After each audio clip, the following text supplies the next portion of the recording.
I'll take my mask off. Tom Allen, see, everybody thinks they should be heard. Your video. Tom Allen said he can't see himself and he can't be heard. Okay.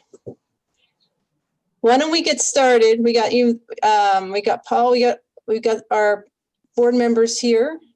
So Paul, I'm going to hand it over to you, but real quickly for those who are attending, as attendees, you won't see yourself, you won't hear yourself. You're going to be watching this program and you'll be able to send questions through the Q&A. So that's the deal for being an attendee. All right, Paul, you're next. So I'll go ahead and advance the slide. Good morning. Hi, everyone. And welcome to the Maine Woodland Annual Meeting and Forestry Forum for 2021.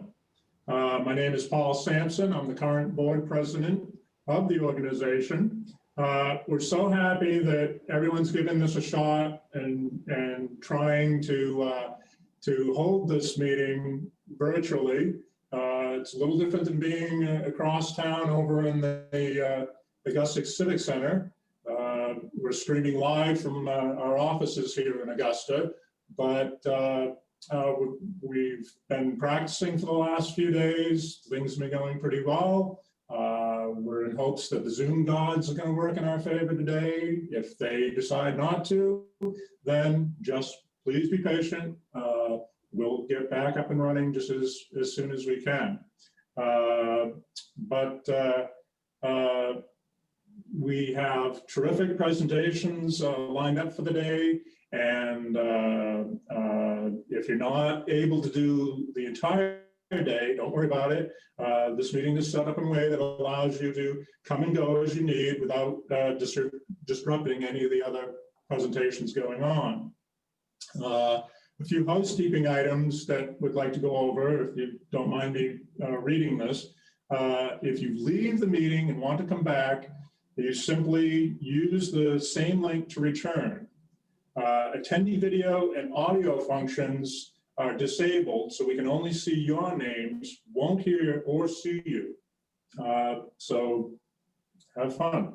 If your mouse, if you over below your video screen, you'll see a few icons. If you click on the icon that says Q&A, a window will open where you can type in and send a quick question to Communications Director Jen or Executive Director Tom Doak. We will go through the submitted questions, read them to panelists during the Q&A period for them to answer. Please refer to our website at www.mainewoodlandowners.org and click on our annual meeting and forestry forum page to see our agenda so you can plan your day accordingly.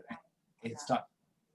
While on this web page, don't forget to click on the link to our agenda so you can plan. So while on this web page, don't forget to click on the link to our online auction. The online auction is quite, it's a nice little money raider. Please donate, please buy something. We have some great donated items this year.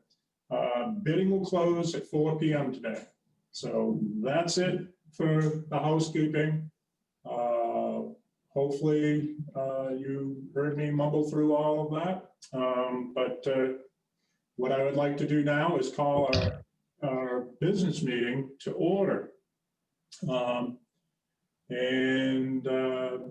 We are going to start with election of officers. To do that, I'd like to introduce Doug Baston. He's our first vice president and also serves as the nominating chair. Good morning, Doug. Good morning. Good morning, everybody. Who would have imagined a year ago when we were in Augusta that this is where we would be today?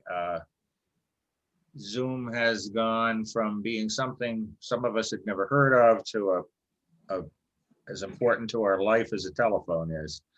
So I would like to put in nomination 3 directors and 5 officers. And I'll start with the members of the board. So Paul Sampson, our outgoing president, has agreed to serve, of Hope, has served, will agree to serve for a 3-year term. Paul has just recently retired from his family firm, A.E. Sampson and Son in Warren, which he'd managed since 1987, and he's served as our president for 2 years. For another 3-year term, Mark Doty of Madison. Mark had a 31-year career in forestry and has served as an officer of family forestry associations in New Hampshire and Vermont, as well as the Maine Forest Products Council. He currently works as a surveyor. Third nominee is a new member to our board for a 3-year term, Hannah Cotter of Orono. Hannah grew up on a potato farm in Aroostook County and is now the Dean of Cooperative Extension for the University of Maine. In between, for 15 years, she taught leadership courses and conducted research at the University of Florida and directed the Wedgeworth Leadership Institute for Agriculture and Natural Resources at the University of Florida. For officers, I would like to nominate for a 2nd term, Jeff Williams of Hollis.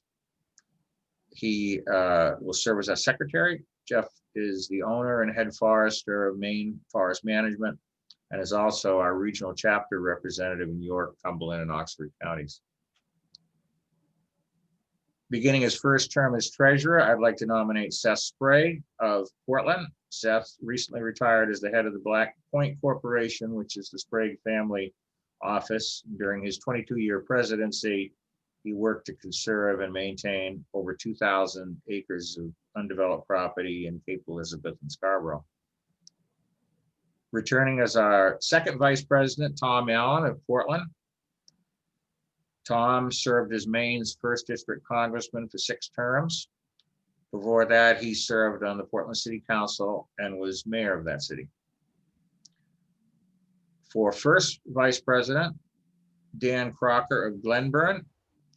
Dan recently retired from the Eastern Maine Community College, where he served as Dean of Enrollment of Management and Institutional Research, and now is busy on his family woodlot.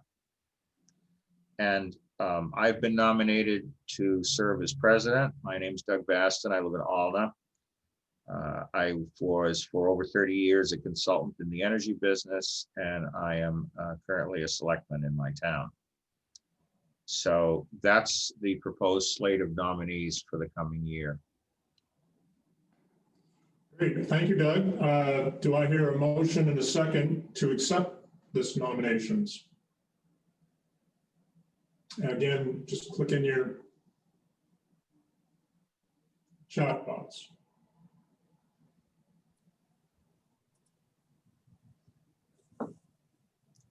We'll announce in about a minute. We'll give people a little time to vote, yes or no. No maybes. So that's good, people using it. Paul, I see Ken Luston has made a motion that the slate of officers and board members be approved as presented, Great, thank you, and have Ken. the secretary record and a unanimous vote for the respective elections. And Mike Dan has said move to accept. Thank you, Mike. All right, all those in favor?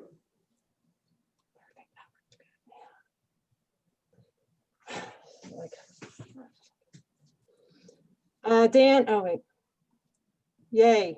I hear All a lot of right, yays. well, okay. Then we'll consider the, it appears that the yes votes are victorious. So thank you, and welcome aboard, Mark and Hannah. Now, we'd like to hear from our treasurer, Mr. Dan Crocker. Dan. Yes, thank you, Paul. And again, I want to echo Doug's sentiment and others. It's been such a dramatically different year for all of us. And as a relatively long-term board member, I want to thank the staff at the office for keeping the wheels running throughout this difficult time. it's a life-changing event for all of us, and yet the report I'm about to give is wonderful news based on the hard work of our full-time and part-time staff. So, Jen, if you could advance to the next slide, please. Just a couple of notes about our budget. We have an annual operating budget of $450,000. We'll be working on next fiscal year's budget soon, and we'll keep everyone posted on that. As I said, we've got 3 full-time employees. Everyone knows Tom, our executive director, Jen Hicks, our director of communications, and she's done wonderful work with the website and obviously the newsletter that we all enjoy monthly. Debbie Ladd, our office manager extraordinaire, who is as deeply rooted in the organization as anyone, and Harold Burnett, who is our forester. Again, they've done tremendous work under very difficult conditions. And yet, when I get into the budget notes here, you'll see that their hard work has really paid off. A couple of notes, our membership due levels haven't changed since 2016. We've tried to keep membership in the organization as affordable for everyone as possible, while still trying to respond to our budget needs. But we do have a very diverse mix of revenue sources, and our overall financial position is sound. And as the treasurer and the chair of the finance committee, I can tell you a year ago, as we were ramping up this COVID crisis, we were not sure we would be able to report this good news, but we're in really good shape. Next slide, Jim.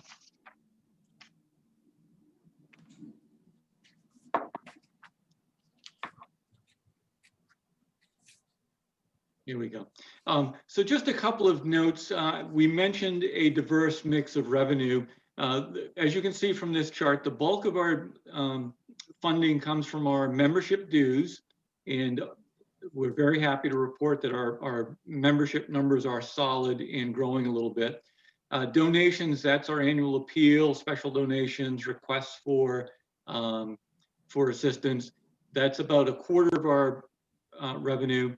Sale of stumpage is 15%, and as we gain land and property into our organization, and as we manage those lands for both good forestry management practices, we're also able to realize the stumpage from those forestry practices. So that's a fairly significant piece. We've done a lot more work in grants, and we'll continue to do that in the years to come. And we're actually growing our capability of reaching out to funders to get more grants, which is great. Our investment portfolio is solid. We have several business partners, quite a few business partners that are very generous in their contributions. If you, like me, look forward to the monthly newsletter, you'll see that we do have advertising in the newsletter, and we also have sponsors for events like this. We do have some money coming in from our sale of merchandise, and if you don't have a Maine Woodland Owners hat or t-shirt, I actually have a box of t-shirts that I picked up from W.S. Emerson yesterday, so fresh stock is coming, so you can get your new shirt soon. We also have had several very generous donations through bequests. That is basically folks leaving our organization in their will for either property or funding or stocks or whatever. And then money we raise through events, either things like the auction that we're doing or things like that. So that's where the money comes from. So where does it go? If we could advance to the next slide, Jen. Obviously, the biggest portion of our spending is the events and programs that we all benefit from. So not only things like the annual meeting that we're enjoying today, but our chapter events, our forestry field days, the live events that we all are so hungry for right now, especially. Our next big item is managing our land trust. As we gain more and more and more acreage into our land trust, the costs associated with good fiscal management of those properties does require our investment of time and energy, and that's a piece of it. Obviously, advocacy, this has been a really strange year for state and local government, but trust us when we say that we're always staying in touch with legislative action, and if it's something that will harm or benefit small woodland owners in the state of Maine, Tom and his team or Johnny on the spot to make sure we have a voice at the table. Obviously, the newsletter that we all enjoy is a big piece. Administration, postage, fundraising, and property tax and legal fees. A couple of words about legal fees. That goes up and down based on the amount of property that we're dealing with. And the last several years, we've had such wonderful donations that, you know, it costs money to make sure that we do the title search and do the closings and all of that. So we make sure that we are on top of how we're spending our money. And as you can see, the majority of it is going right back into direct member benefit. And then the last thing in the next slide, Jen, our fear heading into this year was that because of COVID, we would face a harsh reality that so many nonprofits around the country are facing, which is people tend to, in crisis, retract. And what we've seen is just the opposite. We've had a very successful, as you can see, annual appeal. We've had many contacts with people who are interested in supporting the organization, either through writing checks, donating time, or you know, providing opportunities to be stewards of their family properties when they go. So we are truly in a very strong position with nothing but really good things to come. And it's great to have such an awful year in our rearview mirror as far as the COVID and the political drama that's been going on, and look forward to a really wonderful year coming up. And if anyone has any questions about our budget, I would certainly spend as much time as we need to there as the agenda allows. But that's the treasurer's report for this year. Well, thank you, Dan. And a big thank you to all of you who donated to us last year.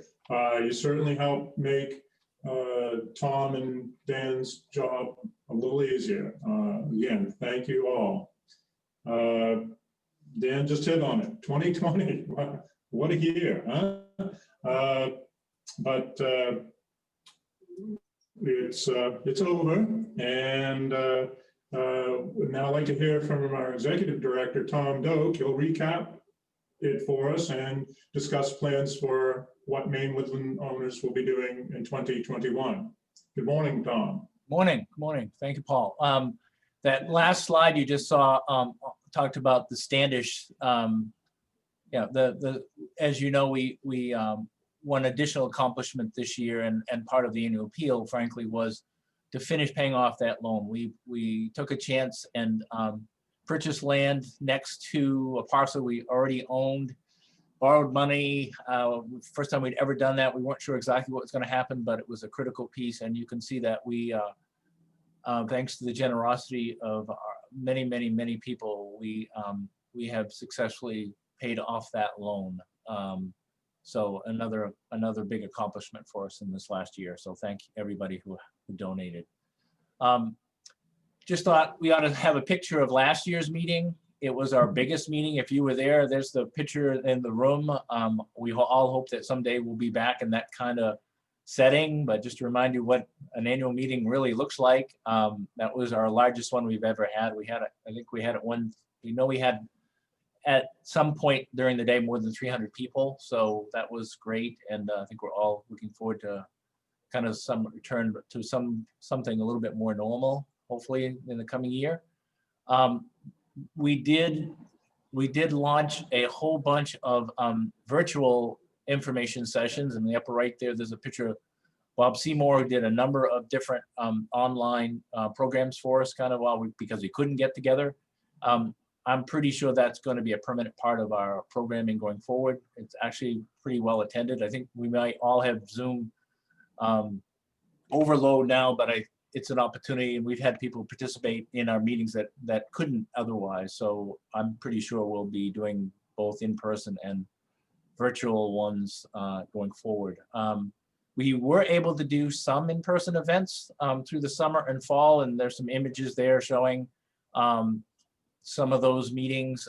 You'll note in at least one of them or two of them, folks have the distancing sticks, and Paul Sampson made some 6-foot official Maine Woodland Owner distancing sticks and when we gave them to people that attended. So it was so you could tell if you were 6 feet from someone, and so as a kind of a thank you for people to attend. So we did have some in-person meetings, and I think people appreciate the chance to be out in the woods, and we look forward to more of those in the future.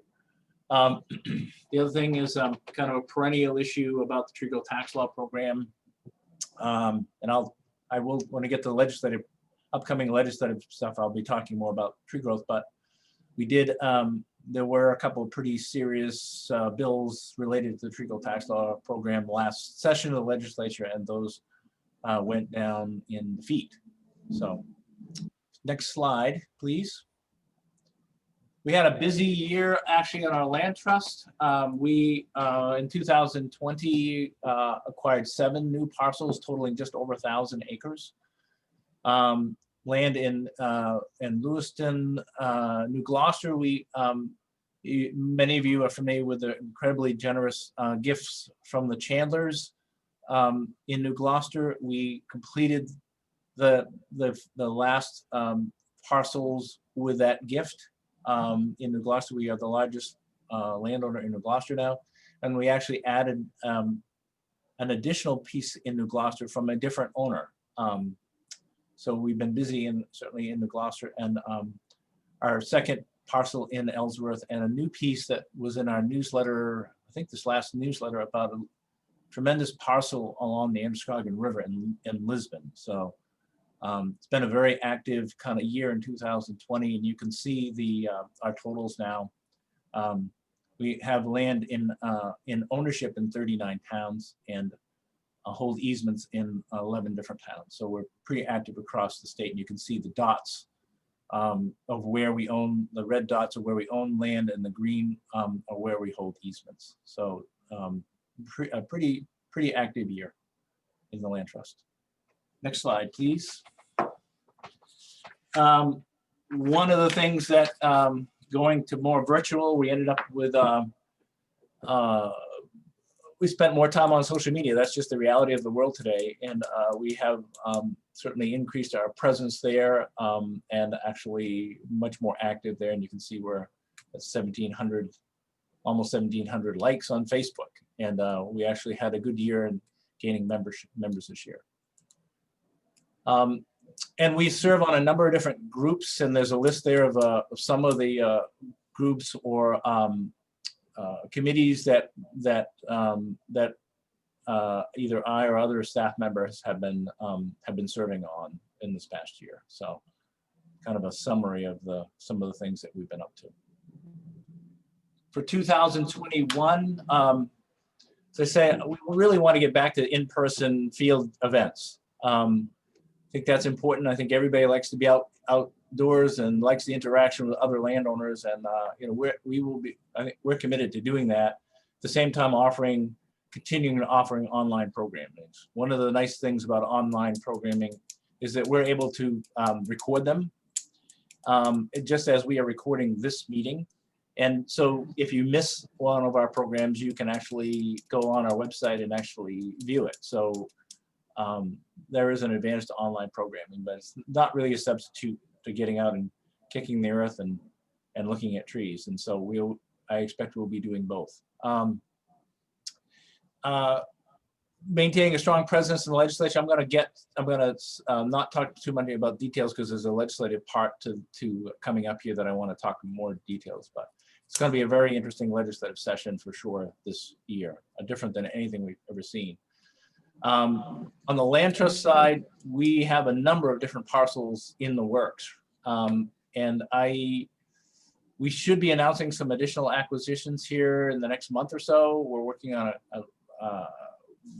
one pretty large one and a number of smaller ones. So I expect a busy coming year in 2021 regarding our land trust work. Carbon markets. There's a lot of conversation of carbon, and we have an afternoon session specifically. You know, the afternoon session today is all about carbon markets, and those kind of things, and kind of that's really evolving dramatically. And it presents opportunities. Right now, those opportunities have not kind of materialized largely for smaller owners, but there's a lot of going on, and we wanted to bring that everybody up to date because there are opportunities potentially for landowners and for our organization.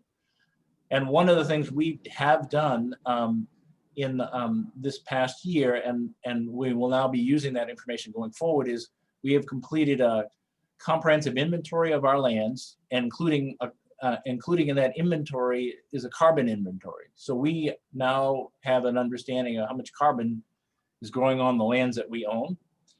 And we have an opportunity to help inform carbon markets or work with other landowners or test our lands to see how they might participate in one of the different programs and things like that. So we have the data now to kind of be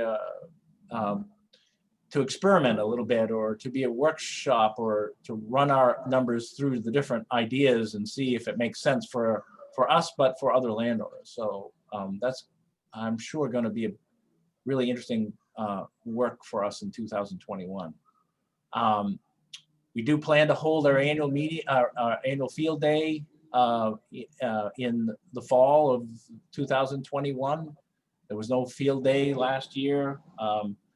It will be in Quebec. There's a picture of Bob Seymour and Jessica Leahy, the winners. We will be there. I don't know that we have the firm date yet, but it'll be in the fall, and that is our intention to hold the field day. And we have a target of increasing our membership by 15% in the coming year.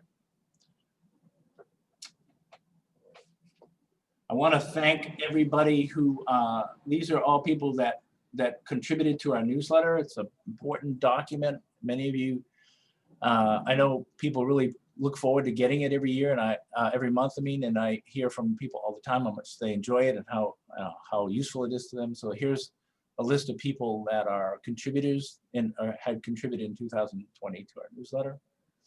And next. Paul, should I go right to the legislative report? Hey, if you don't mind, Tom. So as I mentioned, this is going to be a bit of an odd year, a strange year, frankly, on the legislative side. It's going to be all virtual, or at least it's starting out that way. That's the intention. And so to participate in a hearing, you'll need to do it online. It's kind of an interesting thing because so much work gets done outside the hearing room process and work sessions. And this year, everything is planned as virtual. I think the way the legislature will work is they'll hold a bunch of hearings and work on a number of bills in the committee, and then hold them, and then the legislature will meet less often than it usually does, perhaps for longer periods of time, and deal with a bunch of things at once, as opposed to kind of an ongoing. But there will be limited opportunities to have direct interaction with legislators, which is just a completely different situation than is usual. So I think we're all trying to figure out what does that mean. It looks like there are slightly less than 2,000 new bills in the legislature. Most of what we have right now are just titles, so it's hard to tell what bills are going to affect woodland owners.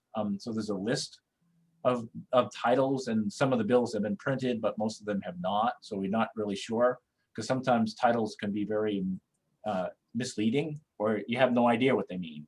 Some are very specific and some are very general. I mean, there's for example, a general bill that says there's an act to protect natural resources in Maine. That could be anything. And then there are some very specific ones, repeal the plastic bag ban or something like that. So you just don't know until you see the bill. But we know from some of the titles and some categories, there are some things that we will be dealing with this session. It wouldn't be a session of the legislature without Sunday hunting bills. There are 3 proposals, 3 titles on Sunday hunting. That's not a surprise. I've forgotten the number of times. I think it's 39 times in the last 45 years there have been bills in the legislature. So this is not a new event. And I'm guessing that they'll all end up the way they usually do. But we'll see. 3 tree growth bills, including probably the bill that was, I'm guessing from the title, it's probably the same bill that was in the last session that said, if you restrict public access in any way, you're removed from the tree growth tax program. I'm guessing that, but we haven't seen the language yet, but the title looks very familiar to me. So there are 3 of those. We did submit a bill this session on discontinued and abandoned roads. And it was the same bill that we had in last session. It passed unanimously out of committee, which we spent a great deal of time. That was a 2-year process through the committee. They did a lot of great work on the bill.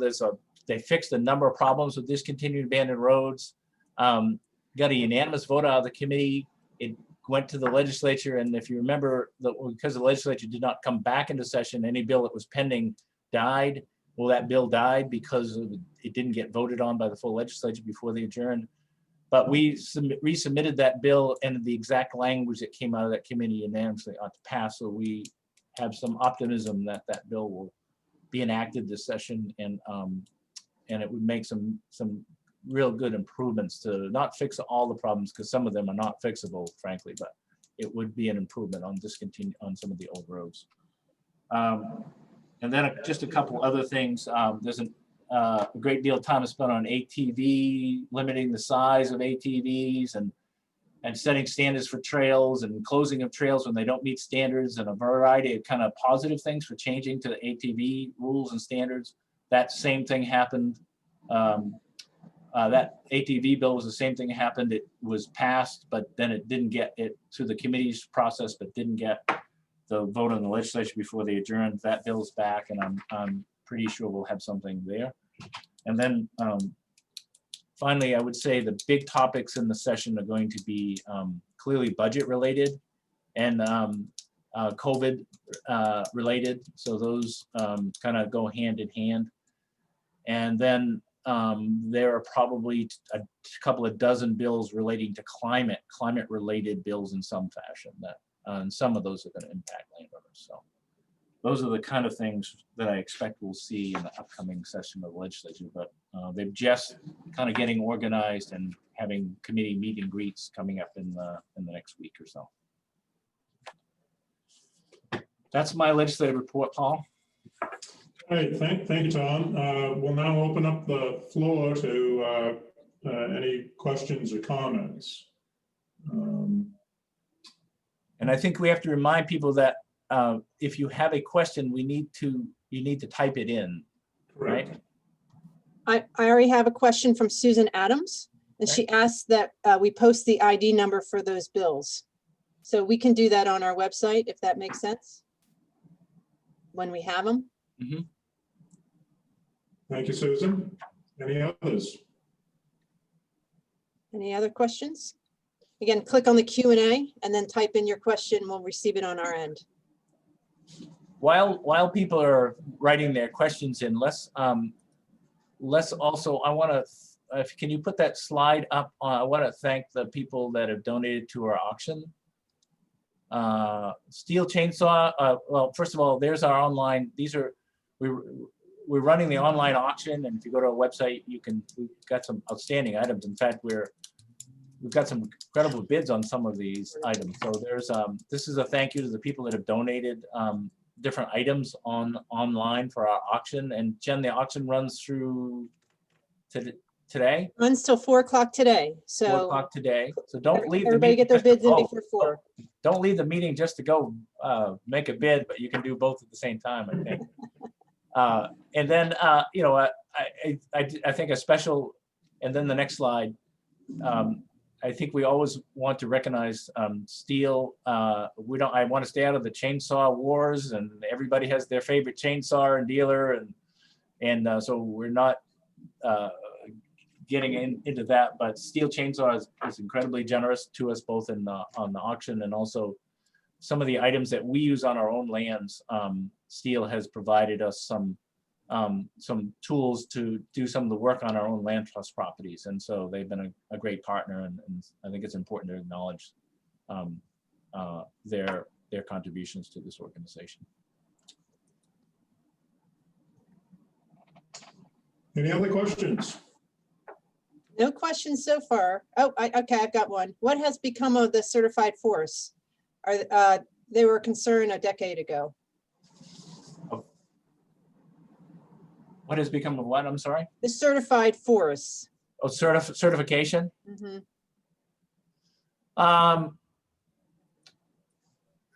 I would say I think the question, I think Judy's question is about forest certification and, you know, what's become of that and the value of that for landowners perhaps, and how mills, I mean, I think certified wood is still a desirable, it's still very desirable in the marketplace, and a minimum certification, minimum percentages of certified wood is important to many, many buyers, and that continues. When we're talking about certification, we're talking about FSC, SFI, Tree Farm, those certification systems. It is the kind of the norm.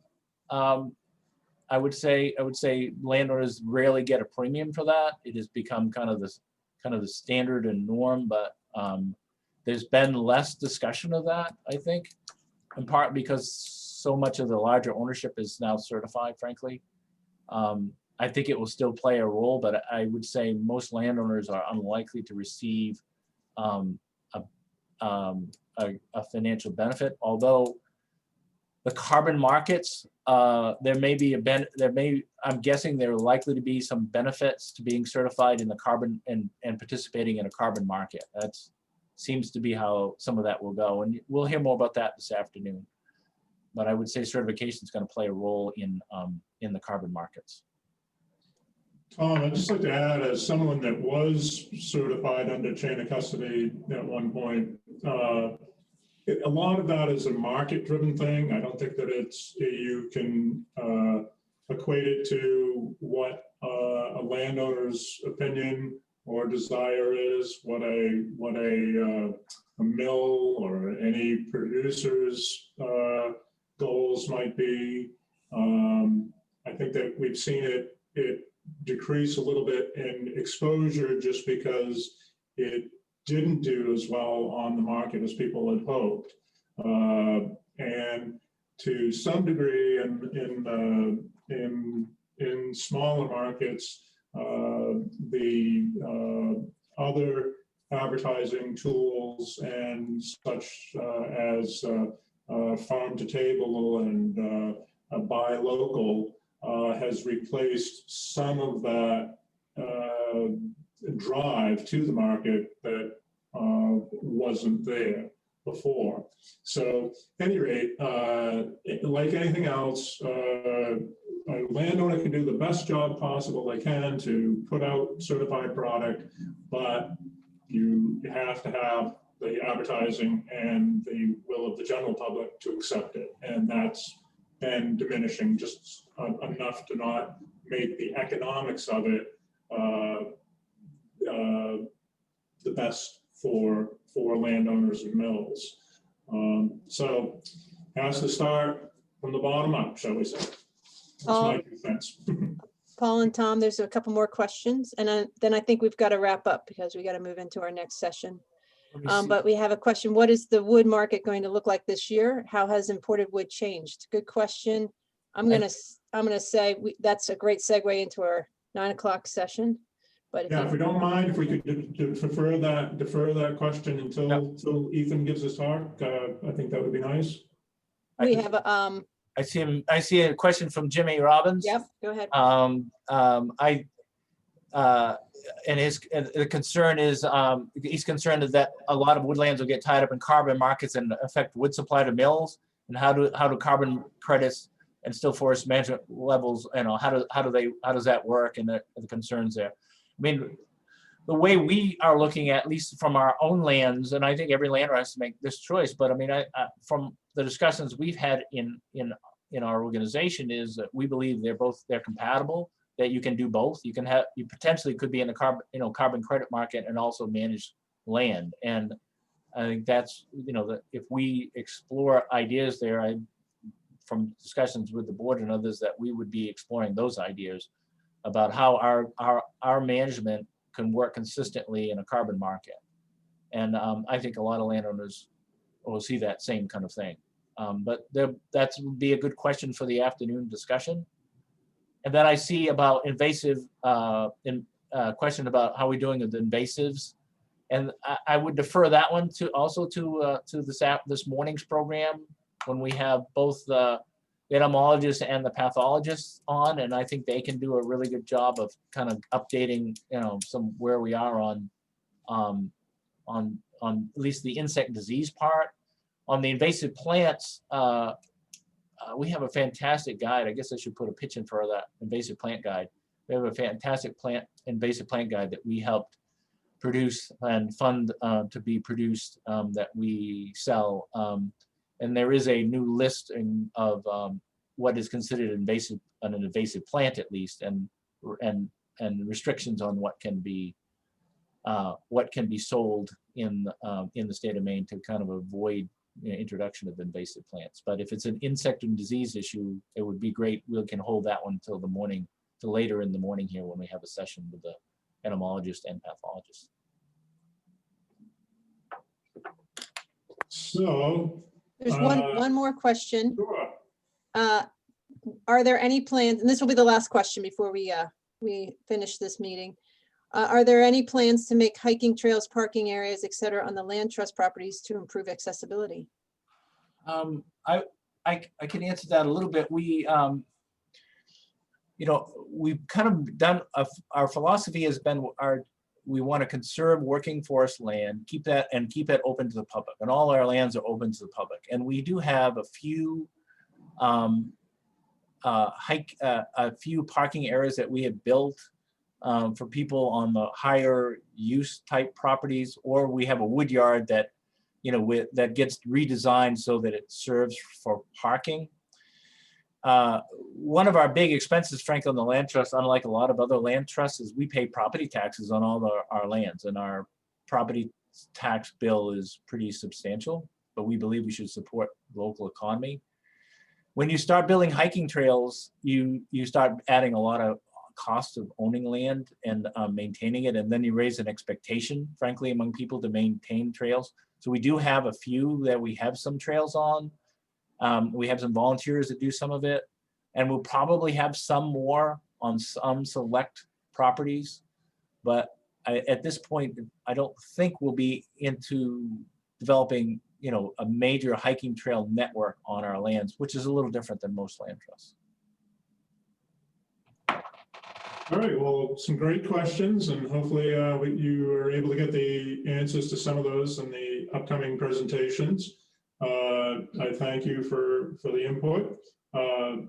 So without further ado, may I hear a motion in a second to adjourn the business meeting of today's program?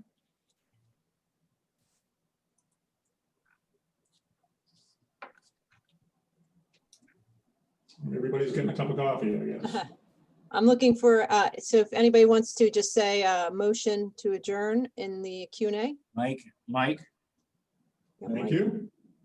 and we just need a second. Jeff. Jeff Williams. Okay. Thank you. All right, Jen, all those in favor? so Jen, I'll remind people. So we will start the actual forum in about 10 minutes. Yep.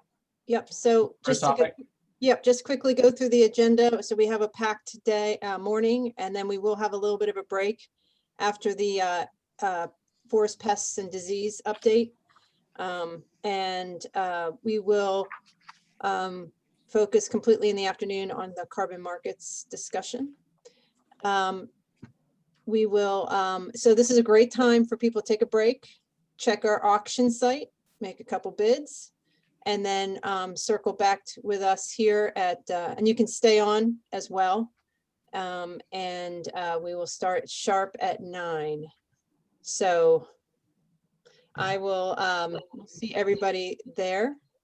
And if you have any questions, go ahead and send a Q&A question, and Tom and I will be reading those as well. So about 10 minutes, we'll be back on and getting Ethan Bessie's going to be presenting Maine Wood Market update. So And I would say if you do have a question about something, You can type it in. I know this isn't perfect, that you don't get to kind of directly ask questions, and it's just so complicated to do it that way. But if you have a question that you'd like some kind of answer to, whether it relates to this meeting today or elsewhere, if you put it there, we'll follow up with you. If it's not part of the program today, we'll follow up with you and answer your questions for you. So so feel free to put a question in there, even if you would like a individual response, and I will follow up with you. So. Thank you. Thank you everyone for being here. And we'll see you in a few minutes. Enjoy the day.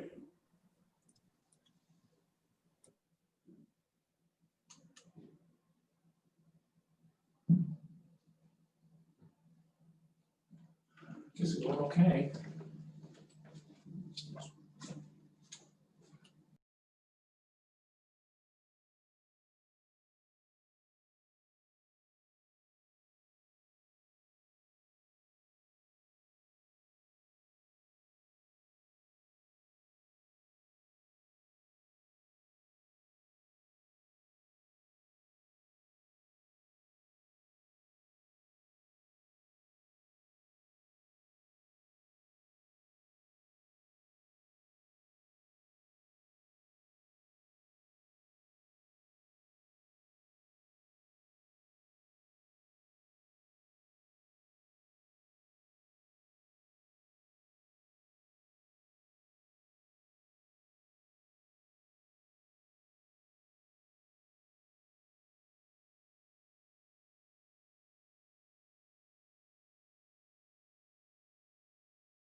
Welcome back, everybody.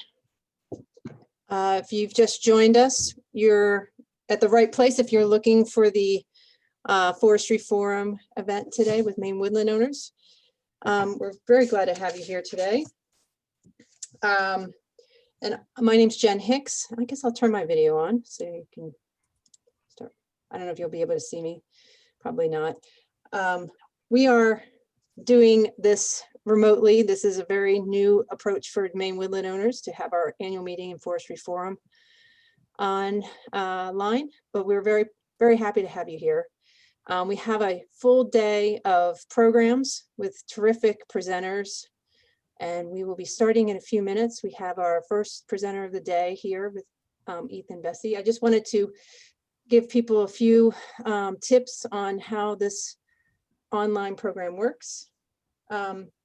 The one thing about this webinar is that you can come and go as you please. It will not be disrupting the presentation in any way. Part of that is because your video and your audio are disabled, so you're not heard or seen. However, we do want to hear from you. So there is a Q&A option for questions for anybody who wants to send a question or make a comment during the presentation. We will create time at the end of every presentation for question and answer sessions. So your questions will be read out loud if you send them to us through the Q&A function. You'll also, so you would be able to come back at any point, just use the same link that you used to get in today. And Zoom will remember you and bring you right back to this meeting. So it's a pretty simple procedure. However, it's not as personal as we would like, as we've had in the past, but we're really glad you're here. And we hope you get a lot out of today's program. And we'll be here all day. So if you have any questions, like I said, go ahead and use your Q&A button. Or you can, I'm happy to receive emails as well, jen@mainewoodlandowners.org.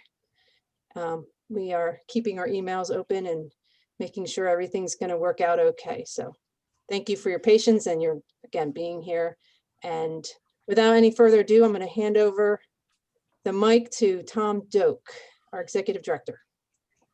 Great, thank you, Jen. I have the pleasure of kicking this off and helping by introducing Ethan Bessie. And Ethan, I don't know if you heard, we had there was a question in the chat about the markets during our business meeting. So hopefully you'll answer that, or the person asked the question will answer. I have a follow-up question for you, but. I want to introduce Ethan Bessie. He's the president of E.D. Bessie & Son. If you're a member, you are probably familiar with him and his writings in our newsletter. He does periodic market updates for us, so which we greatly appreciate. And kind of in these times of really kind of strange markets, we get a lot of questions about wood markets and where they're going. And Ethan, we're counting on you to make it perfectly clear for all of us about where the wood markets are and where they're headed. So welcome and thank you for doing this, and it's all yours, Ethan. Great, thank you. And I was asked to bring a crystal ball for this presentation, and unfortunately I don't have it. It's still getting fixed, so we'll see if I can give you the best information I can.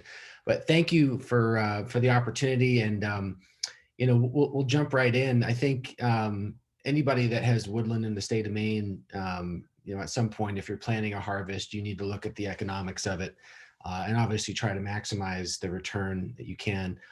Markets go up, markets go down. We've had mill closures, we've had explosions, we've had COVID, we've had pretty much everything thrown at us in the past year, really in the past 5 or 6 years. There are some bright spots, there are some challenges, but I'll try to give a best as I can overview of kind of where we were last year and possibly where we're headed and maybe what to expect. One thing always to remember, everything as far as what we get for stumpage rates as landowners when we harvest timber, it's all negotiable. You may find that you can work with a logger that you might be able to negotiate higher stumpage rates, or maybe distance to the mill plays a factor. So a lot of this is kind of general information. Your situation may be very different. Also, if you're planning a harvest now, chances are you're planning for the summer, or maybe even you're planning for next winter. So a lot of this is what we're seeing now, with the understanding that things could change as they tend to do. So the big news of 2020 was not COVID. It was not anything political. It was the softwood studwood pricing just skyrocketing. This is a chart going back to June of last year. I mean, it looks like a roller coaster, but you can see the price right around, well, it was August, basically, that things just went nuts. This is studwood, this is framing lumber. A lot of this comes down to that a lot of the southern mills are the manufacturers of studwood that goes into new home construction, and a lot of them just shut down in March when COVID hit. But then what also happened was there was a massive movement away from cities. A lot of people from New York and other urban environments are moving, and so the demand for single family homes really exploded. And with that came the demand for lumber. We also have, a tariff situation, which we won't get into right now, but basically demand far outstretched supply for framing lumber and sent prices skyrocketing. Unfortunately, that has not meant a similar rocket ship rise in log pricing, which we would hope. Log pricing has come up, but they do lag lumber. The lumber market is a spot market. So you may be a lumber yard and say, my goodness, I could sell 300,000 feet of wood right now. What do you got? And instead of paying $500 a thousand, you'll say, I'll pay you 800. And so that's kind of where that market comes from, but it goes up and down. Anyway, you could see there was a dip there heading into the fall, but then at the end of the year, which is kind of rare, usually the building cycle usually really kicks off in the spring, peaks sometime in the fall, and then dips back down again. We saw yet another bump at the end of the year. So, looking at it from a continuous going back to 2019, this is a mess of a chart, but you kind of hopefully get an idea of kind of where this was and how abnormal it really is. There's a couple things that could happen here. Obviously, when the price of lumber gets high, the interest rates are low enough that people can, for the most part, absorb it. At some point, it gets too expensive, and so that's kind of one of the concerns about the home builders are getting concerned about the cost of building single-family homes. I don't think we're in a situation where suddenly everyone's going to switch to steel studs or some other alternative.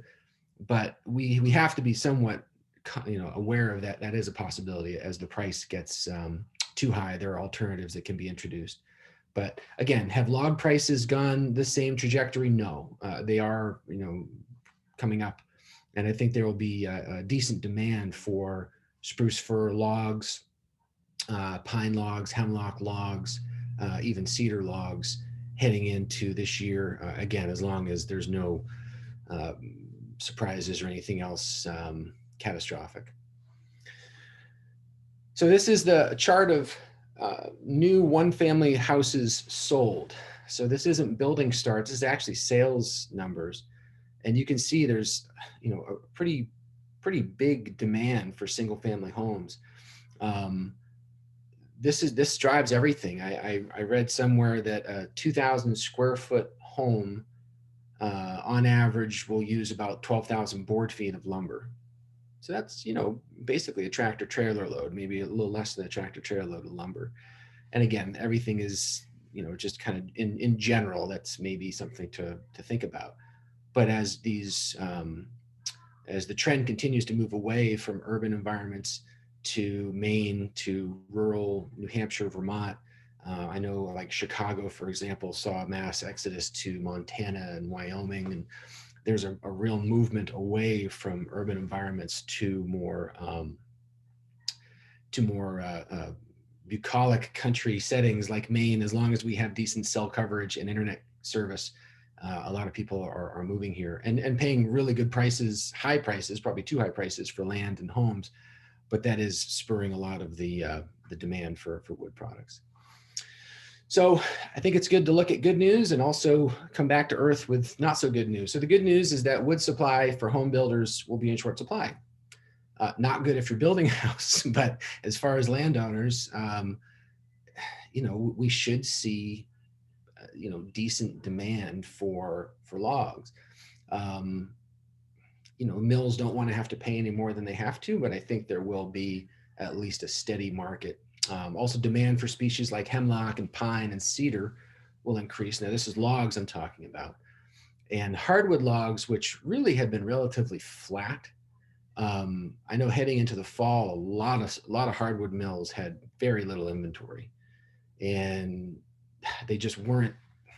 It's a tricky thing because when let's say you buy a red oak log, you are easily 120 days out or more before that product is able to be sold, right? You have to saw it, you have to sticker it, air dry it, put it in a pre-dryer, and then you got to kiln dry it. That all takes a lot of time, particularly with a species like oak. But those mills are finally starting to realize that they're going to have to pay more to get the logs. So that's good as landowners and as people trying to maximize the value of our timber. Not as good news are, like I said, the higher input costs for home builders. Could drive competition for lower cost non-wood alternatives. Also, mills from other parts of the country or other countries, may have an advantage. So it's just something to be aware of as the cost goes too high. And like I mentioned, I think in a previous call, the National Association of Home Builders, they're reporting that the average cost on a new single family home has gone up $16,000 on average. That's just based on the framing lumber. So not good as a home builder or as a home buyer, but again, for demand for the product, we can hopefully see strong demand. The other side of that coin is the ability to move pulpwood. We don't grow, I don't know about you, but we don't grow perfect logs every square inch of our land. We've got a lot of pulpwood, a lot of low grade, a lot of material that needs to come out, and the market for the pulpwood is very challenged. So while the demand for, say, pine logs might be good, steady, moving pine pulp is a challenge, a real challenge. And so again, as landowners and working with loggers and trying to figure out the economics behind this, you have to account for that. Also, we have limited mills remaining. I use the example of Tukey's lumber in Belgrade, which sold. The new buyers really don't have plans for sawing hemlock, at least not to the degree that Tukey's did. Tukey's was a fairly small mill, but in our local region, it was a good outlet for hemlock logs. By the board lumber in Reedfield, not that far away from Tukey's, suddenly got inundated with logs, flooded, and they had to shut off purchasing. So again, we have a lot of supply. Demand is good, but it's limited based on the mills remaining. So I think it's good to be optimistic, but also cautious, because it's not like there's an unlimited supply of destinations to ship the wood to. So we need to be careful. And again, saw logs, we can't solve all of our problems talking about saw logs, because we do have low grade and a real problem with the health of the pulpwood and biomass markets. I like this chart. This came from Maine. 70%. So if you take the pulpwood and the biomass, this is estimated that 70% of harvested wood products are low quality. So 70%. So if you're talking approximately, 27.5% saw logs and the balance being firewood or pellets, you got to be able to do something with that 70%. The other big story from last year was the explosion at the J mill. I've had one friend in the industry say that, COVID was bad, but the J mill explosion was worse. The J mill was, I've read, was estimated to be about 23% of the total pulpwood consumption in the state of Maine. So you take nearly a quarter of that off the market. And then where does it all go? Well, it goes to the remaining mills. You get Sappi that gets inundated with wood. You have Nine Dragons that gets inundated. Woodland gets inundated. And then the biomass plants, which again are doing the best they can, but it's a real problem. I'm not here to give you the solutions. I wish I had them. I know a lot of people smarter than I are working on this. There's a lot of movement for the state legislature to get involved, to try to help to keep these industries going. You may have your own objectives for your land. I know some people for recreation just don't want to have any underbrush. So you may contract with a logger if there is no biomass or chip market. You may pay to have them bring in a chipper and just kind of blow it into the woods. I've seen that done. It looks nice, but you're paying to have that done. So it's kind of, what are the economics behind this? Hopefully you have enough saw logs and maybe firewood sales to offset that. But this is new territory, right? Because trying to move softwood pulp, trying to move pine pulp. We've been lucky recently to have a hemlock outlet, but it's just a matter of time before that fills up. So again, I'd be very, very careful. Also, we really need to maximize the saw logs that are coming out of any harvest. That's one of the things we always do when we visit our job sites, is go to the pulp pile and see if there are logs in the pulp pile. Because, if logs are in demand, you may find that maybe the price of logs doesn't change, but the specs become a little more forgiving. So instead of a 10-inch top, maybe you have a mill that will take an 8-inch top. Really helps as far as maximizing what you can get out. And then the rest, the pulpwood, is hopefully not as painful, when you see those stumpage checks come in. So like I said, the J mill explosion was bad, and then the announcement that they won't rebuild was really a shot to the heart. We're not building mills like this anymore, and I don't know of any company that has the guts to step up and build a $100 million investment in a new pulp and paper facility. The hope is that we're going to have that Pixel will have a change of heart. Maybe they will eventually realize that it would be profitable for them to rebuild this.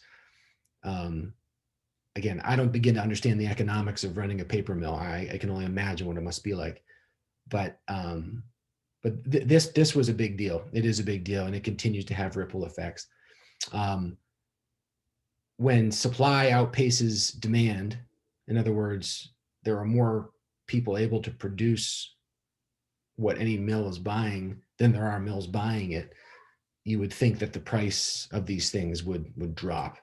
And I will say, thankfully, the paper mills, for the most part, have done a very good job of holding pricing or keeping them reasonable. Because I think they also realize that if the price gets too low, the health of the logger, it just won't be good. And so, we'll lose more people working in the woods. But there definitely needs to be a rebalancing. I think you're already seeing it. People that might have multiple jobs, they might fish or farm in the summer and log in the winter.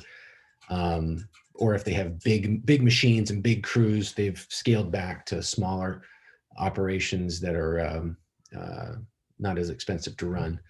And I think you're going to see that moving forward. So in closing, pulpwood prices, I think, should be stable, but quotas will be limited. So that's the other factor of that. They're keeping prices somewhat stable, but quotas are tight. And so having a relationship and having a good communication with the wood buyers is key. Obviously, weather is always a factor. We've had a very mild winter. This week, finally, with frozen ground, we're finally able to get started. And again, the weather finally cooperates. Everybody goes into wood at the same time. And I've described it like a window opening. Everyone rushes for the same opening. And then at some point it gets clogged up and the mills say, whoa, whoa, whoa. And so it's this kind of this slinky effect where, if the weather cooperates, but the mills don't, again, you got to plan ahead. If we have a mild winter and a wet spring and the mills are suddenly very hungry for wood,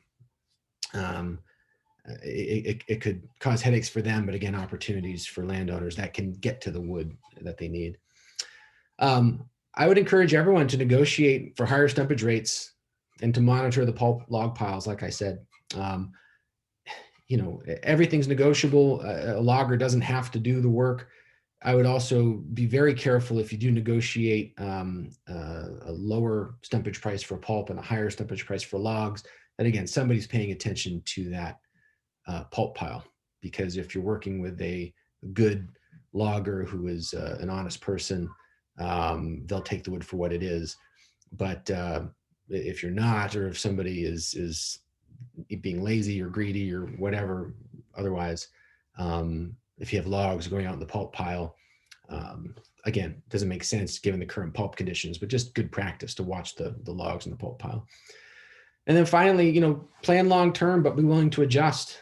If we had planned to do a harvest this winter that was primarily spruce fir with a lot of low grade, with the idea being that we were going to be sending spruce fir to Sappi.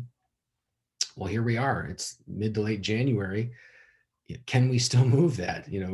When we get started, are we still in the same situation we were when we planned on doing this a year ago or 6 months ago or before? So I hope that's helpful. I'm happy to answer any questions. My email is at the bottom there if anyone wants to reach out to us and with questions, comments, or what have you. But like I said, I hope that helps. Thank you, Ethan. We do have a couple of questions and I'll read them for you.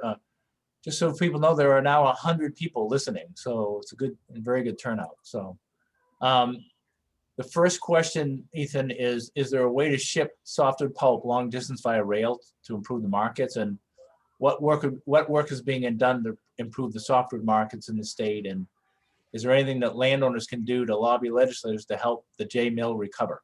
Those are kind of all related. Those are all great questions. I would say that the difficulty with shipping something by rail long distance is that you're competing with other more local supply of wood. So for example, we have people that will truck wood from New Hampshire all the way to Hinckley. It's a long way to go with pulpwood, but where else are they going to go? I mean, there's some other markets to them locally, but shipping rail, sure. I think the more realistic is what like Woodland does, where they're actually creating pulp and then shipping the market pulp out elsewhere. So they're doing some secondary manufacturing or processing it and then shipping that. We as a state have an incredible wood resource. We have excellent roads. We have great ports. So we've got all the parts and infrastructure. So if there's a way for a company to manufacture and maybe do some secondary processing, that would be helpful. As far as the legislature goes, I'm of two minds. Obviously, we want the governor and the legislature to know about the struggles. I also think the reality is that the industry can't expect to be what it always has been, right? We need to adapt.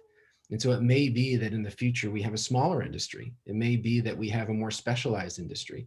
I'm not a fan of bailouts or propping up industries that are otherwise failing. I mean, sure, there are jobs and there are things that need to be saved and considered. And if there's a way to encourage investment or encourage, the bully pulpit of the governor's office or legislators, interview with a outlet is certainly a good thing. Also, bringing in people that are interested in developing in the state. I look at like Nine Dragons. I mean, they could have gone anywhere in the world and they chose Maine. So I think we really need to encourage that and make sure that they know as a state how appreciative we are of that. What was the other one as far as the well, I think you've answered it. There's was a bunch in the queue, so I'll keep going to others. Sure.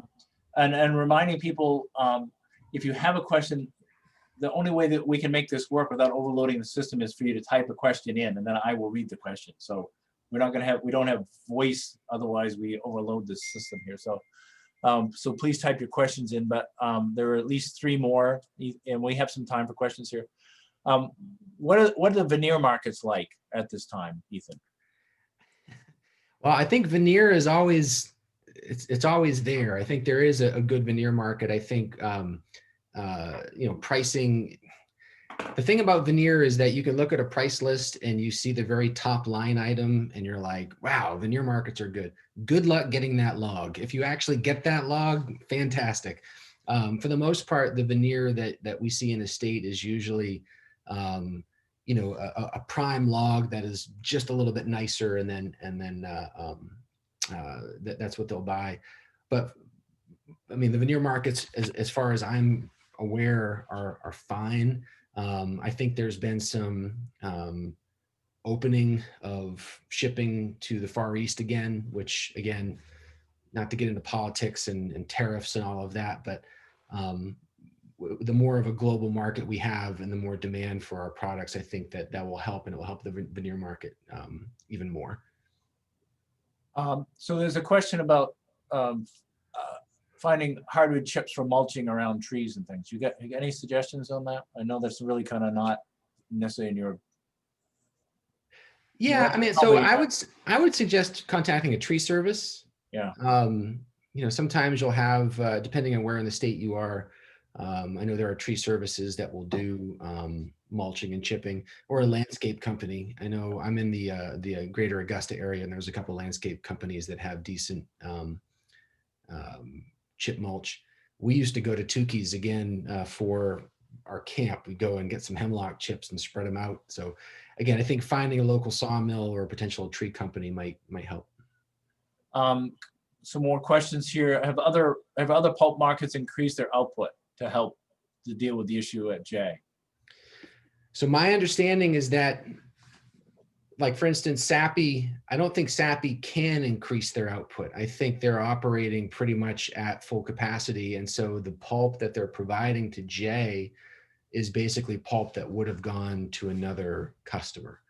So I think they improved their wood room, so they're able to process wood themselves and they're able to be more efficient.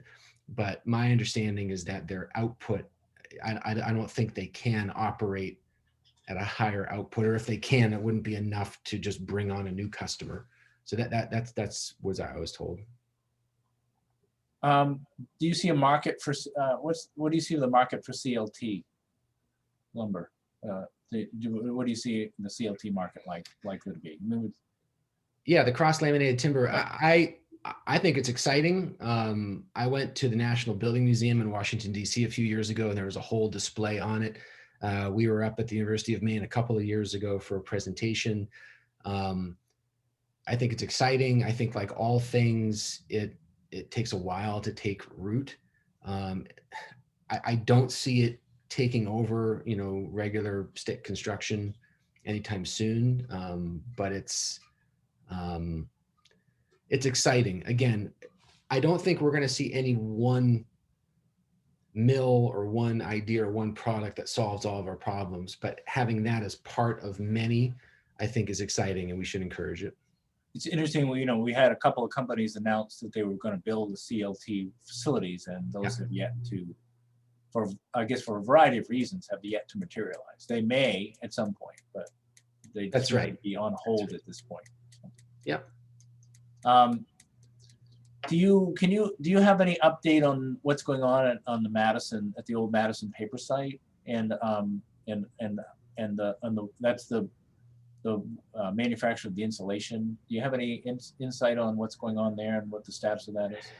So only what I've read. I'm excited. I mean, the fact that they're going to be using wood pulp is my understanding. It's really exciting. And of course, the fact that there will be manufacturing happening again in Madison is tremendous. Again, we should celebrate it. How does it tie into the wood market and pulp producers and landowners? We just don't know. I think they were going to be potentially up and running maybe this summer is what I read. It's been a while since I had any update on it. I also, again, you're talking about a fairly new technology or a new product. So if it takes off and grows, great. It's just going to be a while before that happens. But I think we should encourage and support and again, just be appreciative of these companies that have these ideas that will ultimately use wood. Another question is, how have you seen, how long do you think it was when the mill explosion happened at Jay, there was a lot of wood, they had a lot of wood to process. Yeah. Are you still seeing that wood still entering the marketplace? This is cut from, before the mill blew up, right? You're Yeah, still seeing that wood coming into the market, and how long do you think that? How long before that wood is all used up and fresh wood is now the only wood coming into the market? So they're not alone. Keep in mind that Sappi, Nine Dragons, Woodland, they all had pile down. And so when that stopped, J delivery stopped, all of those suppliers started trying to go elsewhere. So yeah, J, I don't know. I think they still have wood in Dover. Again, I'm not sure. The question is how long until, I don't know. I mean, I think it's a matter of how much the other destinations will use. I did talk to Nine Dragons, and I was told that Old Town, it's had fits and starts. I think it's finally getting, running, not nearly as smooth or as robust as they would hope. But I was told that they had pine pulp, I think, to last them to summer right now. So part of they have it as far as their species mix, but they're not buying anything new until they can work down that. And that's Nine Dragons. Forget about, Jay or Sappi or anyone else. So I think we're going to be into mid to late this year before that all gets finally settled out. And it depends on a lot of things. It depends on weather. It depends on markets. It depends on, if there are loggers that are still going hard this winter, regardless what the price is, the mills are going to get more wood, and it's going to push that out further. Are there any particular hardwood I mean, you talk about hardwood logs, but are there any particular species? And you talked a little bit about red oak, but are there some hardwood species that are particularly good right now or particularly bad, as markets? Or well, I mean, the thing, I just got a message right now that red oak pricing continues to improve. So this is good timing. So, red oak logs, it's just, that is a strong suit. The trend towards whitewoods kind of came and went. There was a movement towards hard maple for cabinets and flooring. I would say, again, one bright spot we've had in the past couple of years has been mat logs, right? The 16-foot mat log. The pricing is enough that you're almost better off, definitely with a pallet log, but even with like a number one or some species, a select grade, the 16-foot mat log pays more. That market, I'm told, is also full or filling up. Now, again, they have to replace mats, and there's going to be, a demand. But you might explain mat logs to folks. Some may not know what a mat log is. Yeah, so a timber mat is where you timber mat.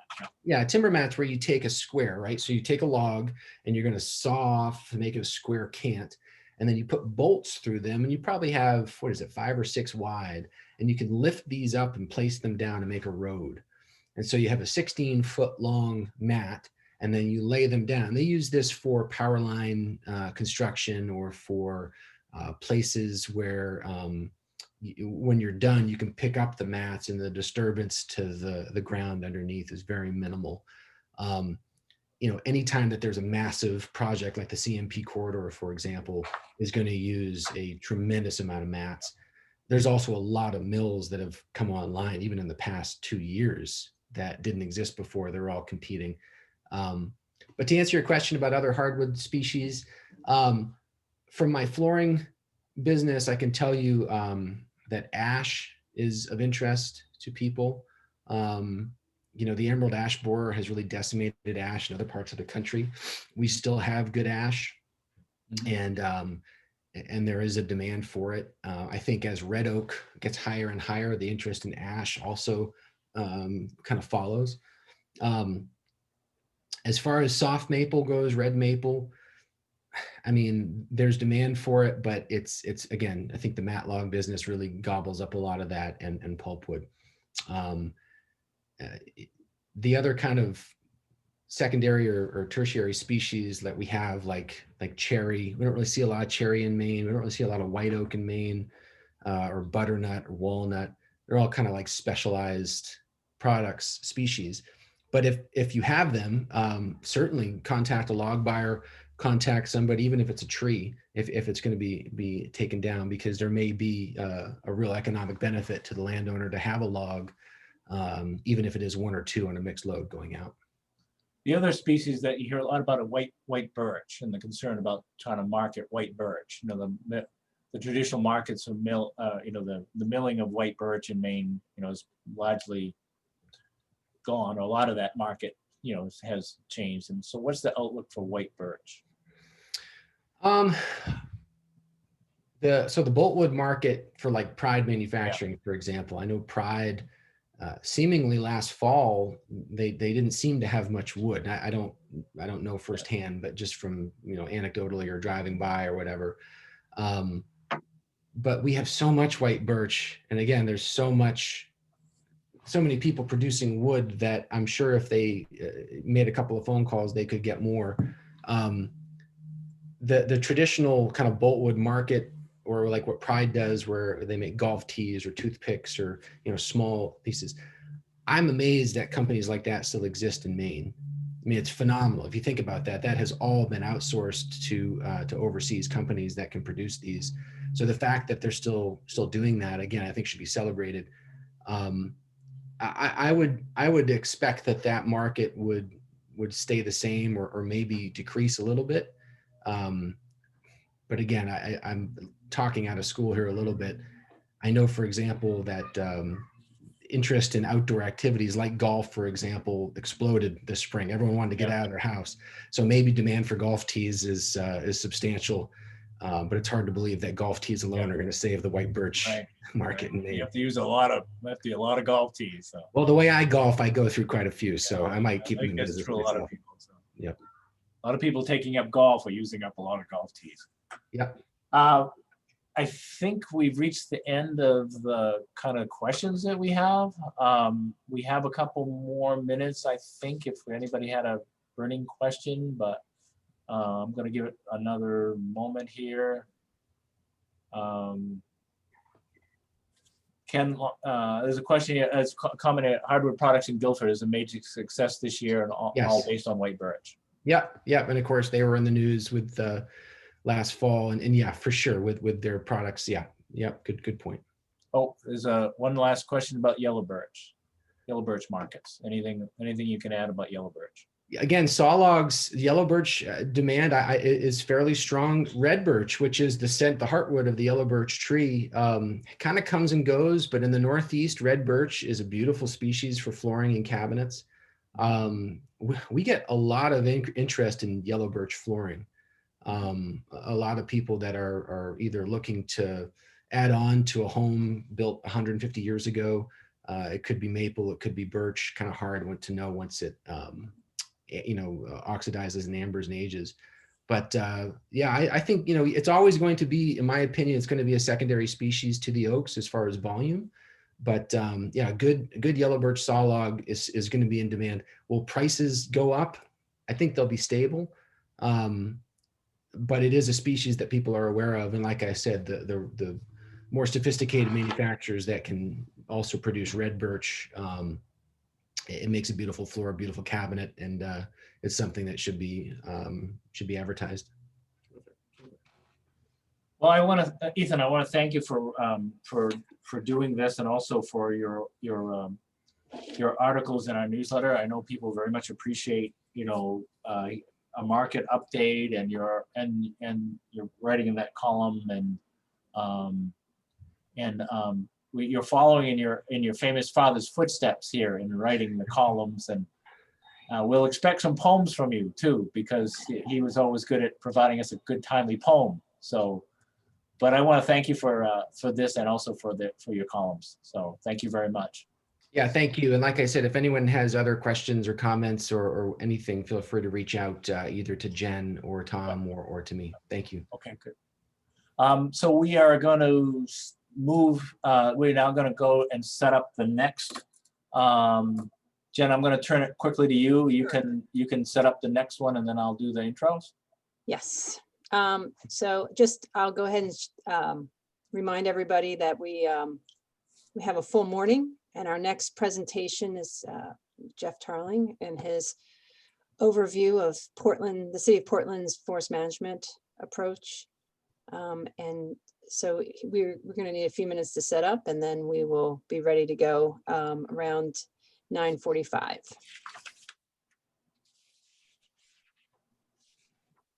If some people have asked about where they can find the link to our auction, because this is a great time to check our auction out.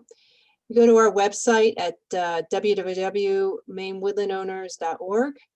And on the homepage, you'll see a box that says online auction, and go ahead and click on that box and you'll get taken right to our auction site. We've been feeling really fortunate for the interest that we've seen in our items. We do have some pretty terrific items. I've been trying to get the word out about what we've received as donations. One of them is some incredible wood sculptures from Josh Landry, who was the sculptor of Tabitha and Stephen King for their property, on their property in Bangor.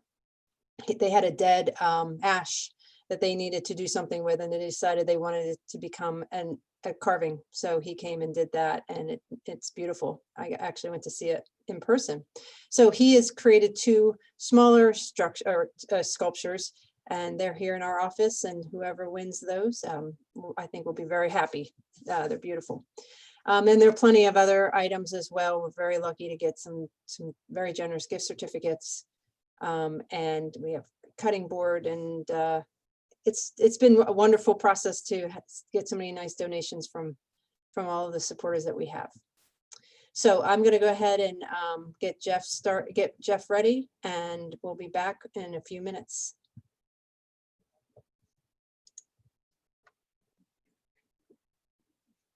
I don't even talk to Jeff. Hi.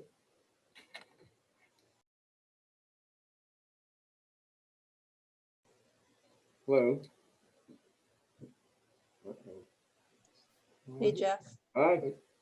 We'll you go ahead and share your screen whenever you're ready, and just you can put your first slide up. I'm working on trying to get that on there.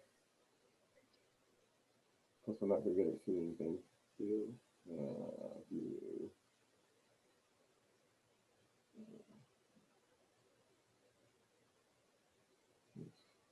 Slideshow. Can you help me get that on there again? Yeah, so you just go ahead and you go ahead, Jeff, and share your screen. Do you see that button? No, I'm looking for it. Hover down at the bottom. You hover down at the bottom of the screen. Oh, You see okay, I got two screens going, so. okay.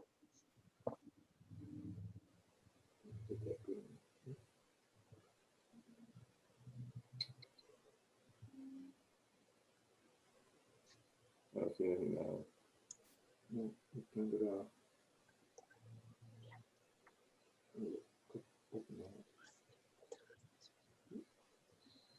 We know you're there somewhere. I can't find you though.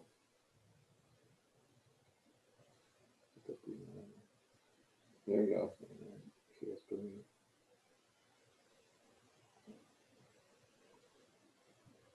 Is that coming up at all? It is very good. So you just want to Slideshow. go to slideshow, and then click on begin slideshow at the top there.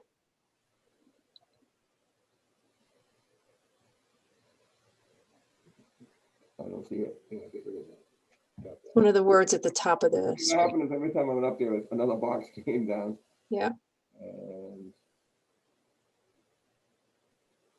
how's that look? Got it. All right, just keep it there. You go back. Perfect. Okay, we'll start, Jeff, we'll start in a few minutes. We're going to let people arrive and then we'll go from there. Okay.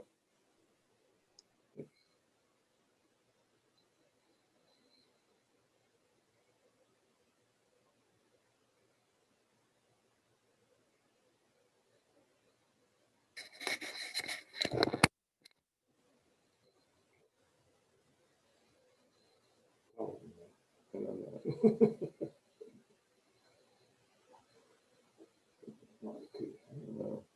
No.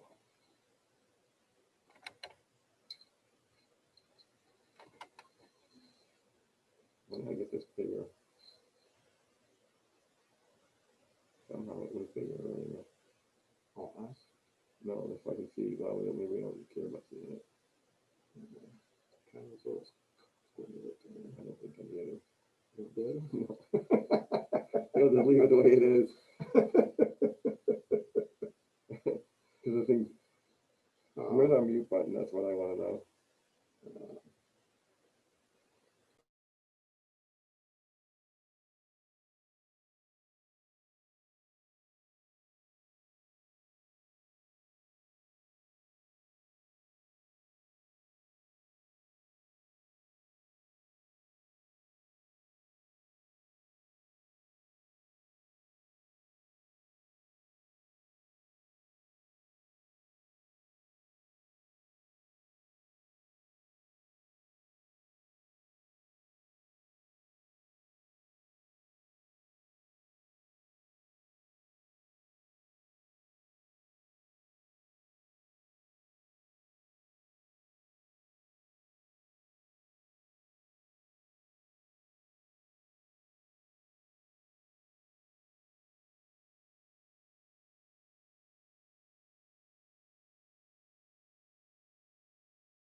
Okay, I think we're about ready to get started. Hi, Jeff and Rennie. I'm going to start this back up. One of the things we pride ourselves on in, and thank you all for participating in, as a reminder, we'll have questions at the end of this presentation, but if you have questions, type them in under the Q&A box that you have lower part of your screen. That's the way that we'll be able to ask questions. So if you think of a question as we go along, type them in there and we'll get to your questions at the end of the presentation. So I have the pleasure of introducing Jeff Tarling, and I see a familiar face there next to Jeff. And one of the things we really pride ourselves on is having a whole variety of different topics in both in our newsletter and our presentations. And we thought it would be pretty interesting if we had Jeff, who's the city arborist in Portland, and you don't really think of forest land in Portland, but there's a surprising amount of woodland in Portland that the city is responsible for. And we thought it would be kind of an interesting segment here to talk about just what is going on in Portland and how that land is managed. And I thought it'd be kind of interesting to people, and the next time you're in Portland, you might have a different view of as you look around and drive around. So Jeff, welcome, and Rennie, welcome, and it's all yours. Thank you. the slide is looking at now with the Eastern Promenade in the 1930s shows that when Portland was the forest city, it really was because of the elm tree covers that Portland had, and we had thousands of elm trees. And so Portland's had a long history as the forest city, and we've taken forests really seriously. But we're lucky today that we've really transitioned from the forest land that we had, say, 20 or 30 years ago that might have been vacant lots, and now Portland trails and open spaces that we value for habitat and recreation. So I see it trending, and we aspire to be like the rest of the Maine woodlands in the rural areas, that even in Portland, we have hundreds of acres of forest land that we now value.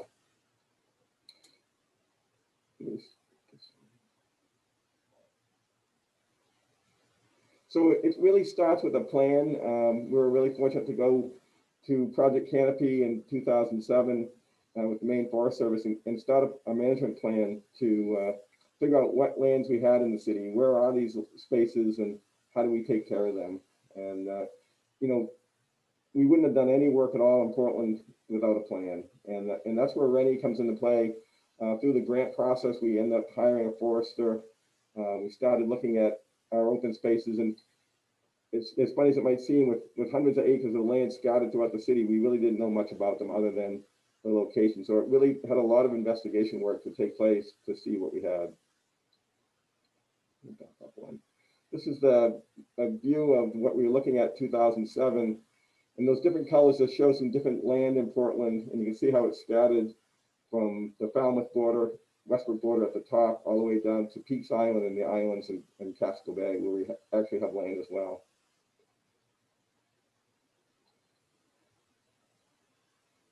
You know, we wanted to look at what these forest lands going to look like afterwards. And it really was important to go to the professionals to start to analyze what we had for woodlands and kind of look at the history involved. And invasive plants was really important because we did have a lot of invasive plants, particularly Norway maple.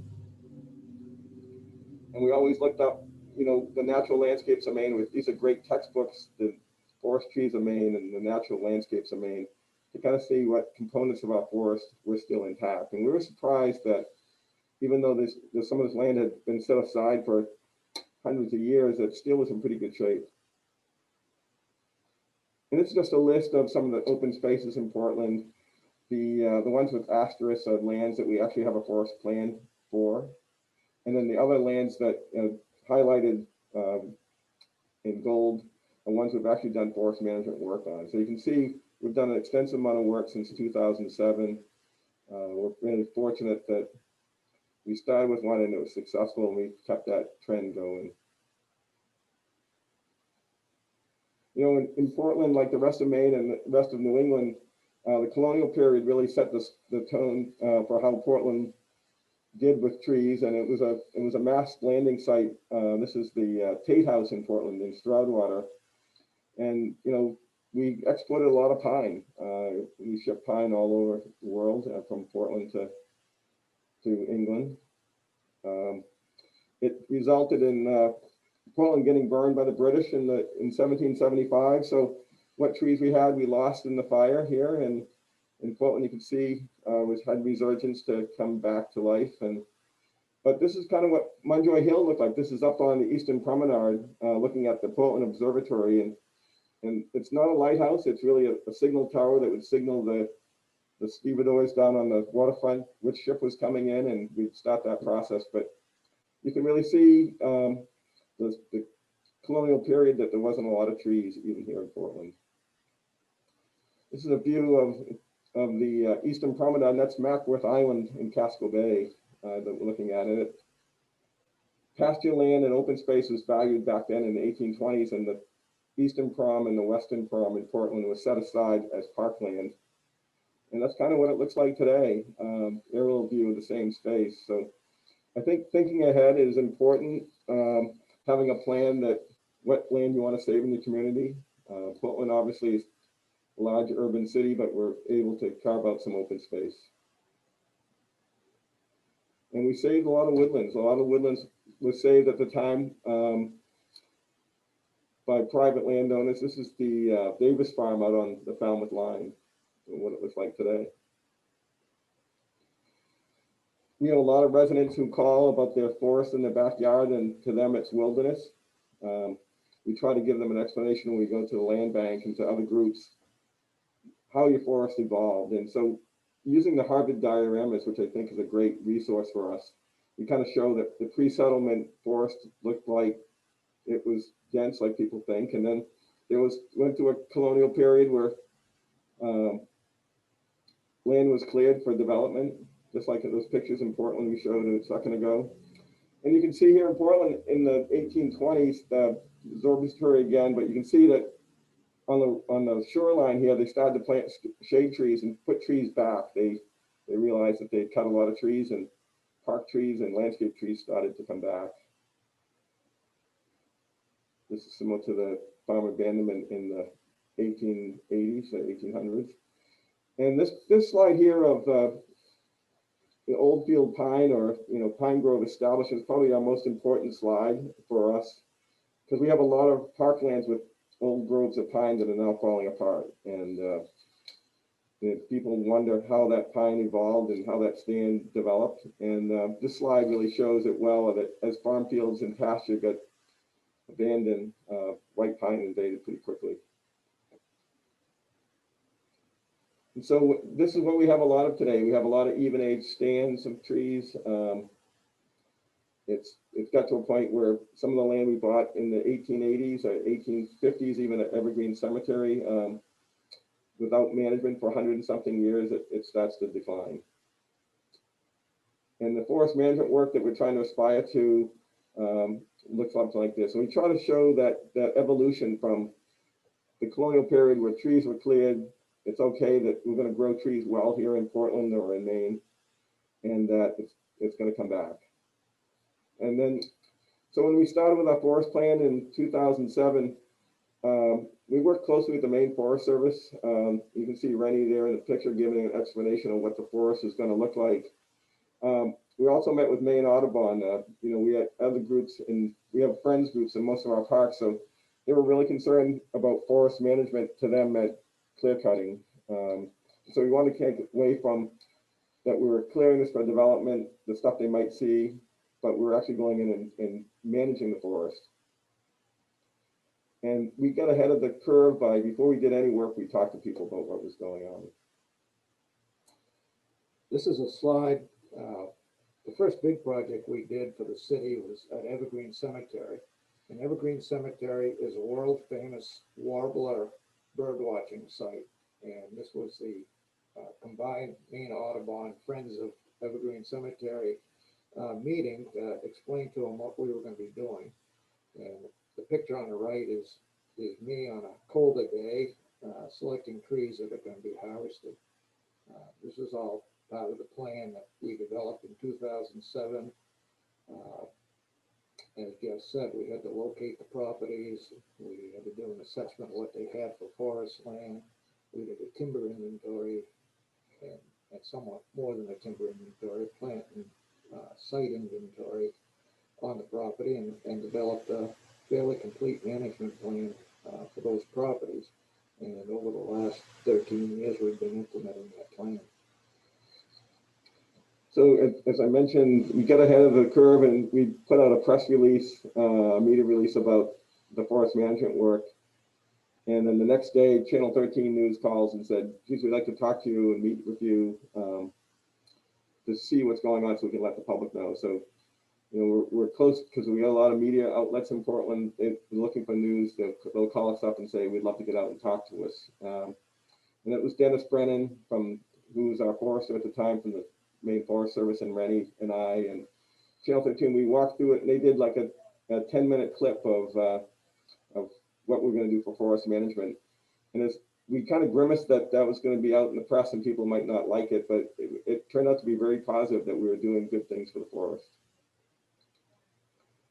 Part of the discussions we would take, and the picture on the left here is my Parks and Recreation Director, Ethan Hippel, and his family wanted to go out and see the site before we did any harvesting. And as we cross-country skied out there, you look up and you see the white pine that the tops are really thin. There's not much left to them. And then you see the map on the right, which is the forest plan, and you start putting the pieces together that the forest plan is actually telling the truth, and that we're gonna try to be bold and do some work. So Rennie worked on these plans. You mentioned some of the evaluation that you did. In evaluating this forest, there were several guidelines that I used. Many of these are heavily used parks, so safety of the people using the park was paramount. And in all our harvests, we remove as many hazard trees as we can, as well as the invasive Norway maple that Jeff hates. And these maps are just part of the process of developing a management plan. They show the different types of forest which existed on the city's land. Jeff has mapped individual trees out here on the golf course that are shade trees. The golf course abuts what's called the trolley park, which at one time was an amusement park at the end of the trolley line. We did a timber harvest in there. One of the things I've really been amazed at in the city is they don't see a lot of logging equipment. And when we were doing the harvest work in the trolley museum, I came in to check the job one day, and we had 3-4 inches of fresh snow. And right off Forest Ave at the bridge over the Presumptive River, there's a fella bunch of working. I immediately called Jeff and I said, "How many screaming phone calls have you got?" And he said, "What?" And I said, "There's a fella bunch of 50 feet from Forest Ave." He said, "I've got a call." So he does a really good job of giving people in the neighborhood some lead knowledge and knowing what's going to happen. And people are really amazed when they see the equipment coming into town and doing what it does. Yeah, the first, going through the first process of having a plan and deciding how it works was new for us. We manage a lot of park spaces. We haven't done a lot of forest management work. So when you go through that process, you start to see the easy thing would be to do nothing. Just let it exist. If it falls down, let that process go. But with invasive plants that we have, we really wanted to get out ahead and start removing that and start looking to the future. The small map on the right with all the different colored dots is our GIS map of the cemetery, the active cemetery. And we have a tree program showing the condition of trees, and the red ones are ones that we're watching, and all the green ones are the ones that we manage and take care of. So there's a lot going on the city arborist side of things, taking care of the trees in the cemetery, and then on the forestry side, taking care of the woodlands. Can you back up for a minute, Jeff? Yeah. This slide on the left shows what we're dealing with. You can see the cemetery is to the right of the forest, and then on the other 3 sides, we have people living right on the edge of what we're doing. So it's very visible to a lot of people.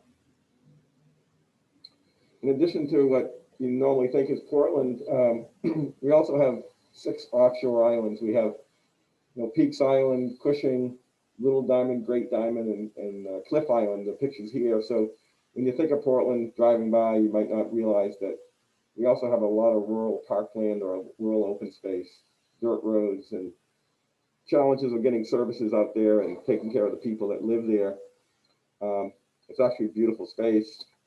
And that's kind of off the radar. We don't normally think about the islands that much, other than they're taking care of themselves, and it's an important place for summer tourists to go to. But there's a year-round fishing population on Cliff and some of the other islands. And then so at the same time we're doing our forest management plan in 2007, we had a strong storm. It was called the Patriots Day storm. And it basically flattened most of Cliff Island and some of the other islands. So we got the call right away to try to open up these roadways.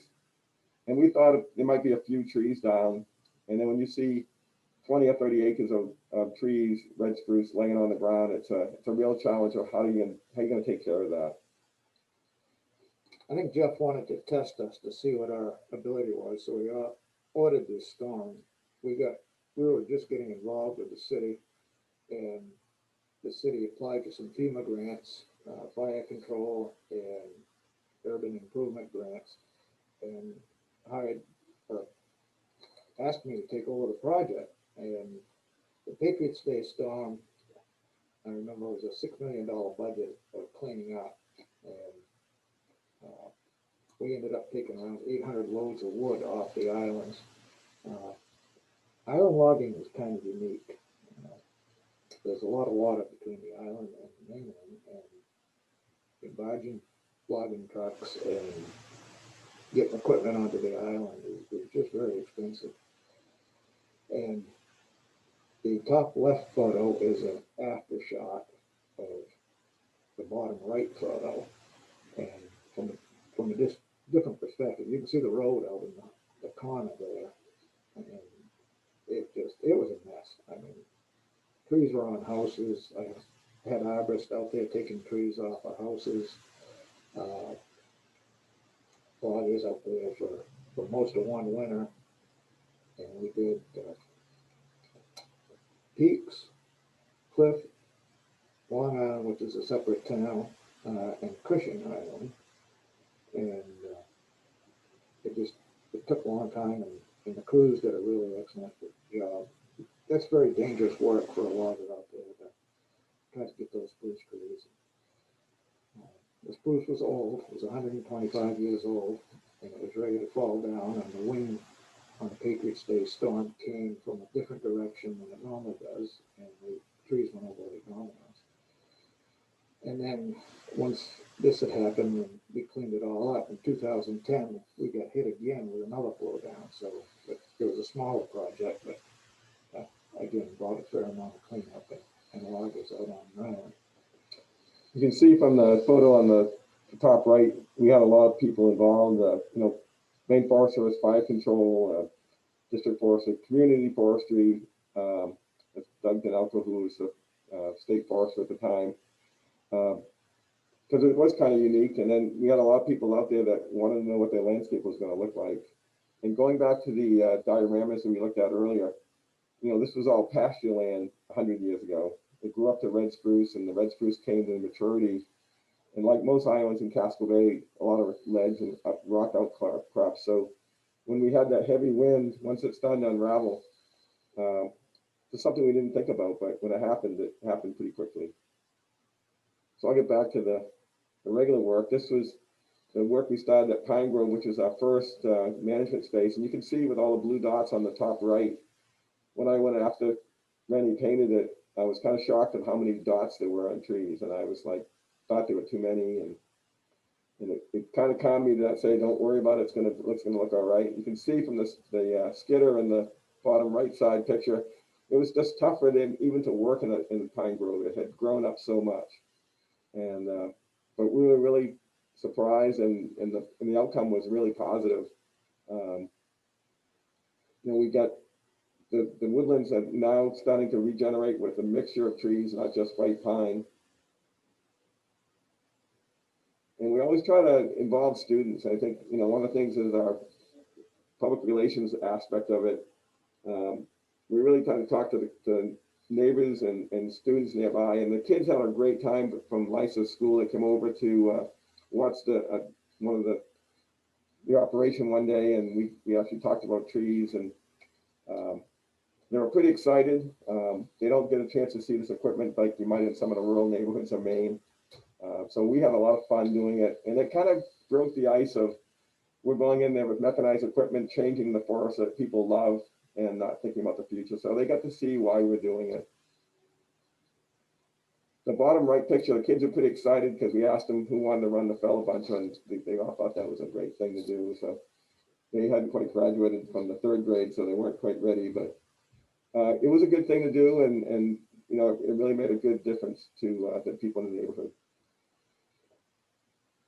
This is another project we did right after that. This is once we got the first project under our belt and felt we could do it, we kept going. The Riverton Trolley Park on the Pasumsket River and the Riverside Golf Course. It's about a 300-acre parcel together between the golf course and this trolley park. And it had been, you can see from the top right, the white pine had been there just like those pictures earlier. We had the land since the 1920s and nothing had ever been done. So we did this work. We made good progress. We had a lot of people thank us, and then we actually made it and generated enough revenue from it that the work paid for itself. So the target we had is in the bottom. You'll see there's a picture with Norway maple. We were able to thin out a good percentage of the Norway maple that was in this lot. And then in the top picture, we have a stand of ash trees along the Pasumsket River. That this large stand, we know with EAB coming that we wanted to work on that. So Rennie did target that space to get some additional work done. It's always nice to have some help afterwards. TD Bank has been a great resource for a lot of our TD tree days. These are people who worked in Greater Portland that came out and helped us do some cleanup and helped us plant some trees where we needed it. But it was really fun to get people out of their environment to see the space and to get into some of the parkland. Then 2016, we got to that project that we showed earlier. This is the 100-acre woods at Evergreen Cemetery off Stevens Avenue. And you can drive through Portland and not know you have 100 acres of woodland hiding out back. And we bought this land in 1858. It just kind of has sat back there in reserve, and it is an important place for Warbler Week, and a lot of people have trails back there, so it's a really important space. And then since people love this space, to do forest management work, you really want to make sure you get everything lined up so that people trust that you're doing it right. Shows you an idea of the white pine stands. We have a lot of them, how crowded they get. The bunch are in the middle. You can see you had hardly even room enough to move in there to do the work.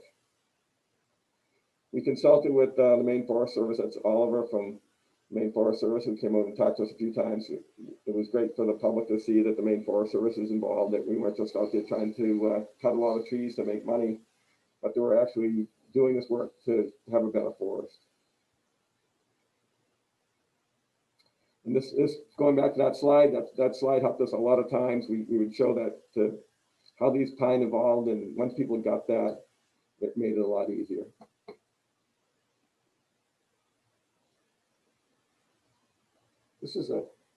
These are slides of the crew working right next to the cemetery. The snow down here on the lower right is plowed off the road that services the cemetery. The crew did a really nice job in there. They didn't do much damage to the residual stand. They got the wood out. Yeah, I can't say enough good about them.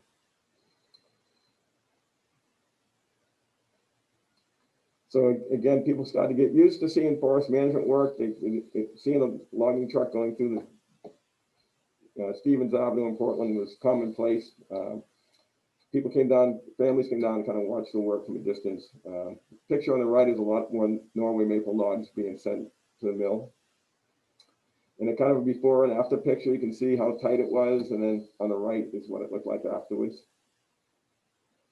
Some of the high value areas are along behind some of the neighbors' homes and some of the edges of the cemetery. We brought in a forest mulcher. The forest mulcher was a great tool to use to kind of do some restoration work and kind of soften some of the edges, so to speak. But it did a great job for us. And this is the space this year. This is some of the area right next to the harvest. This is Oliver from the Maine Forest Service, and we were looking at this regeneration that's really taken off with the extra light. Ferns and other understory plants that we never had were coming back. We were able to get the landing in the Maine Forest Service handbook, so that we're pretty proud of that. As far as the landing on the left is what it looked like when it was active, and then what it looks like today. We also had special projects like this year we did a project on the Western Promenade in Portland. You can see in the view on the left, it was wide open towards the Fall River, and then what it looked like last year, not a lot of view. We again looked at Norway maples and invasive plants. This is an aerial view of the Western Prom, and this is up by St. Maine Medical Center in that area of the Portland. This was back just a month ago, what it looked like. Again, we did a lot of public relations up front. We tried to tell people it was part of a master plan.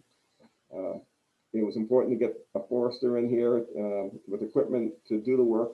And I'm gonna, again, give kudos to Jeff.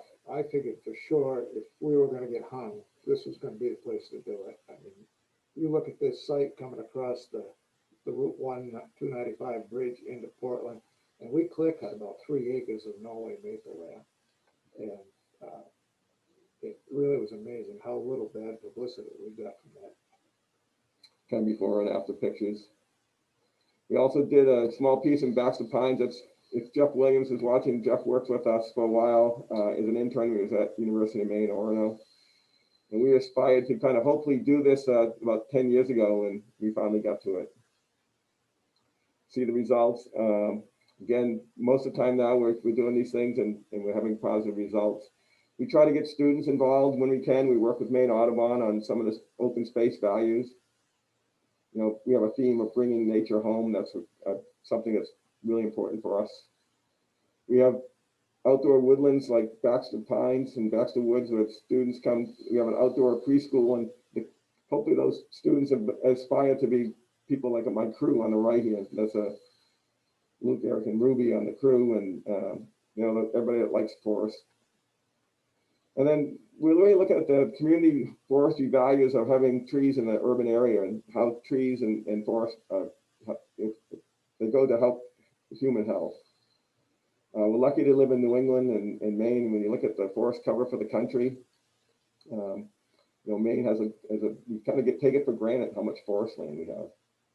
I was reading recently about tiny forests that they've started in England and some places in Europe, and you know, it's starting to take place where these small, tiny forests the size of a couple tennis courts are really important environmental aspects. And I think back to Maine, we're so lucky to have the forest land we have.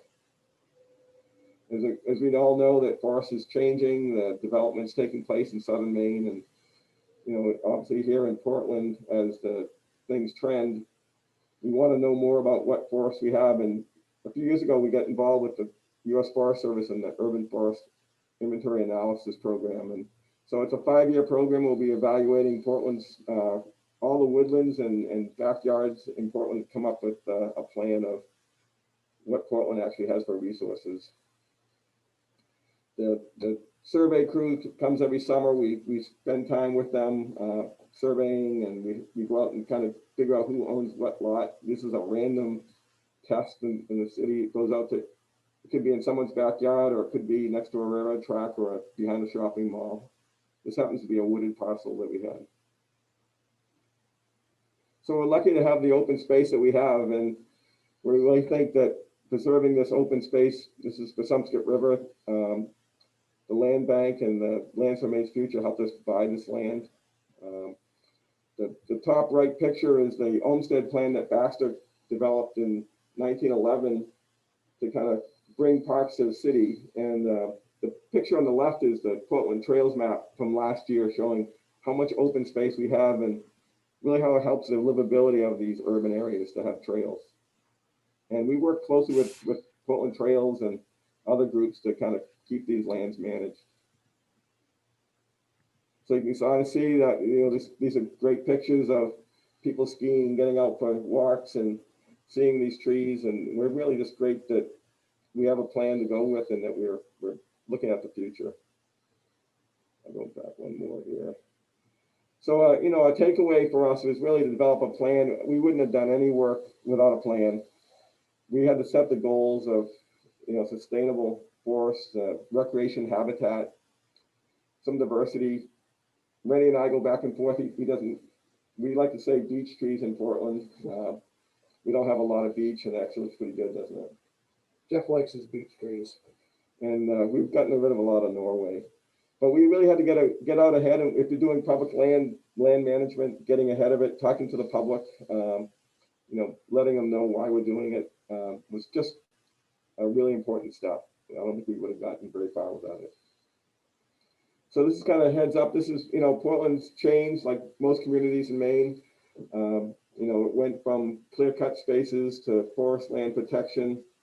And, you know, you got the future development pictures, which is this one in the big picture here is what Portland is going to look like with the artist rendition of if it gets developed into condos. And you can see the observatory still in the picture here, and, you know, as Portland's changed, but we're still lucky that we have the open space that we have. And, you know, it's having a plan and working with groups like Maine Woodlands to kind of look at those values. And we appreciate the steps we had to get where we're at today. That's it. Terrific, terrific. Thank you. Thanks, Jeff. We have time for couple of questions, and we have some submitted, so I'm just gonna read them off. One of them was, did you have to get a permit to cut this near the water when you did the work around for the views, or did you have to get permits? Did you have to apply for permits for some of the work you did? So far, what we've done is complied with the shoreline zoning regulations, so we Yeah. haven't had to get permits. Okay. I brought the CEO out onto the island, so we were cleaning up the blowdown, and we spent a half a day looking at sites, and his comment was, I don't know what you're talking about. You seem to know what you're doing. You know, don't do any more than you have to. And we ended up not getting fined or actually getting any bad publicity, even though we cut right down to the edge of the water. In our management spaces, the parkland woodlands were all outside the shoreline zone. So it was only the island work that we were close to. Remind anybody listening, if you have a question, you should go to the Q&A at the bottom of your screen and type the question in. There's a question about what trees are you planting? What trees species are you planting when you're replacing Norway maple? What tree species are you using? Well, we're trying to look at the site conditions and what native trees would actually be growing there. So we're putting back, if it was Norway maple, we might be putting back red maple. It could be sugar maple, and it could be a mixture of northern hardwoods that we try to look around the neighborhood. We're pretty good at trying to using the forest plan of what plants were there to put the same back. In some cases, we're just letting natural regeneration take place, but in some places it's sensitive and people want to see some trees instantaneously. So we actually put some of that money from the harvest back into the restoration part, particularly on the edges. It might be someone's backyard. So here's a specific question for a person that lives in Portland and lives on Munjoy Hill at part of the year, and says the brick sidewalks are in bad shape because of tree roots. And wants to know whether whether pollard, if you pollard, and you might explain what pollard is, pollard the young trees when planting, whether that would be useful, or how do you deal with the issues of trees and roots and things like that in an urban setting? We maintain about 20,000 street trees and parkland trees. So and part of that mix on Munjoy Hill would just for example, downtown Portland, we have 600 trees and tree wells just in the sidewalk area. So we have a lot of challenges to get the sidewalk surface to be smooth. Many of the old sidewalks were built and placed right on sand, so there wasn't really a base under them. So the tree roots are advantageous, going to go under the sidewalk into the grow space. And so we work with Public Works to kind of smooth those areas out. Sometimes we do some root pruning, or sometimes we lift the level of sidewalk back up. But pollinating the tree probably wouldn't make much of a difference. We think that once those roots are established, they're there. And there's no question we have a lot of them. And but we've been pretty good about keeping up. We team with Public Works every year with a list, and we go out and try to improve them. In some places, instead of having brick sidewalk, we'll put a bituminous patch of pavement, which is a little more flexible than the brick, and it can kind of smooth it over. So we're looking at different things. Down in the Old Port, if you're in the Old Port, you might see flex pave, which is a kind of a porous pavement that we use. It looks like mulch, but it's really pavement, and it allows the water to get through. So we've been trying some of those things. So there's a question about describing the site prep that you did on, you showed some slides here about, whether you seeded the log landings and the site prep, and then what seed mix you used. Sure, that's a good question. In some areas, like near Evergreen Cemetery, we went back to a more of a kind of a meadow mix of a mixture of grasses and wildflowers. Places that were going to be mowed, we probably went more of a fescue mix. But we wanted to actually get some cover on some of that space. And then other places, we let it kind of go back to regeneration. So some of the places in the more of the forested area, we let kind of go back.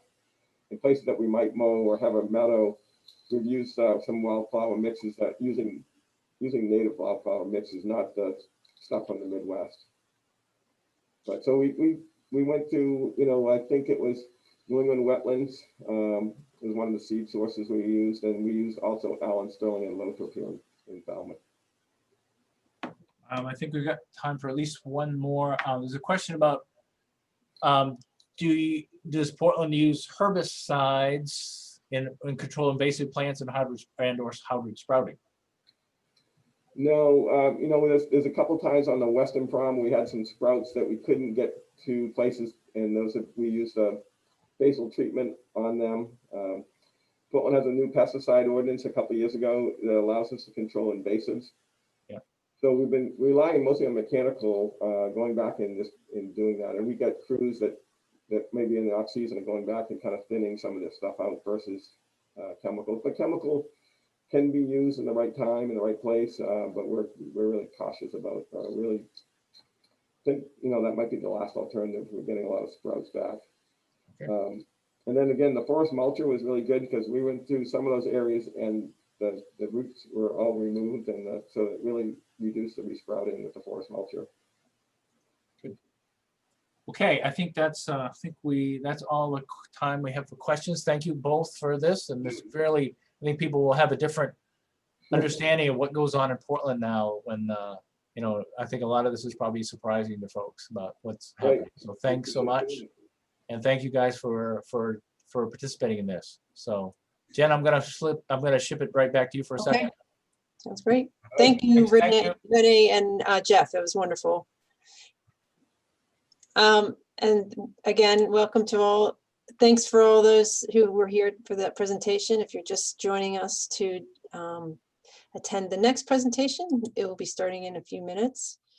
Again, we've got a nice morning going. We have the next session will be on the history of axes and tool making in Maine. And then the morning will be finished up with our forest pests and disease update with our two state foresters, or not state foresters, but our pathologist and from the state of Maine. So we will get updated that way, and then we'll have a break, and then we'll jump back in this afternoon for our carbon market presentations.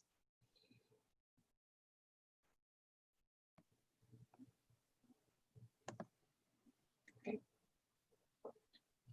And again, I've had some questions about how to get onto the online auction. Again, go to our website, www.mainewoodlandowners.org, and you'll see a square on our homepage that takes you to our online auction. One of the wonderful items is a tour of our next guest's shop, axe making shop in South Portland, Brent Cochran. And so you'll get a little taste of what Brent Cochran's about in this next presentation. And the tour is going to be a firsthand experience seeing how a modern day blacksmith operates and creates products that is high in demand. So we'll start in about 5 minutes. So you all have a break, and we'll be back with the next presentation at 10:30.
Okay, welcome back, everyone.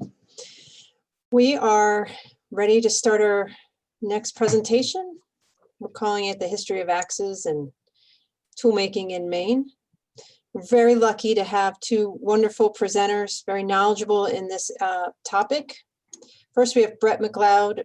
Brett is an associate professor of forestry and national resources at Paul Smith College in upstate New York. He's also an author of the recently released book, American Axe, The Tool That Shaped a Continent, which some of you might have received as a thank you gift during our annual appeal, or maybe you've already purchased it yourself. McLeod is also a professional lumberjack competitor and a former producer of the Steel Iron Jack series and Steel Timber Sports series. He coaches the Paul Smith Woodsman's team and founded the Adirondack Woodman's School and the Adirondack Rural Skills and Homesteading Festival. He lives in Vermontville, New York. We also have Mark Ferguson. Mark is the president and co-owner of Brandt & Cochran. Brandt & Cochran has been making Maine wedge pattern axes in its South Portland shop since 2018. Mark grew up in Michigan, camping and canoeing with his family and friends. And during high school and college in the late 70s and early 80s, Mark worked in a series of small machine shops. In 2015, he was finally able to follow that passion and start business with his brother Steve and their partner Barry Worthing. Brandt & Cochran's heirloom quality axes have been featured in publications such as Field and Stream, Maine the Way, Gray's Sporting Journal, Down East, and the New York Times, and as well as Brett's book, American Axe. So Brett and Mark will be providing a history lesson about Maine's role manufacturing axes and share a lot of people's appreciation for the traditional tools used in the woods and the rejuvenation of axe making in Maine today. So again, thank you very much, Brett and Mark, for joining us. And we're going to start with Brett. Great, thanks so much, and good morning, everyone. Today I thought I would start out by sort of asking the question, why axes and why American Axe, the book? For me, I got my first axe when I was about 5 years old. It was my most prized possession. I still have that same axe today. It was a Collins axe. It really is the simplest of tools. It's just basically a wedge with an edge. But yet it allows us to do so much work. In North America, approximately, actually I shouldn't say North America, in the United States alone, over 300 million acres have been cut with an axe. Some of that was second growth forest, some of it was virgin forest that were cut, but certainly an astounding prospect to cut 300 million acres with a wedge. So that to me was certainly interesting. I'm also a forestry professor, and I'm interested in forest history and how our tools really influenced rates of development and expansion and forest management as a practice. For the layperson, the early settlers, an axe was also an affordable tool. So while we see saws fairly early on, they don't become commonplace until really the late 1800s for the crosscut saw, and that was a function of it both needing a specialized skill set to sharpen it, but also a much higher cost compared to the simple axe.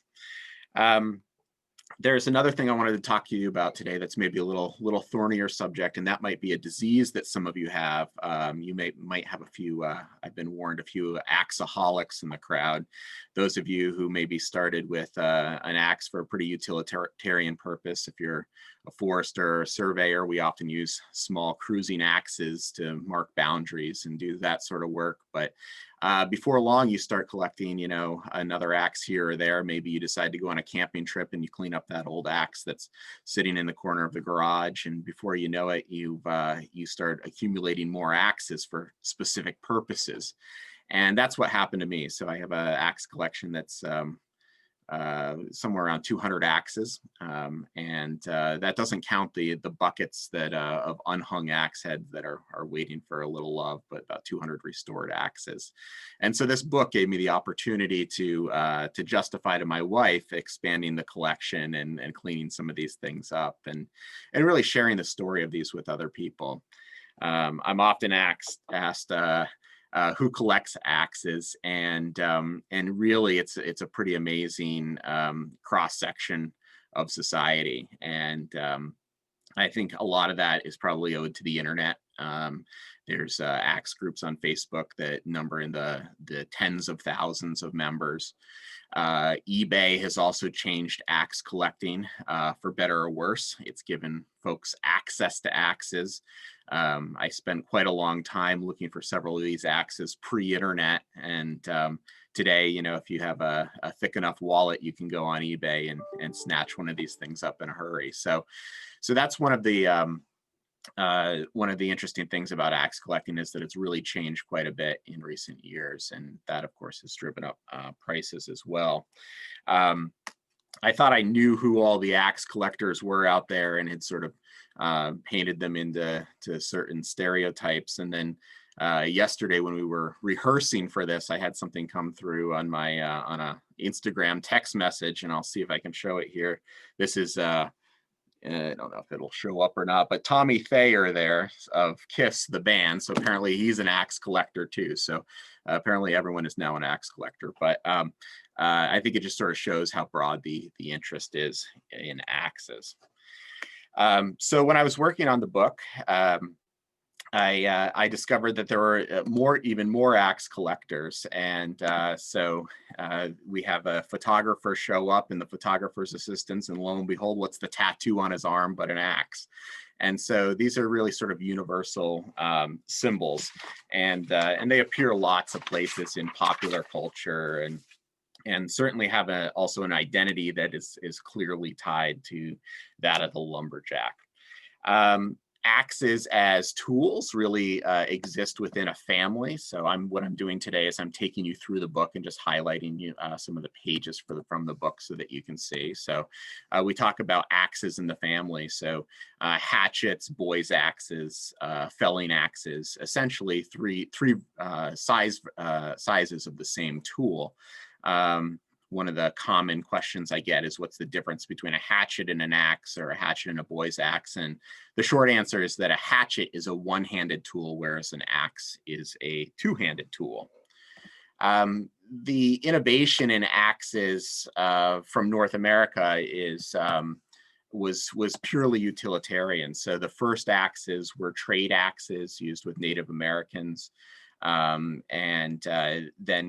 Puritans brought with them their English felling axes, which were great for European woodlands that were largely managed through coppice forestry, through sprouts and smaller wood. When they encountered the virgin forests of the Northeast, they decided they needed something a little heftier that would swing a little truer and with a little more bulk behind it. So that's really where we see the development of the pole of the axe, which is this backside, and that gets bigger and bigger and bigger over time, but really helps that wedge to fly true through the air, prevents it from sort of glancing, and gives it a little more mass as well for deeper penetration. So this is truly an American, not an American invention, but certainly been reworked and turned into a much more capable tool through American ingenuity. I get a lot of questions about the proper ways to swing axes, and my training came from competitive lumberjack sports, where you're trying to chop as quickly as possible through either a vertical or a horizontal log. And the thing that I always emphasize to people when they're swinging an axe is it's about efficiency. You want to be able to stack your hits one on top of another. So you don't want it to look like a beaver chewed it when you're done. And that's, that effect of looking like a beaver was there is usually a combination of inaccurate hits and an axe that isn't properly sharpened and maintained. So here I'm using my trusty Black Raven felling axe, and you can see that I'm moving in a clockwise pattern around that block. So what I do, or the tree. So in this case, the top left photo is what we'd call an up hit, and then we move to a down hit in our near wood, and then our next hit, we're going to move over to what we call our far wood, and then eventually down to our far up hit. So so these are sort of important techniques that allow the axe to be used much more efficiently. In college, I had a job girdling trees, and I used an axe for all of that and was able to keep up with the crews that were using chainsaws for girdling as well. So that's a little bit about the swing of the axe is at a 45-degree angle. People have played around with different angles based on the hardness of the wood and everything else, but 45 degrees is a good consistent angle for chopping most species. I should mention that, you know, that axes have a very utilitarian function, but they've been adopted other places in society as well. So, for example, the parade axe is one that I'm rather keen on. So this is a fraternity from the late 1800s called the Modern Woodsmen of America. And they had these cast aluminum axes that bore this Modern Woodsman of America insignia. They dressed up. The members were called foresters, and they would appear in parades with their axes. These Modern Woodsman axes, although not functional, have become quite collectible in recent years as well. And here I'll show you the other page of the book with a full cast of characters there with their axes. On a more practical note, I should mention that, you know, axe patterns there's an incredible number. There's hundreds of axe patterns out there. Actually, I'll go up to page 76 here. And the axe patterns were often regionally developed. Sometimes they were developed for specific purposes, like a turpentine axe. Or later on, you're going to be hearing from Mark about the Maine wedge axe. Some have these lugs that are most commonly associated with the Jersey bit axe and that sort of thing. So sometimes they were decorative changes, sometimes they were marketing changes, but oftentimes they had a geographic connection as well. And they were for both single bit and double bit axes. I should mention that that American axe makers recognized that there were other markets in the world, so they actually started seeking out axe markets, particularly in Australia and New Zealand. So wood chopping there is what baseball is here.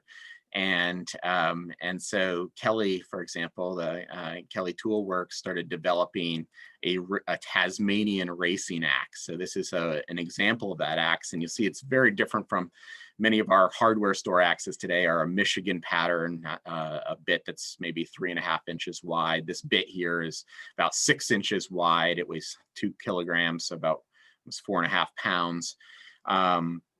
And these were developed with the purpose of racing, and they would be used in events like this one right here, which is known as the 3-board jigger. It's a springboard chop where they're actually going 3 boards in the air and then chopping a very dense wood that they have down under called silver top ash. So these axes were very hard steel. It allowed for a very keen edge on them, and again, the additional mass was beneficial to chopping as well.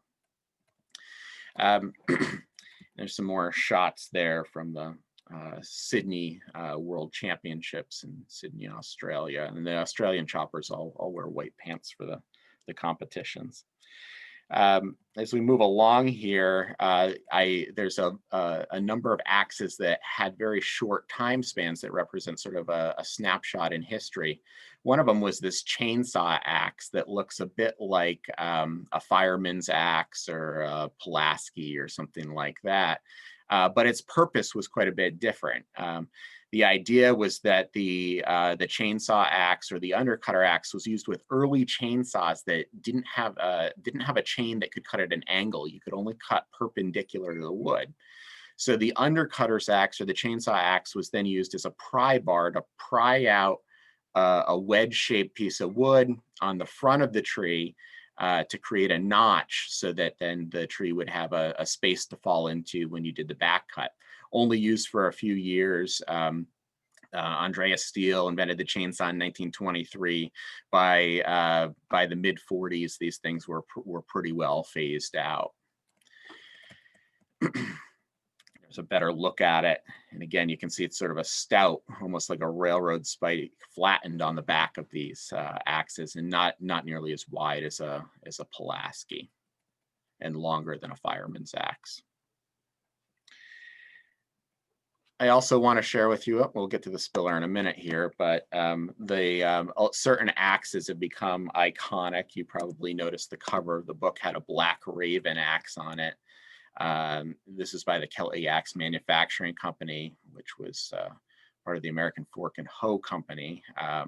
And this was really considered a premium axe. And so axe competition got really fierce between these manufacturers, and they started looking for ways to differentiate their products. And one way that they could do this was by developing specialty lines. And they would do this both internally, as Kelly did here with the Black Raven, but then they would also work with hardware store companies to develop private labels. So there are literally thousands of different axes out there, but many of them came, especially once you get into the early to mid 1900s, came from a small handful of axe makers who were doing essentially custom work, putting the labels of their customers, mostly hardware stores, on the sides of those axes. So in terms of some terminology here, what you see is an etching. So that goes down into the metal. The labels themselves were all oftentimes embossed or raised letters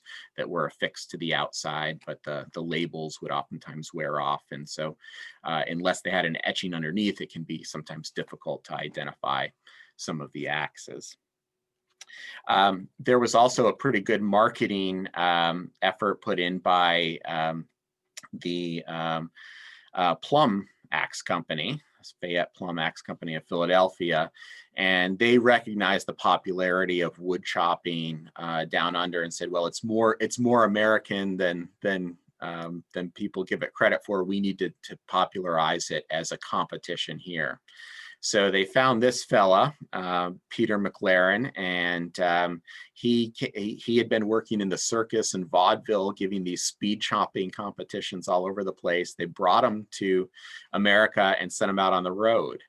And this is his axe here, the Plum Champion axe. And essentially what he would do is he would travel town to town, hardware store to hardware store, and set up a little competition. He claimed that he could beat any other chopper out there using a different make of axe. And so this was a way to highlight the superiority of the Plum Champion axe. Of course, I should mention that it was really Peter's good skill. He was an expert axeman that allowed him to dominate these things, but really made the axe quite popular as well. And it was available in a variety of patterns. He chopped with a much larger, sort of almost Tasmanian or Connecticut pattern bit. This is a smaller one that I own. It shows the etching there is of him chopping a log underneath. It says quality seal over the top and Plum Champion axe. So these have become quite valuable in terms of collecting anything with an etching on it or an embossed stamp that's still label that still exists. Those are seen as quite valuable. Just a couple other axes I wanted to show you here before I hand off. Oh, there's Peter with the axe right there, giving some advice to people on how to sharpen their axes. He also put together an axe manual that covered the care of the Plum Champion axe and some tips for working efficiently in the woods. So I think actually at this point, it's a nice time to hand it off to Mark, who's going to talk a little bit more about axes and axe manufacturing in Maine and how that evolved over time. And then we can take some of your questions at the end.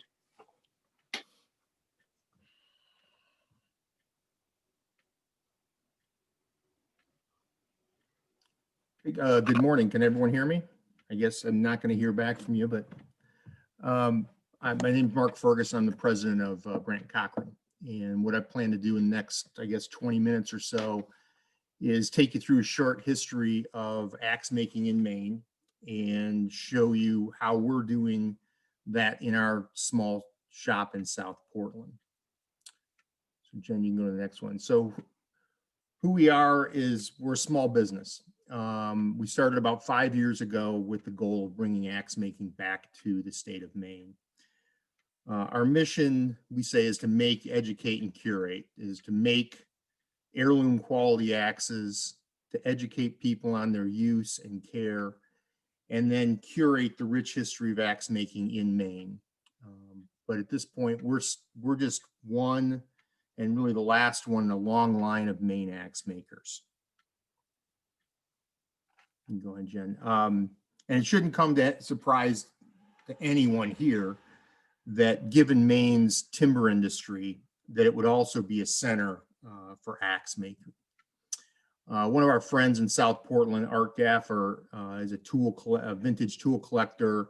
He's a retired boiler maker, and he's self-published this little book. He's been working on it for years. And he's identified about 250 axe makers that made axes in the state of Maine from really the early 1800s up until today.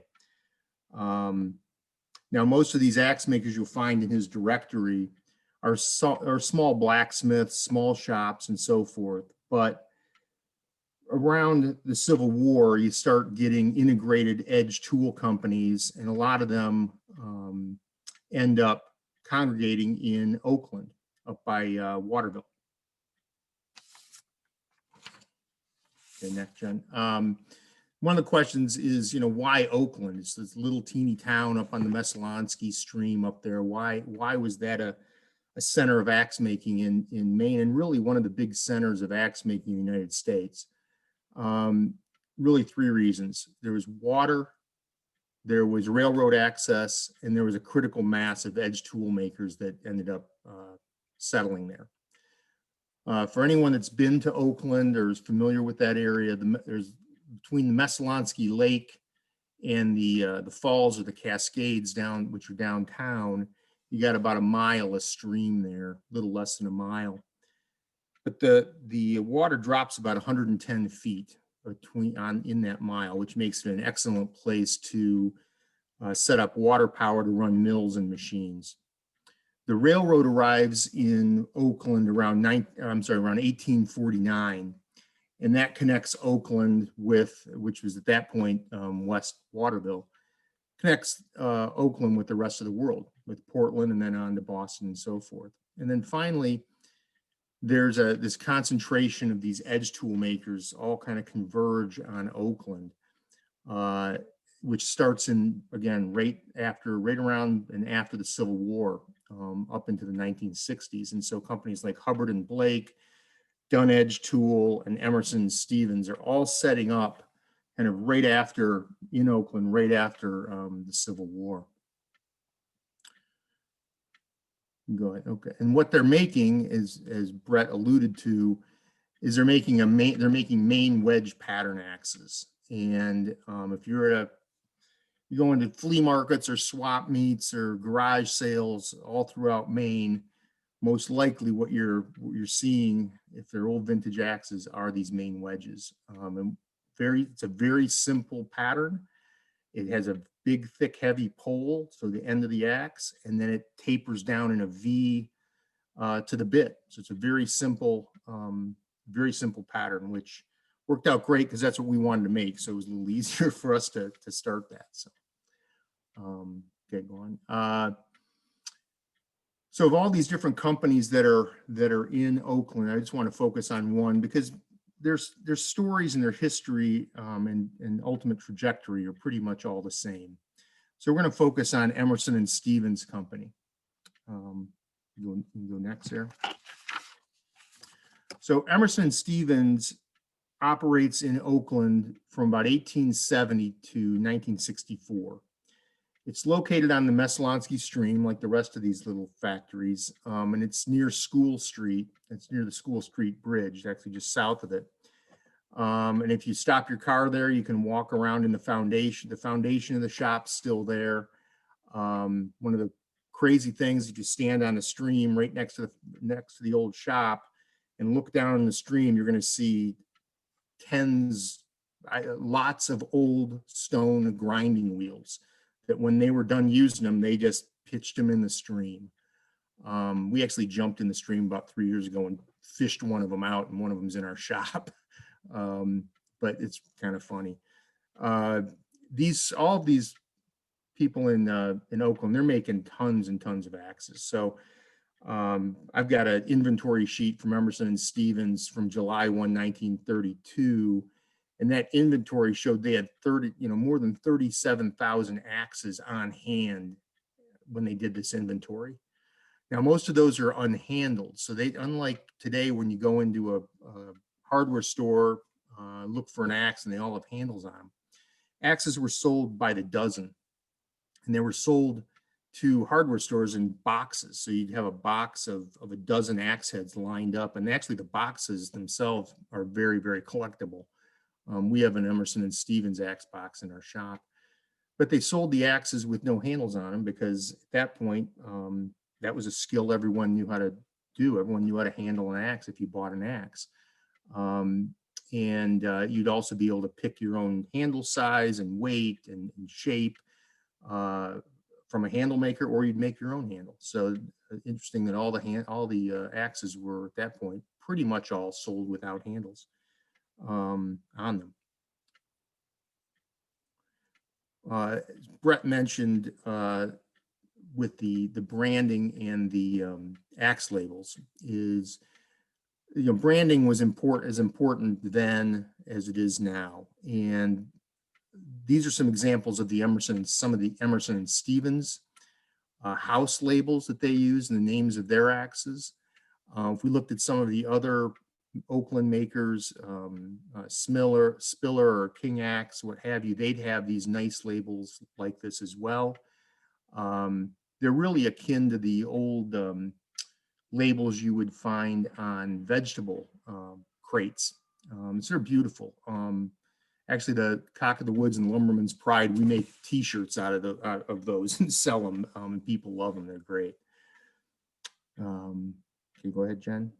And then we talked about, Brett mentioned the kind of private labeling, and all the axe makers in Maine also private labeled their axes and sold these to hardware stores and distributors, and they named them whatever they wanted to name them and said all kinds of things about them, which may or may not have been true. Our favorite label is this one in the middle, which is the special low price axe, which was made good but was not guaranteed. About 3 summers ago, I found out that up at the University of Maine, it's actually part of the Maine Historical Society's collection, that there's 88 bankers boxes of records of the Emerson and Stevens Company that's part of the Maine Historical Society's collection. It's all housed up at University of Maine up in Orono. And I went up there and asked to look through some of these boxes. They pulled 12 of the 88. They're not in any way archived or labeled. You just didn't know what you were going to get when you open these things up. So it was really fun because I'm a history nerd, and it was just fantastic. But one of the things when I went through and found in these 12 boxes, one of the themes that came through when you're reading old correspondence, which is where most of this came from in company documents, was that all these companies in Oakland cooperated with each other. And I guess it makes sense. It's a small town. It would have been smaller then. And so it wasn't a lot of this ruthless competition and trying to crush the competition. These were people's neighbors and people they went to church with, and their kids all went to school together. And so there was a lot of friendly competition, but they also cooperated. So what you find when you go through these records is they shared employees. There's correspondence where it's, hey, we don't need Jim as much full time. Can you use him over in your shop? People sending in letters from all over I read a bunch of letters where people were looking for jobs, and they're sending in letters to, say, Emerson and Stevens saying, hey, I'd like to move from Vermont to work in your shop. And then the manager of Emerson and Stevens sending that on with a handwritten note to the guy at Dunedge Tools saying, hey, we can't use this guy, can you? Also, a lot of paperwork about buying steel. Steel would come in by rail, mostly from the Midwest, from Cleveland and from a lot from Buffalo and Pittsburgh. But they would buy, the companies would get together and they would buy carloads of steel. And so some of these documents show, them buying these carloads of steel to make axes, and then hand notations where they're splitting it up among each other. Here, Dunn, you take this much, Emerson and Stevens, you get this much. It's pretty neat. And in some periods of time, you also see where they're transferring axe heads or handles back and forth between each other, especially right after World War II, when there's a real steel shortage in the late 40s and early 50s. They're starting to move inventory between each other. I guess the most nefarious thing I found, which was interesting, is there's lots of documents in one of the boxes about it, was all of these Oakland companies, along with their friends in a couple companies in Vermont, Kelly Tool was part of this, was they all got into a price fixing arrangement. And there's a document, there's a bunch of documents, but one that's just amazing to me was 1886. All these guys get together in a hotel. I just forget right now where it was. It was somewhere out east. And they get together in a hotel and they sign this thing that says, we are all going to fix the prices of axes at $6 a dozen. That's going to be the floor. Can't sell for anything less than that. And they all sign their name and their company name and et cetera. So, obviously a little bit before antitrust laws came into vogue, but pretty interesting. And I hope in the future to get through some more of these boxes, or at least do it in a little more organized way. But it took me 3 days to go through 12 of these things. And hopefully I can do that when the library opens up and COVID's done. So then by the late 1960s, all of this is really gone. Chainsaws and cheaper foreign made axes, which are starting to come into play, really demolish and destroy the domestic axe and edge tool industry. And Oakland's no different. If you want to see one of the really neat artifacts, I guess, of this time, is a young filmmaker named Peter Vogt, who went to Colby and was aware of what was going on over in Oakland, made a movie in 1964 called Pioneer Axe. It's a 14-minute movie.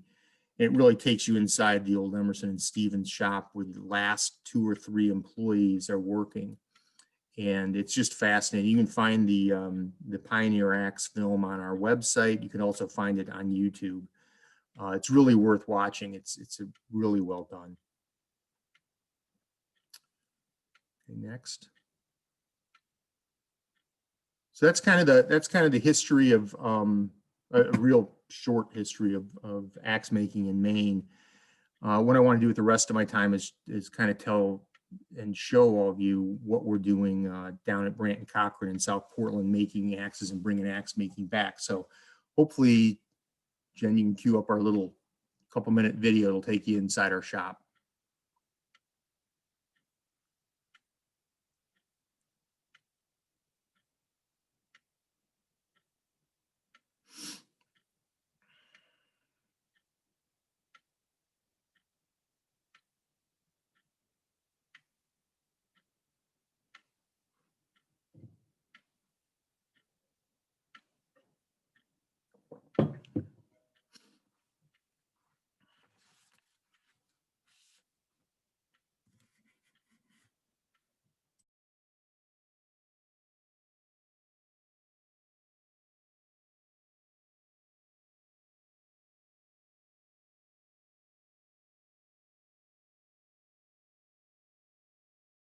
Maine had its own, the Maine wedge. You can see the wedge shape with the large pole. He kept saying on mute. I was like, We decided to make a Maine wedge as a way for us to honor the Maine axe makers of the past. make our camp axe, we start with a 3.5-pound billet of 1050 carbon steel. We use heat, force, and skill to create the Allagash Cruiser. We temper the axe to a Rockwell hardness of 56 to ensure it'll keep the edge. The Allagash Cruiser is hung on a Maine ash handle.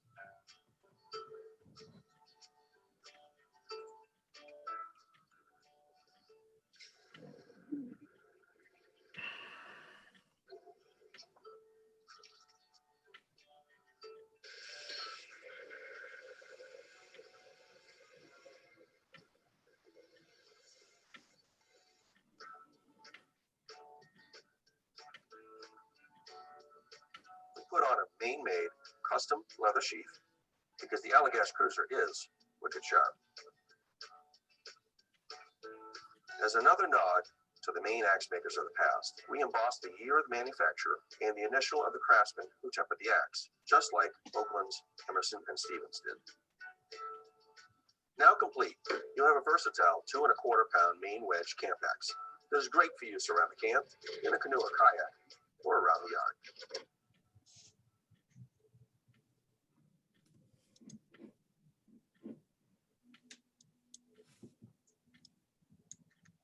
Get back to his slideshow. Yeah, so that's a video obviously we made a couple of years ago now, and it's to me it's funny seeing all our machines. They look so clean and nice in that video.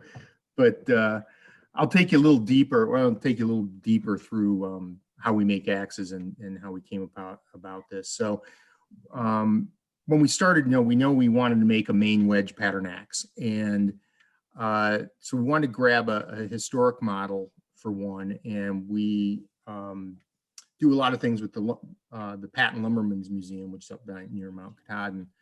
And we actually borrowed the axe head on the left is one actually from their collection that we borrowed and then used as a pattern for our Allagash Cruiser. The material we're making this out of is 1050 carbon steel. We wanted to use a steel that would have been available to the Maine makers in around the 1920s and 30s. So we didn't want to use some kind of strange alloy or anything like that. So that's why we chose the 1050. 1050, what that means is it's a carbon steel, only has two components. It's got iron in it and 0.5% carbon. The steel comes to us, well, the steel to buy it comes in 22-foot rods like that. Obviously, I cannot fit that into my 10-year-old Jeep Cherokee. So we have that cut up into 2.5-inch long billets. The steel comes from Republic Steel in Buffalo. I've got a distributor in Cleveland that then cuts this for me, puts it in those white 5-gallon buckets, and I put those in my car and drive to Cleveland and bring them back. And that's where we get that steel. So we end up with that 2.5-inch diameter by 2.5-inch tall. Is about we start with a 3.5-pound billet of this 1050 steel. You saw some of the machines in the video that we used. Primarily what we're using is a gas forge. It's a propane forge, which you see up in the left corner.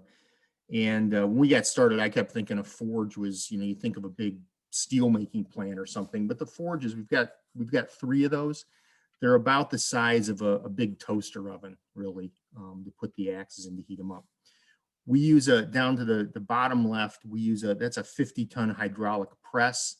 We also have a 25-ton hydraulic press. Those were made for us by a company in Indiana. In the middle is a grinder, is a 2-inch by 72-inch belt grinder that's made by the Stephen Bader Company it's made in New York, outside of Troy, New York. Up in the top right is our tempering oven, which is what we use to harden the axe heads once we're done forming them. And then of course we use good old hammer, tongs, and anvil as well.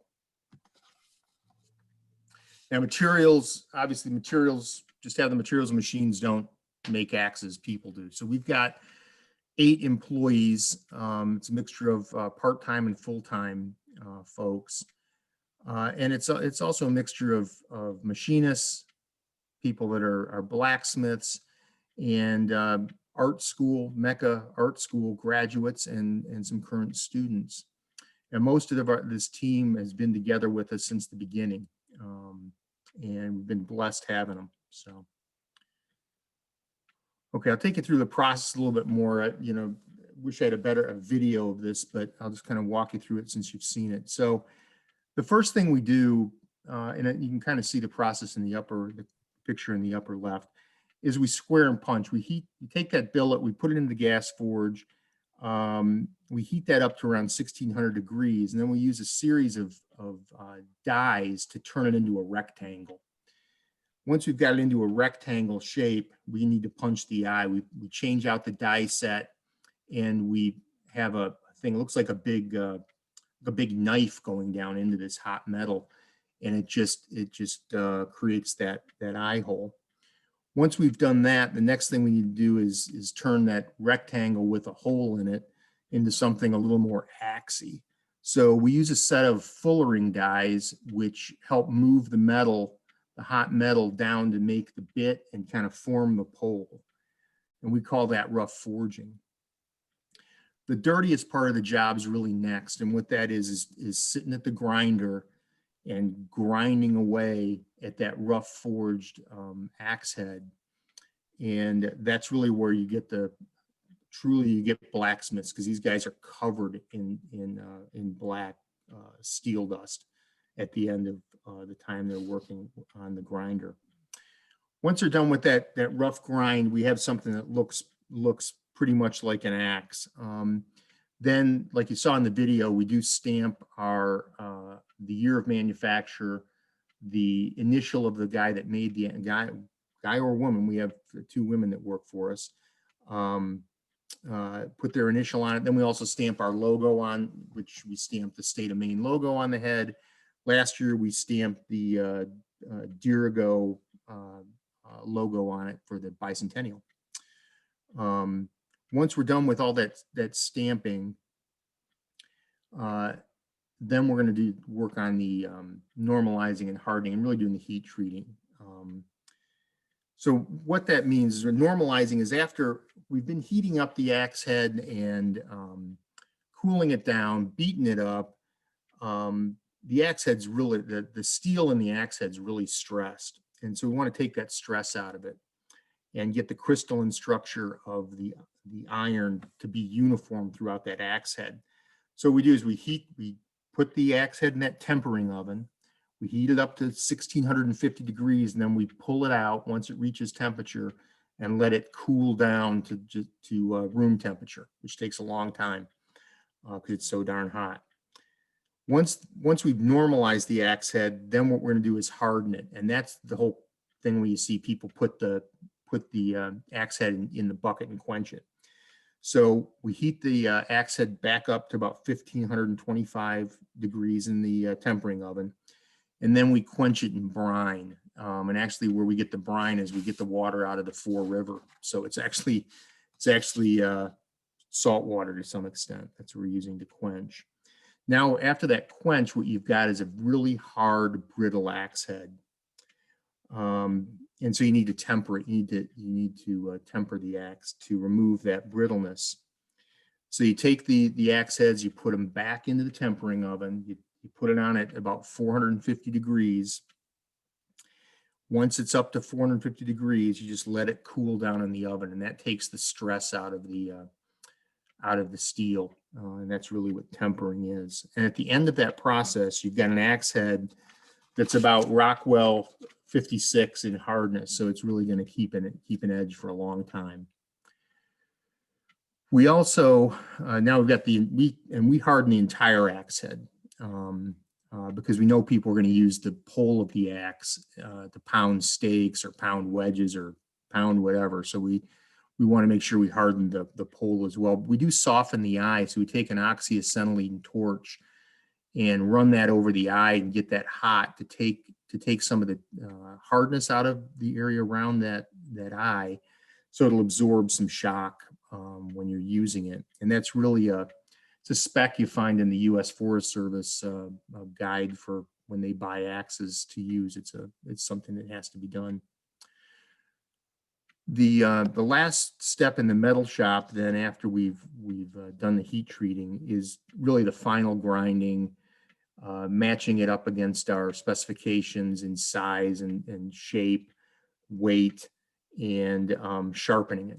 Once that's all done, we take the heads, roll them over into our wood shop, and half the axes. At this point, we're not using Maine ash handles. The handle maker we're using kind of didn't work out for us. We're now hafting these axes on hickory, 28-inch hickory handles that we get from some Amish folks that are turning them. We hope to be turning our own axe handles probably next year. We've got a couple of 120-year-old handle duplicating lathes that we've got working, but just have not had enough time to finish tinkering with them to get them going. So we hope to be making our own axe handles in 2022 at this point. Mark, we have about couple more minutes, and then we Yep. want to go today.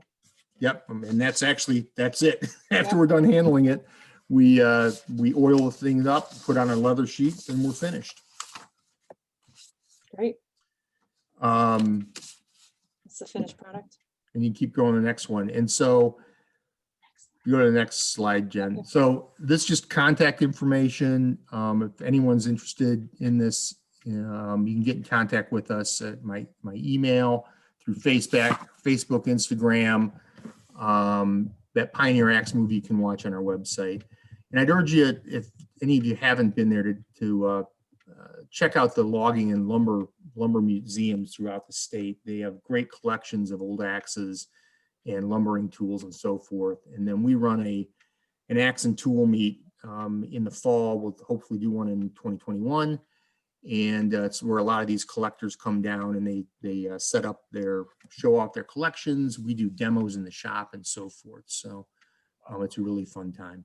Then the last thing, we talked about the book, and so online at our website, I set up a 10% off discount code, which is just the word Woodland, all one word, lowercase.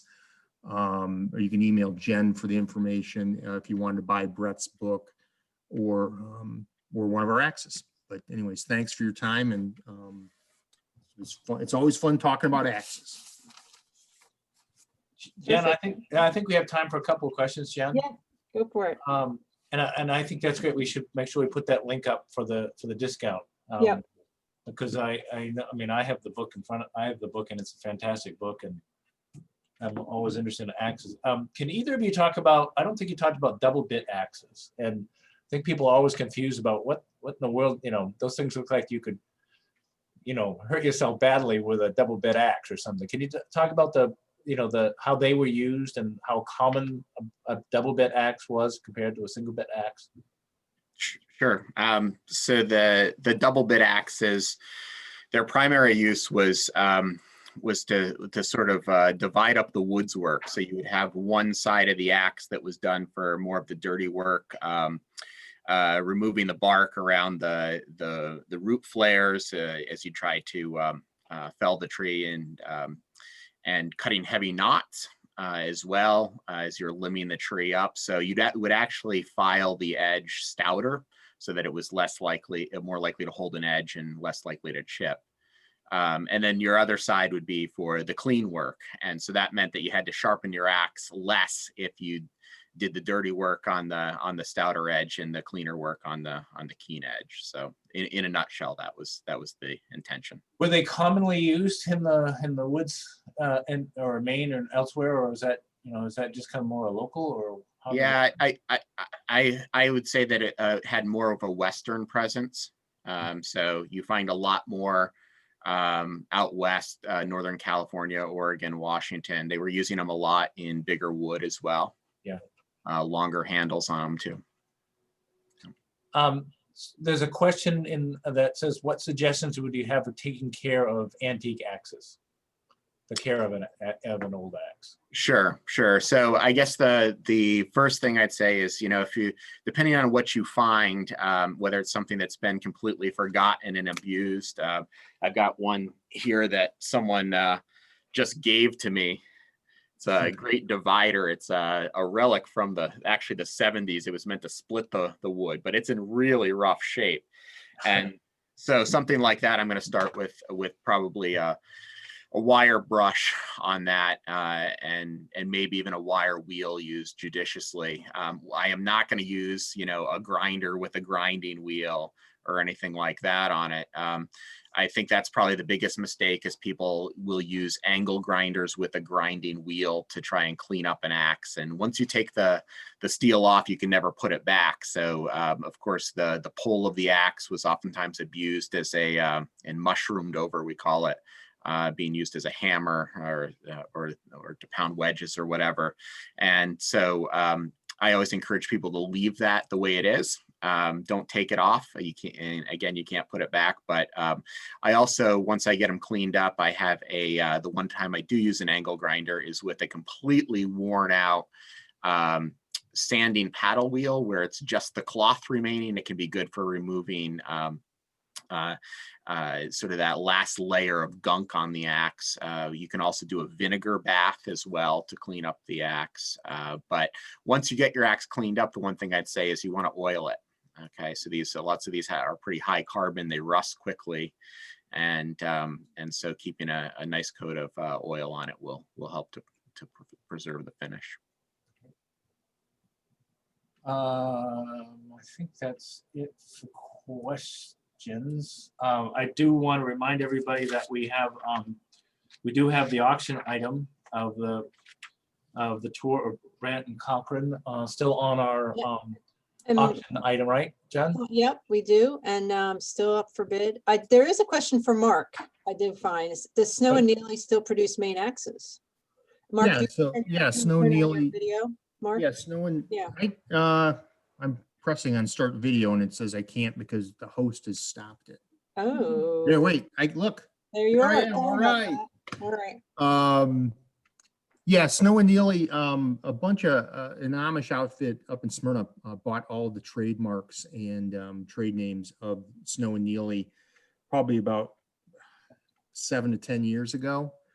They've been producing axes up. They're getting the axe heads, from what we understand, talking to them, getting the axe heads made somewhere out in the Midwest, and then they're assembling them up in Smyrna. They're putting the handles on, and I think they're doing some of the final grinding of them up there. I'm not sure if they're planning to actually move all of the forging work up there or not, but yeah, they are. It's really the universe of axe makers in the United States now is us, Snow and Neely, and then Council Tool down in North Carolina. And then there's also lots of blacksmiths. Liam Nielsen's a great blacksmith down in North Carolina. He's making a lot of axes, but it's kind of a different model.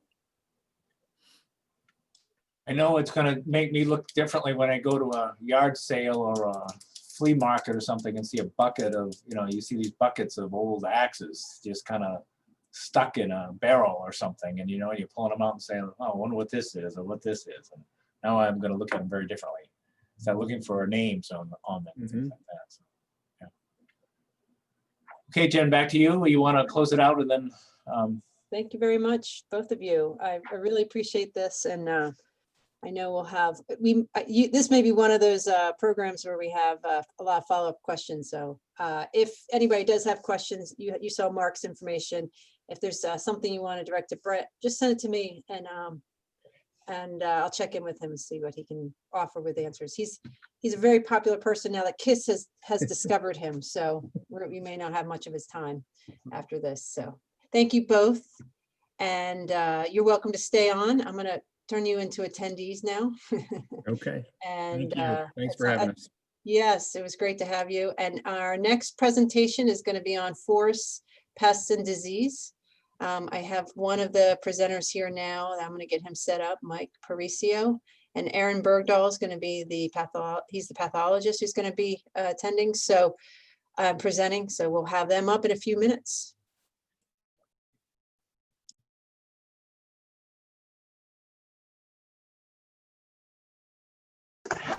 Hey, Jen, this is Mike. If you can hear me, Aaron's having some trouble getting into the meeting, so I think he's currently in as an attendee. If you Okay. can switch his status to a panelist, please. We'll do that. Good, good teamwork. That's what we're all about. Thank you. And Mike, go ahead and share your, yeah, go ahead and share your screen. Make sure they have video option if they want it. And you can turn your video on.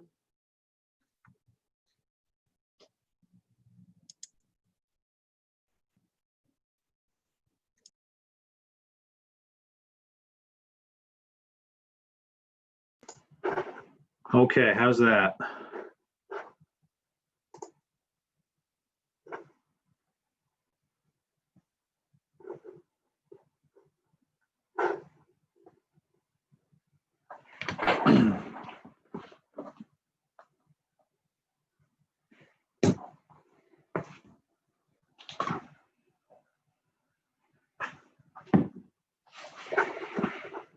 Aaron, you are now a panelist, so that issue is resolved.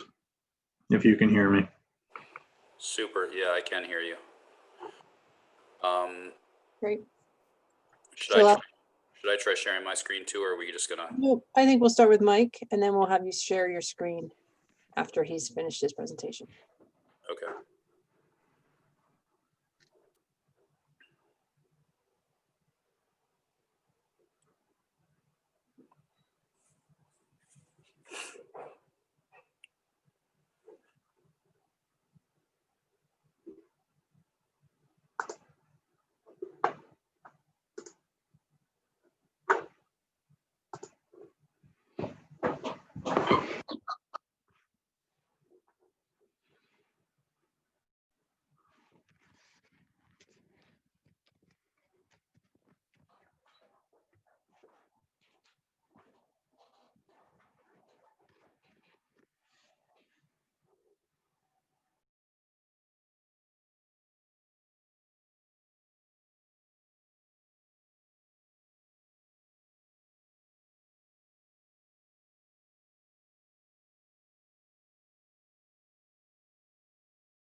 It looks like they've changed the settings since the last time I did that. So can folks just see my cursor? I thought there was a way to get a laser pointer in here.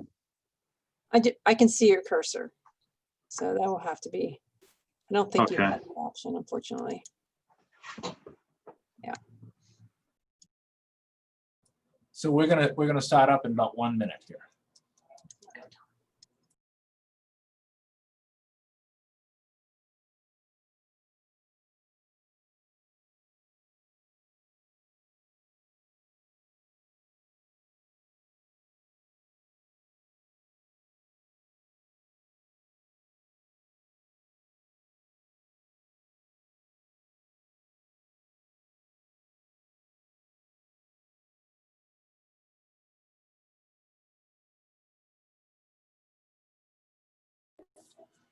Okay, I want to welcome everybody to our next session. We are actually very pleased. This is a popular session that we try to include often in our annual meetings about updates on insect diseases from the Forest Service, and we have the pleasure this time of two experts in the subject, so we'll be able to cover a whole variety of things. And as a reminder to anybody who has a question, as we go along, put your question in the Q&A, click on Q&A at the bottom of your screen and type in the question, then we'll have questions at the end of the presentation. We're really pleased to have Mike Parisio and Aaron Bergdahl from the Maine Forest Service on, and they can answer just about, I think, any question between Mike is a forest entomologist, and Aaron is a forest pathologist. So I'm not sure. Is Mike going first? Is that the plan? Correct. I'll be Mike, going you're going to go first. first? Okay, take it away, Mike. All right. Well, thanks for having us. And again, I'm really glad to see good attendance in this meeting. I'm not sure how the rest of the Ag Trade Show is going, but yeah, very nice to be speaking with all of you today. And I'm sure it's been said already, but we wish we could be there with you in person, but we'll make do with what we can. So happy to have any of those little side conversations that we would normally have if people want to call or email after we're done or at any point. So but anyways, yeah, like Tom said, Aaron Bergdahl and myself will be giving you a little bit of an annual review for the forest health scene in 2020. And some of this information goes back quite a bit because we haven't been able to present at our usual venues and stuff. So you'll see some information going as far back as 2019 potentially. So with that, I will get into the insect side of things. And then after I'm finished, Aaron will be covering the forest pathology aspect of things. I can advance my slide. Okay, so first up for 2020, yeah, 2020 was kind of a busy year in the regulatory world. So I'm going to talk about some of our regulated insects here during this presentation, but I'll mostly be focused on emerald ash borers. So at this point in time, with a crowd like this, probably everybody's aware we do have areas within the state that are regulated for emerald ash borers. So these areas covered in pink hatch here, both in northernmost and southernmost Maine, those are our regulated or quarantine zones. So just a reminder to folks that any ash articles that are being considered for movement out of those regulated areas needs to occur under a compliance agreement with the Maine Forest Service of the state of Maine. So anybody performing harvest activities on their woodlots, if they own land in either of these places, if there's ash involved in sales and stuff, just be aware of that fact that we have to pay attention to where it's moving, and there are certain limitations to where it can move. Yeah, so we get some questions from time to time about why we strive so hard for these regulations and stuff, and the answer is pretty simple when you look at some of the numbers. So what we're trying to protect here in Maine is still the majority of our ash resource. So as I pointed out, we only have two regulated areas at present, so southernmost and northernmost Maine, and then everything in between is still unregulated, and it's all EAB free as far as we know. And even areas within these regulated areas, a lot of that is EAB free as well. So on a statewide basis, ash is not the most common species in Maine, and it makes up only about 2% of the trees, but that still accounts for about 500 million trees almost, over 1 inch DBH. So quite a few ash on the landscape. And anybody that, has been out in the woods knows that, this isn't spread equally across the landscape. There's certainly core areas, as you can see in the central part of the state there, where most of the ash occurs. And then on a stand basis, obviously some stands have a really high ash component compared to others. So yeah, it's going to differ for everybody's individual situation. But basically only 6% of the ash in Maine is in those areas that are currently regulated, and we generally consider are infested with emerald ash borer, could be. So still over 90% of the ash in Maine are healthy, and they're outside of those regulated areas. So we're doing everything we can to prevent movement of any ash materials from out of state. Again, most out of state areas are pretty thoroughly infested, especially when we look at the New Hampshire map and elsewhere. But we're really trying to do everything we can to prevent movement out of these regulated areas into the non-regulated areas. So we did make some new detections of emerald ash borer in the state. Fortunately, all the detections made last year were in those regulated areas, so no new detections outside in the central part of the state. One of our core programs we operate is the girdled trap tree program. So last year we had 34 trees around the state in strategic locations that were girdled. Again, that girdling process kind of entices EAB to infest those trees, and then we go in destructive destructively sample them at the year's end to see if there's any larvae contained within them. So in the northern EAB zone, again, we did have some new detections of some new towns like Frenchville, Grand Isle, and Van Buren. So again, those aren't detections outside of a regulated area, but it shows that within regulated area, EAB is spreading. And it's important to note with use of that girdle trap tree program, we actually found it for the first time in Van Buren. So that's the first detection for that town. In the southern zone as well, girdle trap trees detected EAB in the towns of Gorham, 2 in Portland again, and South Berwick. Again, those towns aren't necessarily new except for Gorham there. Speaking of South Berwick and Portland.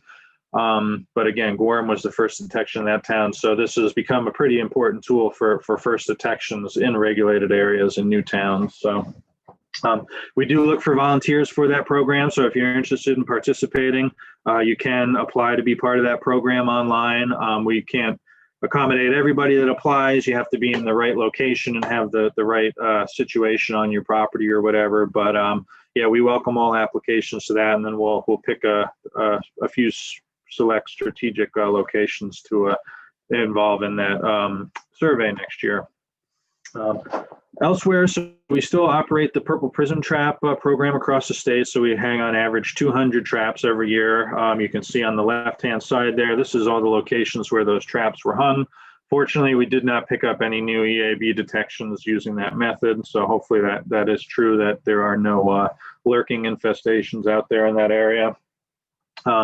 Kittery, we know we have EAB, but we also detected EAB for the first time using biosurveillance. So this is a pretty interesting program. There's a ground nesting wasp that hunts metallic wood boring beetles related to EAB and like EABs. So we actually had a scenario where those beetle hunting wasps brought EAB back to their colony, and we were able to document it. So that's pretty unique.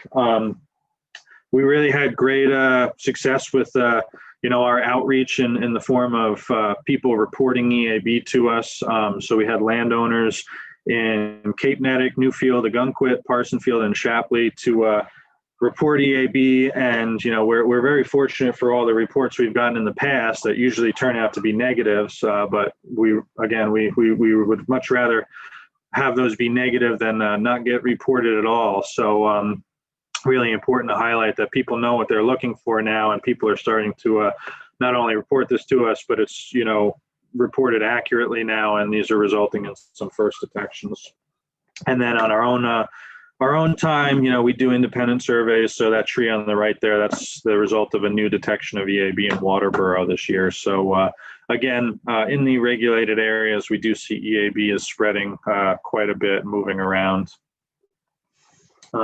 Big news on the federal side of things. So again, most people are probably aware that there were federal regulations pertaining to EAB up until this past January 14th last week.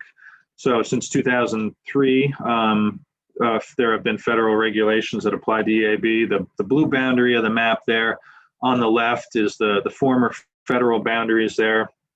And then this also included our 2 regulated areas in Maine. They were incorporated into that federal quarantine. So with the disappearance of that federal quarantine, our main regulated areas are still covered because we have state regulations in place as well. But we basically lost that protection along the New Hampshire border. Federal regulations prevented the free movement of certain ash material across that border. So we've acted fast. We've got a new emergency order in place that also went into place on the 14th there. So still, we don't have certain regulated ash articles moving freely into the state. So anything coming from those regulated areas, again, is under regulation and needs to be moved only using a compliance agreement with the state of Maine. Here's some more details on that emergency order. So from a Maine standpoint, not a huge change in business as usual. So the articles we're talking about are still going to be regulated. So that's ash roundwood, ash green lumber. So with, live edge and stuff like that, not necessarily properly removed. Chip material containing ash, hardwood firewood, and just to point out, that's hardwood firewood of all species. So in addition to our exterior firewood ban, we're also not allowing, firewood of any species out of this regulated area for the fear that infested ash might be misidentified by the person moving the wood. And then on the nursery side of things, rooted ash. We did have a situation this year where, unfortunately, despite years and years of regulations in place, an infested area shipping nursery stock that fortunately does not appear was infested, and we've recovered those trees. But it goes to show that we really need to remain vigilant with these regulations, because these sort of infractions still happen for whatever reason. So. Again, the order area now applies to all regulated areas in Maine and all areas outside. So the Canadian provinces, again, there's active EAB infestations in Quebec and New Brunswick on our borders, and then anything else from domestic out of state. So, and there's much more information available online about that emergency order and regulations if folks are interested. So on the more interesting side of things, our management efforts on the ground. So we continue our biological control program for emerald ash borers. So this involves the release of parasitoid wasps from the native range of EAB that have been imported. They're highly specific. They only attack EAB. So they're like heat-seeking missiles, basically. So we've continued to release those in the northern regulated area. And then for the first time in 2020, we were able to release in the southern regulated area. So we'll continue to release at these sites where they've already been released, and we're constantly looking for new sites that meet the criteria to continue to release these biological control agents and help to get them spread evenly across the landscape in as many situations as possible. So now moving on from EAB, I'll get to a brown-tail moth update. So unfortunately, there's no light at the end of the tunnel in the brown-tail moth situation right now. It did continue range expansion in 2020. As you're all aware, we had some pretty interesting weather. So a lot of the weather conditions we rely on to help spread some disease and kind of keep defoliator populations in check, like brown-tail moth, they were just absent in 2020. We didn't get them at the right time. And so we really didn't have a lot of disease in these caterpillar populations to help keep them under control in certain areas. So yeah, the most heavily impacted counties, again, mid-coast area, and I'll get to a map in a second here, but Androscoggin, Kennebec, Knox, and Waldo counties being by far the most severely impacted. And then we're currently working on our winter 2020-21 winter web surveys. Obviously, logistics are challenging this year with shared vehicles and stuff like that with the ongoing pandemic and other complications from that. So we are planning to figure out how to accomplish that and hopefully have a new risk map to provide to everybody in the next year. So here's what we have, though. Just looking back to 2019 and what we did have for 2020 last year. Again, the core area really, mid-coast Maine there, hugging the coastal areas. So unfortunately, if you're living in these areas, you're probably well aware of the effects of brown-tail moth, especially if you have oaks in your woodlands and stuff like that. But yeah, it's also important to note, we did kind of see some low population expansion into, the down east areas of Maine, further up the coast towards the Canadian border and stuff. So again, virtually, not big populations at all, but detectable populations. There are a few webs here and there. So certainly something we're going to keep an eye on and continue to survey in those areas. Most of the damage from brown-tail moth is, again, concentrated in those areas logically. So here's what our aerial survey results look like for last year. So we do statewide surveys. You can see we fly into northern Maine. I got to be the surveyor for those. So northern Maine is looking really beautiful and healthy, but a lot of the damage we're mapping is mostly due to brown-tail moth in these heavily affected areas. So you can see, there's multiple flights each year targeting different life stages. So there's some early spring defoliation from the immature larvae, and then towards the end of their development period, the mature larvae there have done some damage. So you can see, overlapping areas, but also some areas with no overlap there. So again, brown-tail moth just kind of continuing to be spotty and move around in the core infested area there. But yeah, we don't expect much of a reprieve in 2021 from what we've seen, unless we, do benefit from those favorable weather conditions with a cool, wet spring that might help to spread some disease in those immature caterpillar populations. Then I'll move to spruce budworm from there. So still a lot of interesting things happening with spruce budworm. That's a developing story.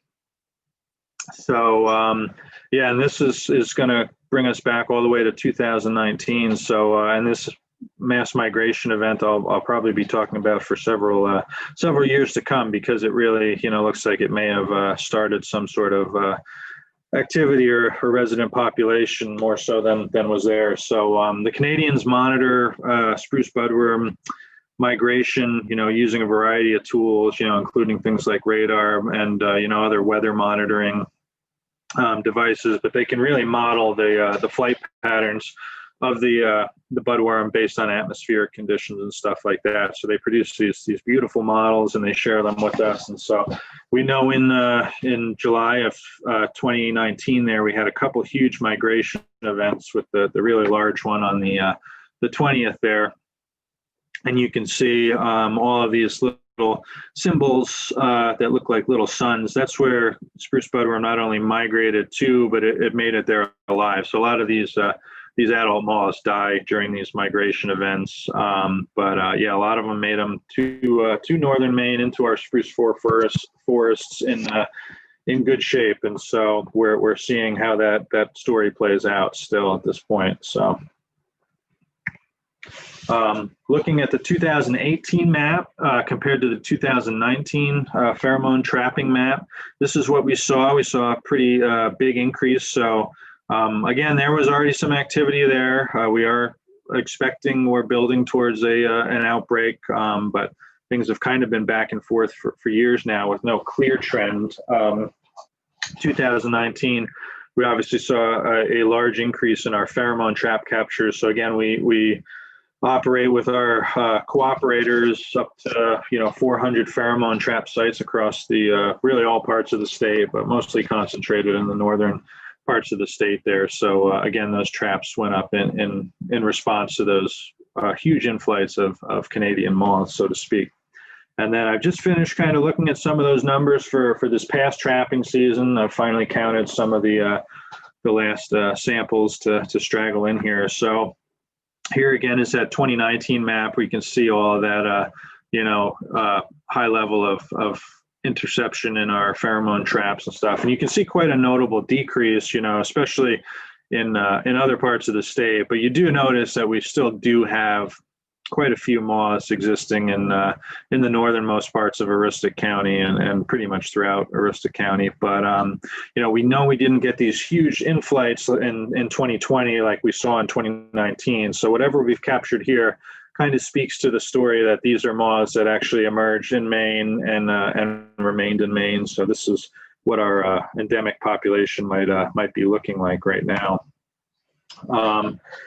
We also monitor larvae, so I might have actually shown this in a presentation previously, but at any rate, so again, in response to those large inflights of moths in 2019, this is what larval numbers look like during our 2019-2020 overwintering survey there. So you can see it coordinates pretty nicely with those areas where we had really high numbers of moth captures in our pheromone traps there. And yeah, this is kind of the area where we saw some activity again this summer. So we did get some reports from northern Maine during the summer of 2020, indicating that people were seeing spruce budworm larvae and things like that. Especially a few Christmas tree growers and stuff like that had issues. But we did some survey work preliminarily to just see what was going on. So sure enough, in certain areas, spruce budworm larvae were not hard to find, which usually is the case during our previous years here. So not easy to find, but not hard to find if you knew what you were looking for. So there you can see a mature larva. So we did a follow-up defoliation survey during the summer months as well. So our senior entomology technician, Joe Byther, up there ran all around northern Aroostook County assessing these plots for us. And so you can see there is some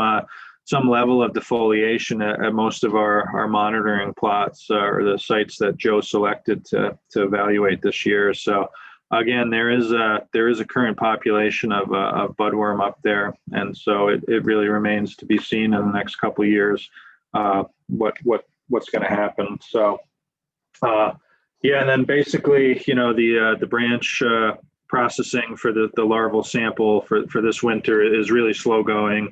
Those branches get sent to Canada to force the overwintering larvae to emerge and to count. So that's been a slow process. So results might be a little bit lagged in 2021 here for the 2020 season. But yeah, we'll see when we get there what those overwintering larval numbers look like as well. Let's see.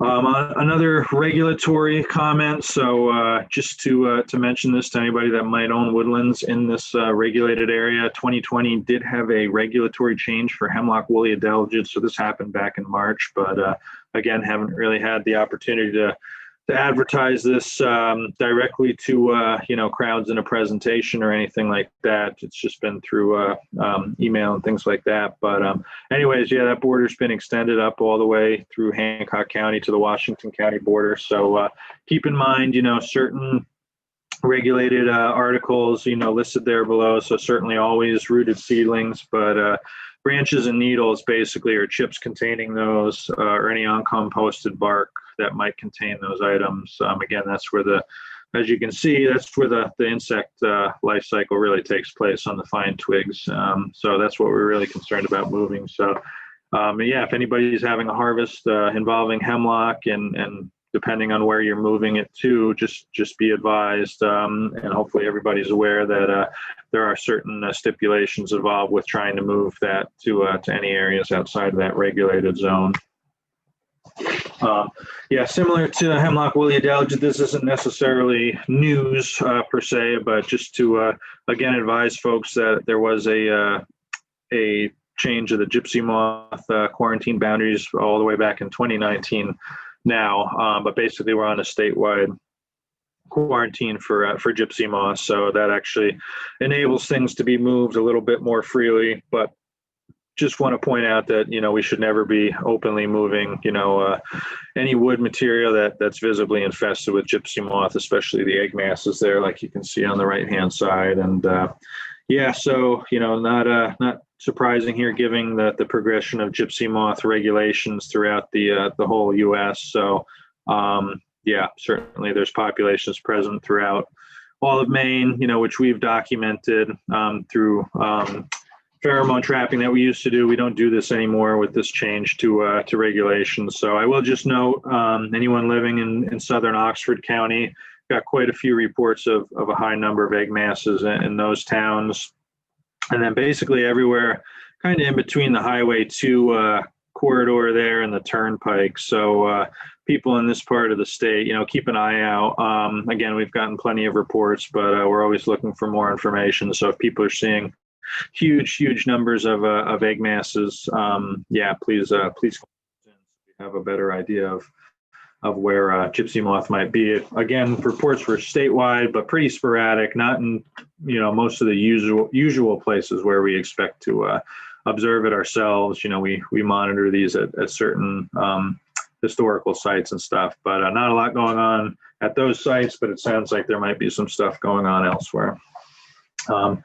Another interesting one, nothing to be fearful of yet, but I just want to, take advantage of having a captive audience here to talk about this one. So if you haven't heard of spotted lanternfly yet, this is an up and coming invasive species. So there is already, quite a few established areas in, the mid-Atlantic, in Pennsylvania, Maryland, New Jersey, Delaware. So this is a really good hitchhiker. The egg masses are highly cryptic, so you can see there in that picture there, that would be really hard to notice. But we've started to have our first interceptions of this insect here in Maine. Fortunately, we have no real fears that anything's established, and it will hopefully be difficult for this insect to get established here in the state. However, with ongoing climate change, what the future brings might be different. And then depending on how the future climate looks, they might have much easier time existing here. So,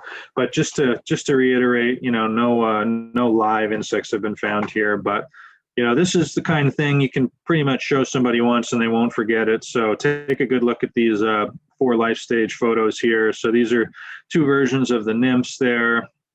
Very, very obvious. And then that's the adult with closed wings, but then with open wings, really, like some of our other invasives, really a beautiful insect. But it's got some serious consequences. This one attacks both forests, trees, but also a lot of agricultural crops. So the threat here is really twofold. So keep an eye out for that. If you see anything suspicious that looks like that, let us know about it. We certainly want to hear.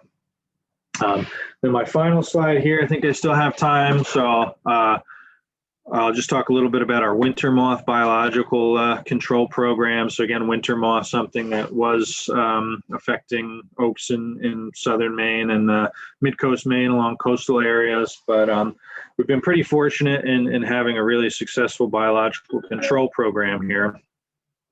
And basically, we've been releasing parasitoid flies, Sizenis albicans, for years now. And we've been able to recover those at sites where we've released, and we continue to redistribute them to new sites depending on where the greatest need is. So, that's the strategy we kind of hope to adopt for emerald ash borer biological control. Just continue to move these biological control agents across the landscape to strategic areas and allow them to to spread on their own. So as you can see, Booth Bay area. Harbor area has been the hardest hit in recent years. So 2020 saw releases right in Booth Bay Harbor, and now the 2021 releases will be performed in East Booth Bay Harbor. So we look forward to continued success with that program. So with that, I think that does it for my half of the presentation. I can take a few quick questions in between before Aaron gets on, and then I will be around after Aaron's presentation as well to answer any other insect questions. Why don't we take, while Aaron's getting ready, let's do one quick one then. Can you explain why the federal government dropped the quarantine on EAB? Yeah, so this is, it might seem as a surprise. It's been in process for years now. If you take a look at that U.S. map, this is an insect that in 2002 was detected in the greater Detroit area in Michigan. And in just the span of 20 years, that has really, spread to the entire native range of ash in eastern North America here. So at this stage in the game, you can argue that the federal quarantine, it did do some good in slowing things down, but it's no longer really effective. There's not many more places to go for EAB. Unfortunately, Maine is late in the game here. We've only have a relatively new infestation, and we have a lot of uninfested areas. So we would have really benefited for keeping those regulations. And, we commented that, that's what we wanted, but unfortunately majority rules. So those regulations have been done away with. And fortunately, the states are still able to regulate and will continue to regulate. And then the federal government is going to put all its efforts towards that biological control program and helping states further their biological control programs in the future. Great. I want everybody to know that we actually we supported the Forest Service, and certainly in their emergency order on EAB, thinking that is the proper, and we appreciate that the department and the Bureau actually implemented that, which we think is a good, fantastic idea in Maine, buying us some time on EAB, and that was important. And also the work to help recover some of the nursery stock that came in illegally into the state. So good work on the Forest Service part on both. Okay, I think we need to go to Aaron, and then, Mike, we'll come back with some more questions at the end for both of you. But I see Aaron's ready to go. So Aaron, let's take you. Okay, hello everybody. Hopefully everybody can hear me okay. I'm presenting from home today, so I'm going to keep my video off with the hope of preserving my internet connection.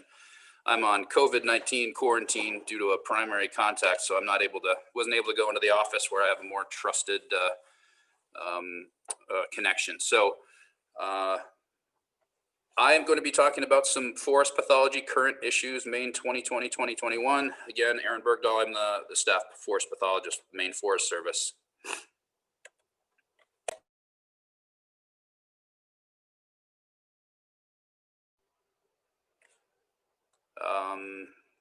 Okay, my presentation's not forwarding. Perfect.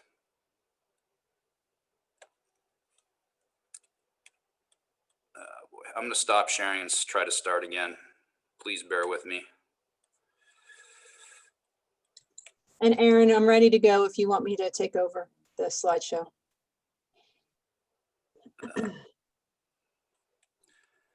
That shouldn't be necessary. Okay. Okay, here we go. Good All job. right. All right, so this is an overview of my presentation. First, I'm going to talk about some tree disease basics, just so we're sort of all on the same page and can, you know, look at that information and references as I talk about some other issues. So we're going to be talking about tree vigor, moisture, weather, these things that have implications with tree disease. Then I'm going to talk about two non-native invasive pests that are not found in Maine, but they're ones that we're concerned about and we're focusing on our early detection efforts on. Those are beech leaf disease and oak wilt. And I'm just going to mention beech bark disease with reference to beech leaf disease very quickly. Then the last two things I'm going to cover are disease complexes that are affecting red pine and white pine. And I'll touch on extreme weather if I get a chance. So question, why do trees get sick? Well, they get sick because they lack resources to activate preformed defense mechanisms. Trees that are not vigorous can't really leverage these resources against attack. They can't wall off an injured area. They can't pitch out a bark beetle, for example. And site is the most important component of tree vigor. So even if a tree I mean, if a tree's on a good site and it has a full complement of resources for growth and defense, it's going to be much more resilient against attack. If a tree's on a poor site or there's been some changes to site, like change in soil temperatures due to perhaps harvest or blowdown, changes in the water dynamics in the soil, things of that nature, soil compaction being another big one. If there's some things that influence site and make that site less favorable for a tree, again, trees become more susceptible to attack. The other way trees get sick is they lack any kind of defense mechanisms against specific pathogens, and that's due to a lack of coevolution between the host and the pest, and that refers specifically to our non-native pests, which I'll be talking about very soon. So weather and tree diseases go hand in hand. Moisture is very important to the success of pathogens, primarily pathogens that are bacterial or fungal. So prolonged periods of high relative humidity, fog, mist, dew, rain favor most fungi. And I'm mentioning this, and I'll just forget about last spring, early summer, where we didn't have any rain. But about 15 years prior to that, we've been having a lot of long periods of moisture in the spring. And this has really led to some of the diseases that we're seeing now. So just to confirm this, moisture is needed for spore production, spore dispersal, spore germination, and penetration into the host tissue. Once that spore germinates and penetrates the host tissue, it starts relying on, it doesn't need these external sources to succeed anymore. It starts the infection process. So it's relying on the resources of its host, and that's parasitism, and that's essentially disease. So moist weather drives fungal pathogens of trees. If prolonged wet weather occurs during the infection periods or the spore dispersal periods for particular fungi, infection levels are high.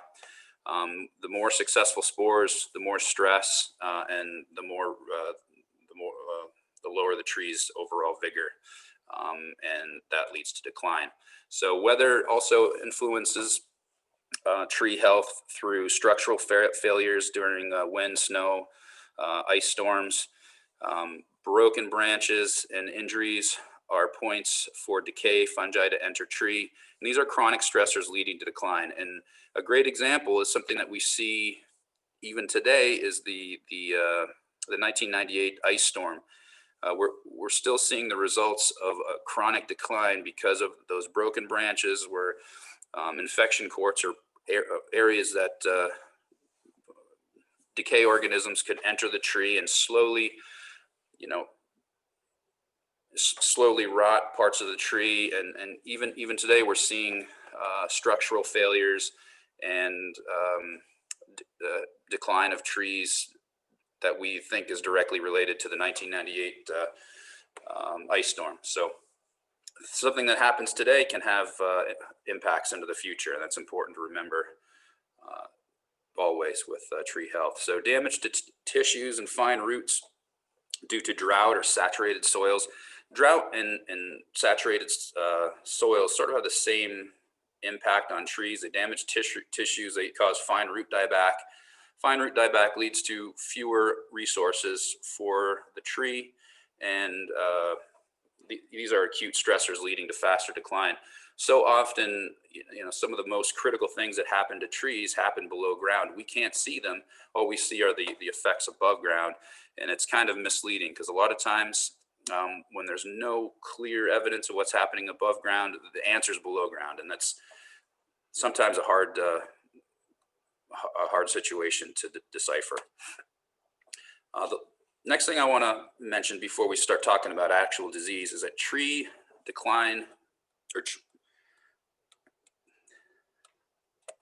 tree mortality is a process. It's not an event. Sorry, so trees typically trees don't just die. They decline through a process. And this is a combination of predisposing factors, inciting factors, and contributing factors. And this is just a basic concept that you learn in forestry school. Changes to the environment, poor soil fertility, poor drainage, pollution, just age-related things. Those can be predisposing factors. Some of those same things can be inciting factors, but you could also add to the mix defoliating insects, drought, salt damage, damage to roots, and then you have these contributing factors that are kind of like the final nail in the coffin for trees. Nematode attack, virus, wilt fungi, root rots, canker fungi, these types of things.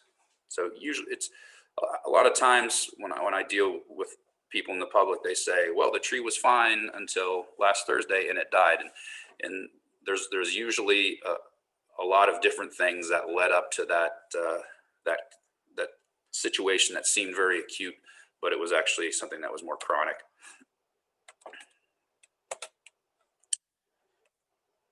All right, so we'll start talking about actual diseases now. So the first one I'm going to talk about is beech leaf disease. Now this is something that's not been found in Maine yet. I'm having trouble with my slides again.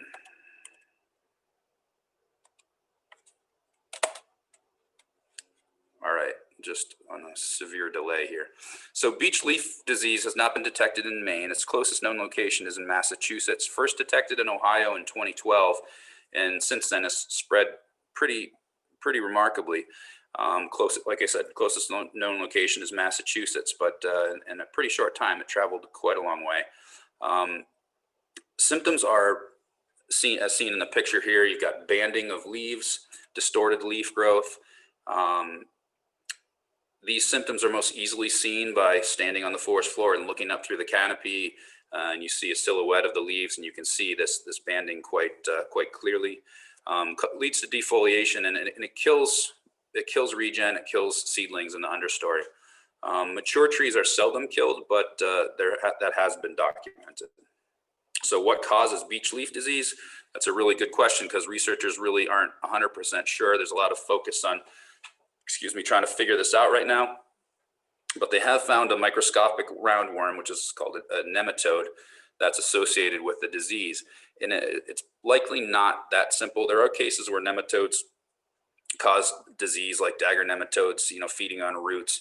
And there's the pine wilt disease as well. Nematodes usually aren't lone actors. There's usually something with them. They're associated with a fungus or a bacteria or something that causes these issues with trees. So they're working on trying to figure that out, and hopefully they'll get a handle on what exactly this disease complex is and how it spreads. It's a big question mark right now. So we are going to be in cooperation with the U.S. Forest Service this spring. We're going to be setting up long-term monitoring plots and just to monitor the health of beech here in Maine, and hopefully, eventually be able to see how BLD, if it does come to Maine, how it affects our trees here. So beech bark disease, many of you are probably familiar with this. Was introduced in 1920. The scale. So this is a non-native scale that was introduced to the United States. It's specific to beech, and it predisposes through its feeding the American beech tree to one of our native fungi that causes cankering and multiple cankers leading to tree decline. So this is maybe a familiar sight to folks who try to manage beech in areas with severe beech leaf disease. So you get these beech thickets. So I imagine there may be a couple people in the audience who are kind of rubbing their hands together and thinking that they finally got the answer to controlling their beech thickets. The problem with beech leaf disease is that it's really going to limit our ability to, really support disease-free beech and try to promote that species. I mean, it's an important species to our forest, and it does have some great qualities, beechwood. So beech trees are genetically diverse, and about 1% of beech trees are resistant to the beech scale, and that means they're resistant to beech bark disease. And then that's wonderful. As we know, beech trees clonally reproduce by root sprouts, and those are usually found in clusters around resistant trees. But if we have beech leaf disease and beech bark disease, it's plus other things that happen to beech trees. I understand there's a weevil that's causing a lot of problem with beech up in Canada. I don't know if we've detected that in Maine, but when you have these multiple things all acting against beech, it really makes efforts to promote healthy beech even more challenging, and possibly will prevent us from being able to do that. Another one that's on the horizon that we're really concerned about is oak wilt. Oak wilt has not been detected in Maine. The closest known location right now is in New York State, but as with all these pests, I mean, it's a load of firewood away. We really are focusing early detection efforts on this particular disease because it's such a catastrophic and difficult to manage disease. So it was first described in Wisconsin in the early 1940s. It just recently got a new name. It used to be Ceratocystis. I see I misspelled that, but Ceratocystis fagacearum, but now it's called Bretziella fagacearum. It's a vascular wilt fungus that's lethal to red oaks. It's kind of similar to Dutch elm disease for elms, but I would say it's worse, which is a pretty serious claim to make. But the similarities between oak wilt and Dutch elm disease is that they're both vectored by insects, different insects, but they're vectored by insects. They cause wilt symptoms, and they can kill trees in a very short amount of time. Dutch elm usually takes a year to kill a tree at best. Oak wilt can kill a mature oak tree within a month, which is pretty astonishing. I've got some information here about life cycle, but I'm going to talk about that in a second.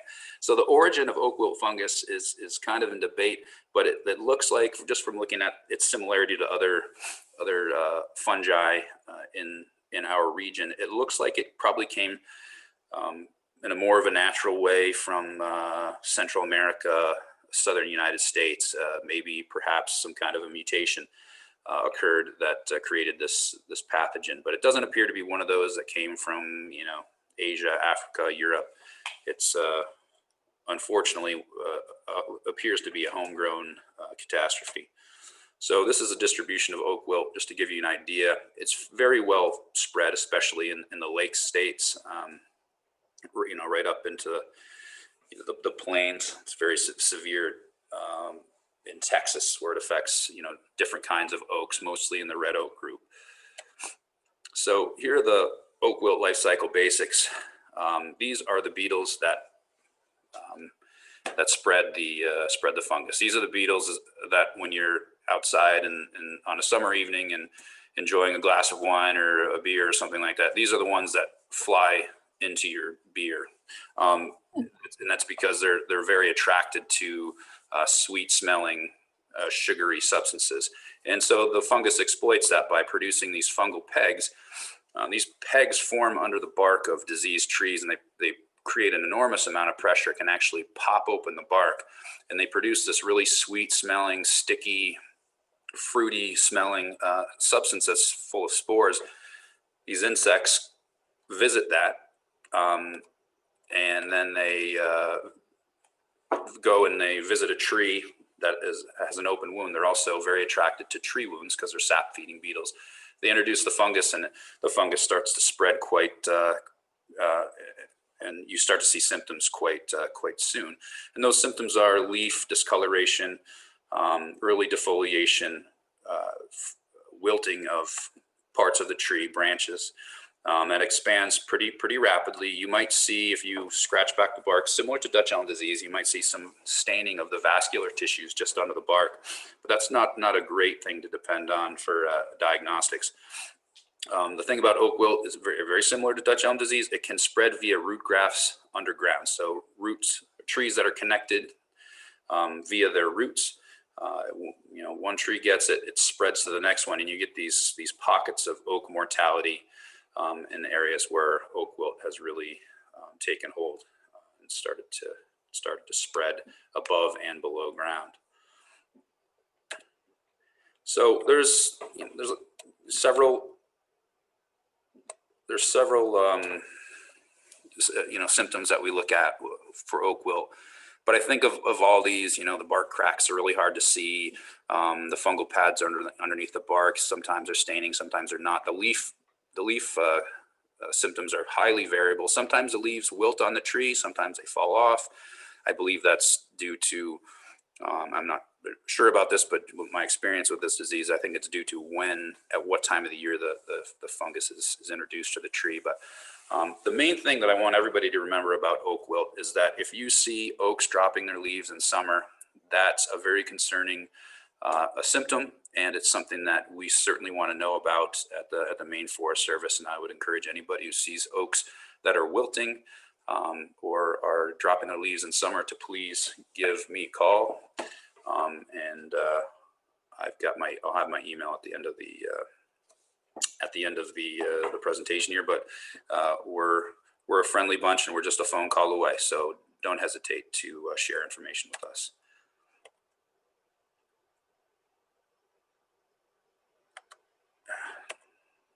My slides aren't advancing again.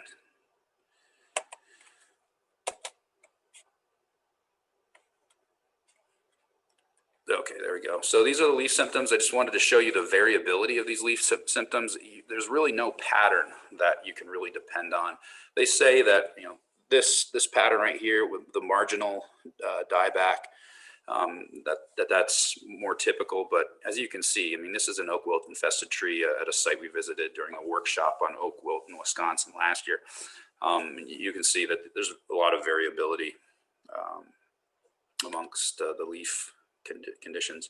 So, and here are two trees that have, this is the beginning of an oak wilt pocket. You can see there's some more dead trees over here and some back here, but these were some oak trees again in Minnesota and Wisconsin that we saw on a workshop.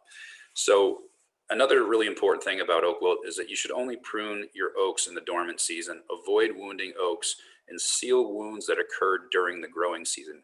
We don't usually promote sealing wounds or sealing pruning wounds on trees, but because there's not a lot of great evidence to show that it does a tree a whole lot of good. But And that's debatable depending on who you talk to.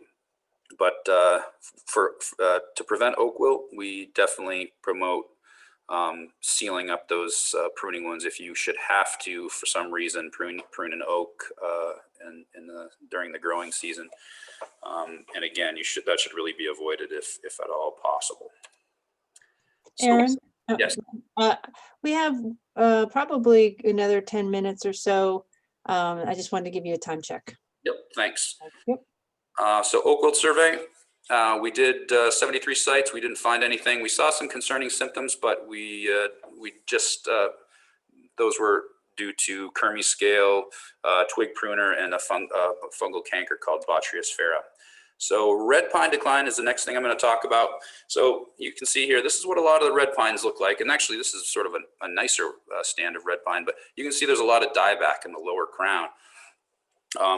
You can see over here, this is a picture I took on that same oak wilt tour in Wisconsin. This is what red pine's supposed to look like, 75% live crown, nice green trees. But unfortunately, what we usually see is what we can see up here, which is really thin, small crowns that are thinning and looking very poor. And the reason for this is two diseases, which I kind of consider as a complex: Diplodia tip blight and Serococcus shoot blight. So this causes scattered tip dieback in the lower crown, abnormal growth, death and regrowth from branch tips called lion's tailing. And my slides aren't advancing again. Mortality in severe situations.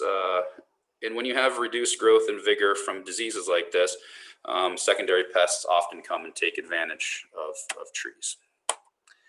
And my slides aren't advancing again. Okay, here we go. So this is lion's tailing. You can see one of these tips was killed at one point, and from Diplodia, and a lower shoot tried to take over. This one tried to take over, then this one. They got subsequently killed. So you get this mass of growth tips right at the edge of a branch, and you can see this by looking up in silhouette. You can see masses of dead vegetation at the tips of branches, and it's a good indication that you've got one of these two blights active in your red pine. So this is Diplodia tip blight. You can see this growing tip was killed pretty early on in the growing season. Here you have healthy cone scales, and these cone scales are from a cone that was growing on an infected branch. So the fungus ramifies the tissues of the cone and produces spore-producing structures on the cone scales. This is what Serococcus looks like. You can see this tip was infected later in the growing season after the needles were already fully formed. The black spots, or the spore-producing structures for Serococcus, are down at the bottom of the needle near the needle sheath. This results in lion's tailing as well. So trees that are on good sites, again, back to site and vigor, they can outgrow this disease. They put on more green up top than they lose down below, and they're able to keep that foliage healthy up top, because that's the foliage that dries out more quickly. So you have less disease incidence because there's shorter periods of moisture up there. And that's, of course, why there's higher disease incidence in the lower crown. This is one of the best red pine plantings I've seen outside of Presque Isle. One of the very few that I've seen that looks like red pine is supposed to look like in Maine. But I can still see there's some dead tips here and there, and I'd be anxious to see what this stand looks like now, because so many of these red pine stands in Maine are in decline. So we have been doing a survey. Started in 2018. Most of our plots were done in 2019. No plots in 2020 due to pandemic issues. So just a recap of the data thus far. Lower crown mortality was seen on 100% of sites. Diplodia tip blight was found on 85% of the sites. Serococcus was found on 30%. And on some stands, these two co-occurred, and those sites were in very steep decline. It's important to know what diseases you have in your stands, just to maybe time harvesting, or to just manage the situation better. White pine has been experiencing its own disease complex, and these are needle diseases, not shoot blights. So this is white pine from the research forest up in Orono, a really nice looking white pine. It's what white pine's supposed to look like. Unfortunately, what we're seeing is what's in this middle picture is, again, really thin crowns, small crowns, stress trees that are suffering from needle blights. And those needle blights in the early summer cause this orange discoloration in the older needle classes. So,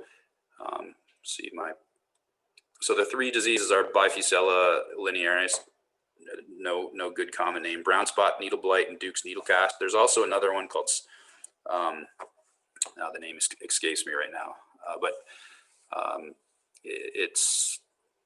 we found it during a survey, and it's very similar. All of these sporulate early in the spring, and these needles from last year, where's my pointer here?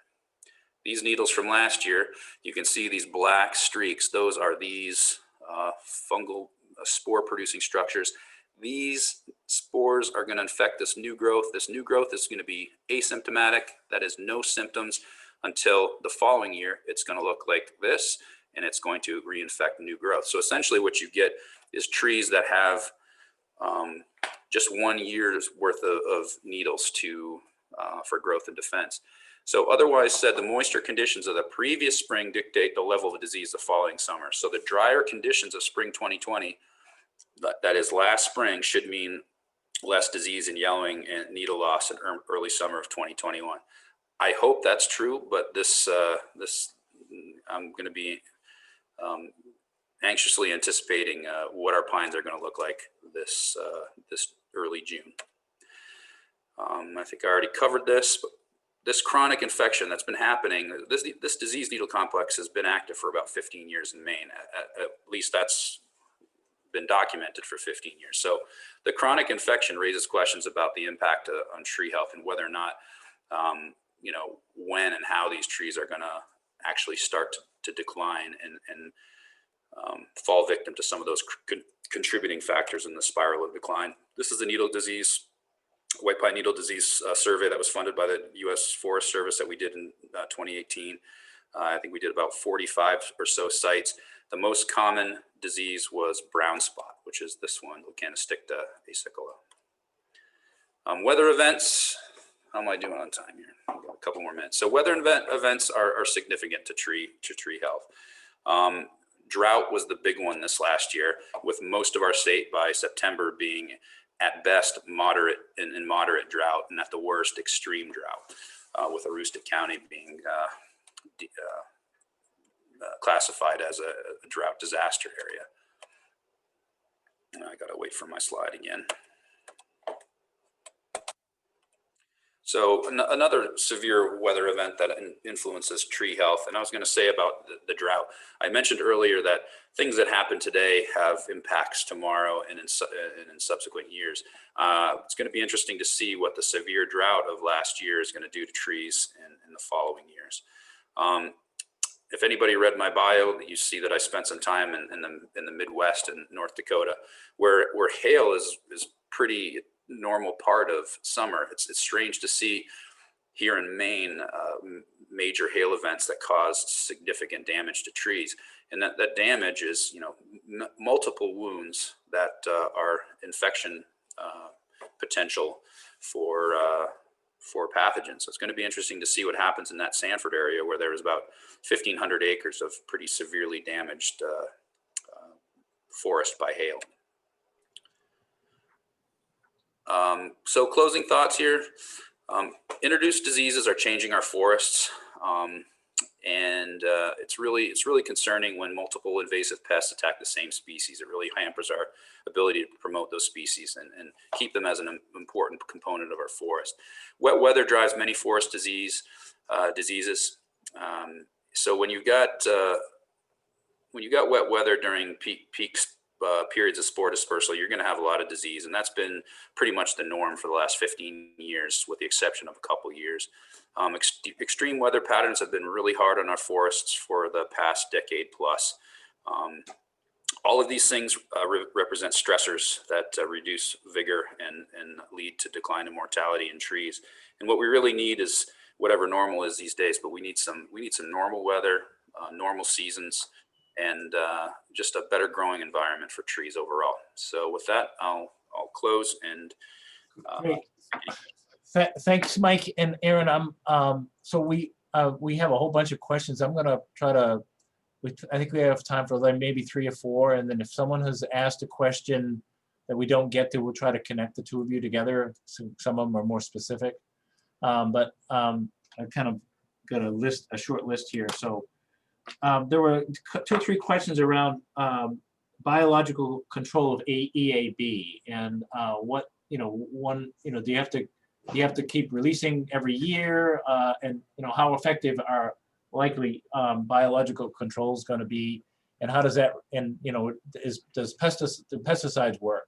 So Mike, I think this is probably all kind of something for you. I'll take that one. Yeah, no, good questions. And I didn't put as much biocontrol info in there as I would have liked to. It's really interesting to talk about. But to answer some of the first questions, usually to get the parasitoids established, it will require a couple of years of repeated release at a certain site. So, usually it's at least a couple of years, and then you can start to monitor at the site for infected EAB larvae and things like that, or trying to catch the parasitoids themselves with some various traps and stuff. So yeah, it'll take a couple of years. Once you have documented, populations in a place, you can, depending on the parasitoids available, you can continue to release, or you can move on to new locations. So the parasitoids, they're very tiny, but they do disperse on their own. There's some really interesting studies in places where biological control releases have been happening for years and years, with long-standing infestations. So, they disperse, they follow the EAB populations and stuff. So, yeah, once they're established, that's one of the major goals, is that this is a self-perpetuating system. And I'll point out, it's really for use as a maintenance tool in the future. I should have said it, but yeah, biocontrols are not going to eliminate EAB because it's the only thing that they can use as a food source. You can't have the biocontrol before EAB, exists on the landscape. So it's always a lag time for them to catch up. And, they're really a maintenance tool for the future forest. And we've seen this with, American chestnut and American elm. We're trying to figure out what ash's role in our future forests will be.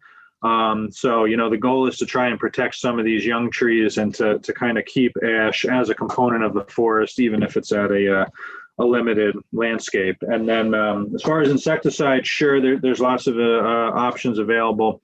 It becomes a practicality issue. So for forestry, obviously, a lot of these insecticide treatments are individual injections of tree with really specialized equipment and stuff like that. So it's just not practical in the woods. So for urban trees, high value trees, one of the common things we see are, staggered injections in urban environments, treating a third every year. And, the insecticide treatments last for a couple of years. So you can get good coverage of urban trees, or you can buy some time while you do planned removal to kind of spread those costs of removals out and stuff like that. So both are useful tools. Both have, unique applications in different settings, I would say. Okay.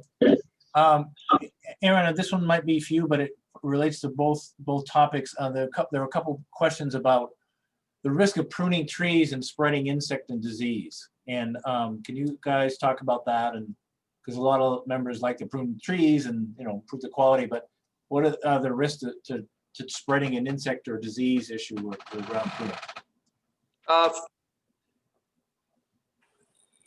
Pruning trees when they're dormant is always best. When trees are dormant, their pathogens are dormant. So, focus your pruning on the time of year when trees aren't actively growing. Winter. Right now is a good time. Not right now is a great time. I like to prune my trees a little bit closer to spring, but and that's more for my fruit trees. But dormant season's best. You can prune dead wood any time of the year, but living wood, you definitely want to focus on the dormant season. Same thing, Mike, with insects. Yeah, I guess it depends on the scale of the pruning. Obviously, oak wilt, like Aaron talked about, has an insect component, and a pathology component. So, if you're pruning on site, it depends what you do with the waste, really. Certainly if it's stuff that's staying on site, and I kind of consider pruning, more of a small scale and controlled process there. So I don't see much of a risk. If you have a massive, pruning operation and you are taking stuff off site, you just want to be really, pay attention to, what species, it is. Certain, species don't really have high risk insects associated with them, and where the waste is going, knowing where the endpoint is rather than just putting it out there into the waste stream unknowingly. So you can certainly, control a lot of that risk just by, simple decisions on site. To maybe a quick answer on this one. You didn't mention Asian longhorn beetle. Is that, I know that's still a concern, but it's not, it didn't. Yeah, show I mean, up. that's always on our radar.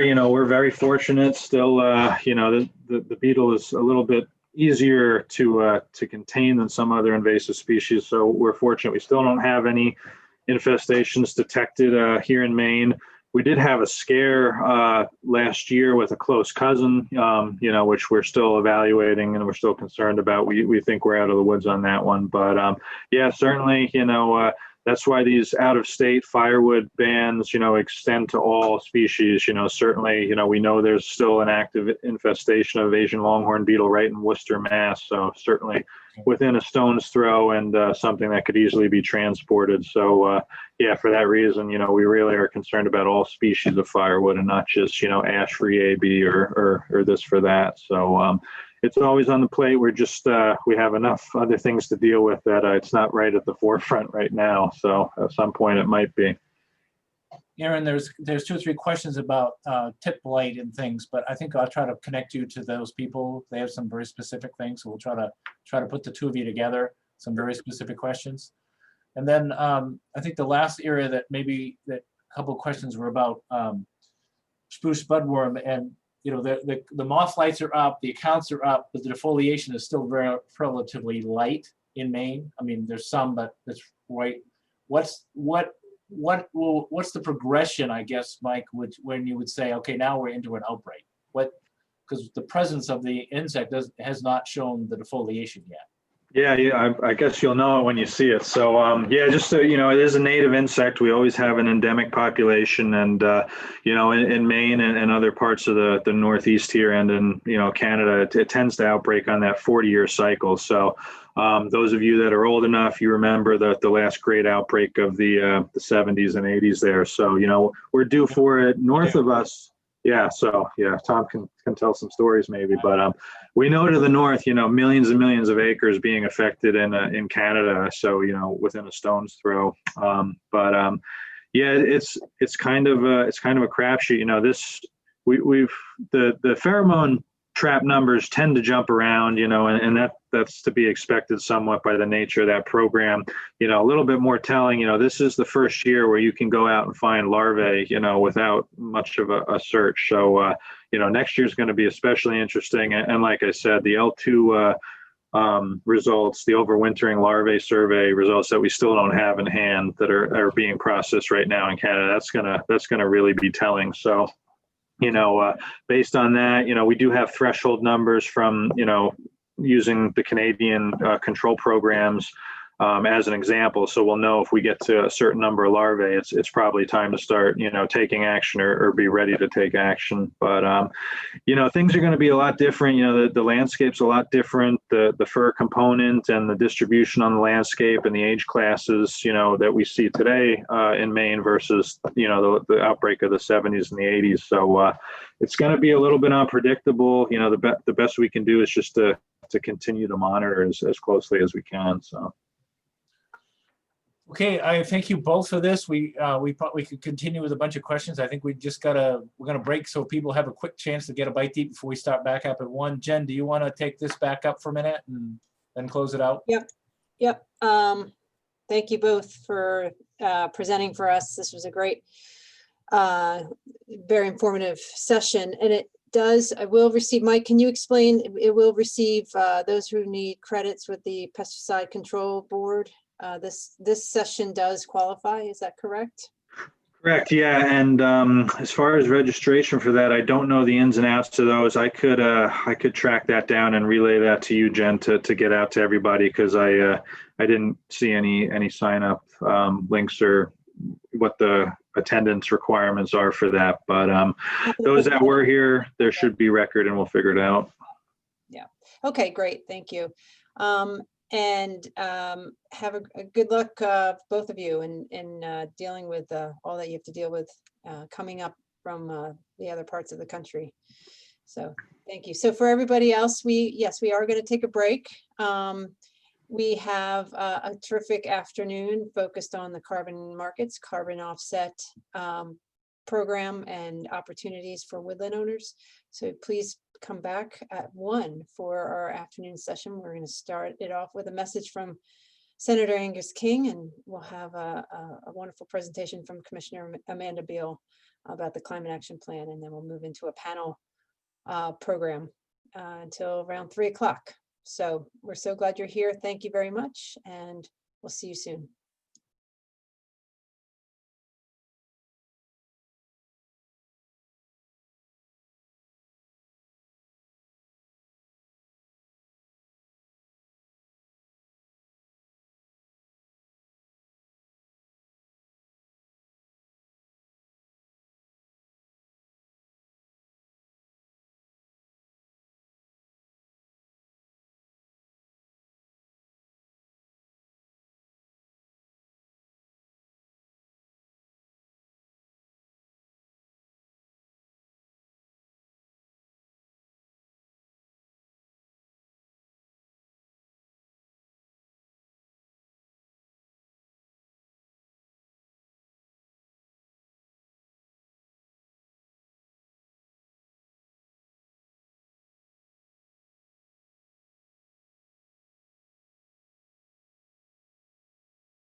Well, welcome back, everyone. If you're rejoining us or if you're new, I'm Tom Doak. I'm the Executive Director of Maine Woodland Owners, and this is our Forest Forum, our afternoon session.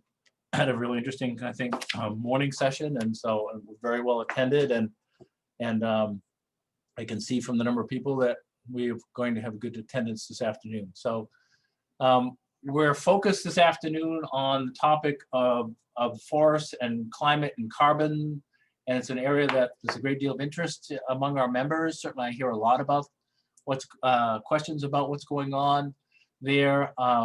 There's a lot of work going on the federal side, the state side. We're going to talk about that and private efforts. So we just thought we ought to put together a session for this afternoon. So for the next couple of hours, we're going to focus on that one topic, which is a little unusual for us to spend that much time, but there's going to be a lot of opportunities here, I think, for landowners that haven't existed to date.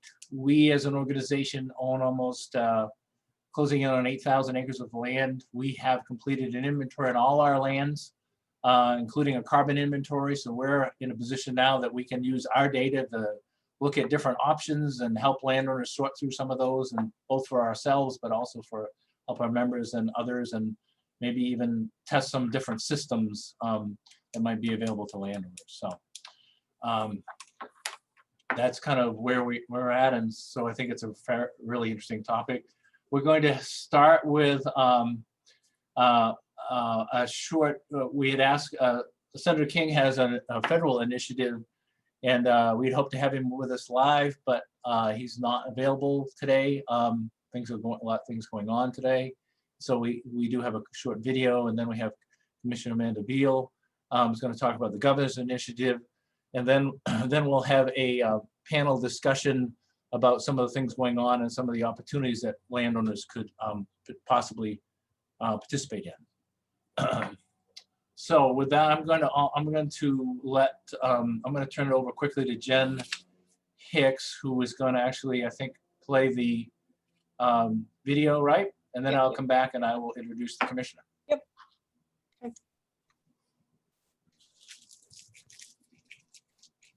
I'm delighted to be able to greet my old friends at SWOM. Oh, wait a minute, it's not SWOM anymore. Maine Woodland Owners Association. But Tom Doak's still there, and I know many of my old friends are in the room today. So I want to give you my greetings, a little update of what's going on in Washington, and just thank you for what you're doing for Maine. As you know, just at the end of the year, a group of us introduced the Trillion Trees Act. And it's a bill that's designed to provide incentives for reforestation, for forestation, for multiple uses of forests so that we can get new value out of the forest. And I'm pretty excited about the bill because it's bipartisan. It's not just one side or the other. And it's one of the first concrete products of a new group in the Senate called the Climate Solutions Caucus, which is a bipartisan group where we're working with Republicans and Democrats and me, trying to find some practical things that we can do to develop policies on climate change that aren't, terribly bitterly partisan and divide us, but things that we can come together on. And the Trillion Trees Act is one of them. It will be reintroduced shortly in the Senate. We're just getting started, as you know, in the new year. But I'm optimistic. Whenever you start out with a bipartisan proposal, that's a good way to have some hope of getting to a place where we're actually going to get something done. So that's the story on that. Now, Maine Woodlands Owners, you know better than I the importance of the forest to Maine. We're the most heavily forested state in the country, and the contribution that we make, both to the economy of the state, the culture, the history of the state, also to the environment of the state, is just incredible.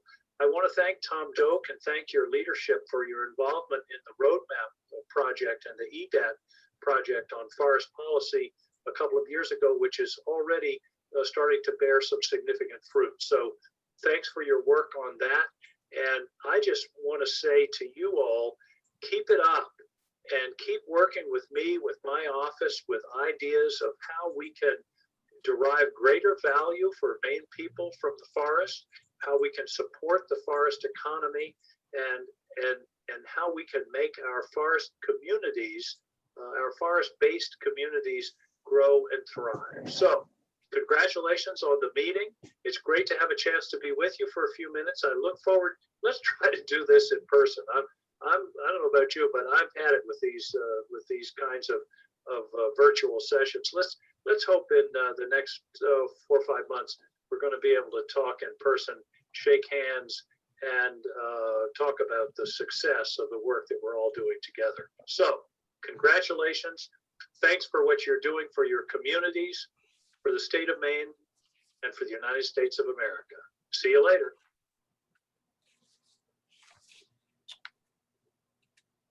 Okay, it's my pleasure to welcome the Commissioner Medaville. She's the Commissioner of Agriculture, Conservation, and Forestry. The Commissioner served on the Governor's, the Maine Climate Council, and she co-chaired the Natural and Working Lands Subcommittee that I served on, along with 2 other board members that we have, Nate Webb and Doug Baston. So we had asked the Commissioner to join us to talk about the Maine Climate Council plan, that action plan that was recently released, and specifically talk about how that plan relates to forest and woodland owners. So, Commissioner, thank you very much, and welcome. Thank you so much for having me. I'm going to try to, let's see, I was going to share my screen. I have a PowerPoint here. So far, it looks pretty good. It's always nice when technology works for you, right? Let's see here. Yeah. Here we go. All right. Can everybody see that okay? Are you all seeing a slide that says Maine won't wait? Yep, I Okay. believe so. Yep, we're Great. That's perfect. Well, thank you so much for having me here today. It's always tough to follow Senator King. I do have a funny story. The first time I ever met him many years ago was in DC, actually. And when he went to shake my hand, he pulled out of his pocket a stack of cards that he carried around that talked about climate change and the importance of us doing something about it. And I still have that card. So it's really kind of neat to come full circle like this. So I'm going to just run through some slides here.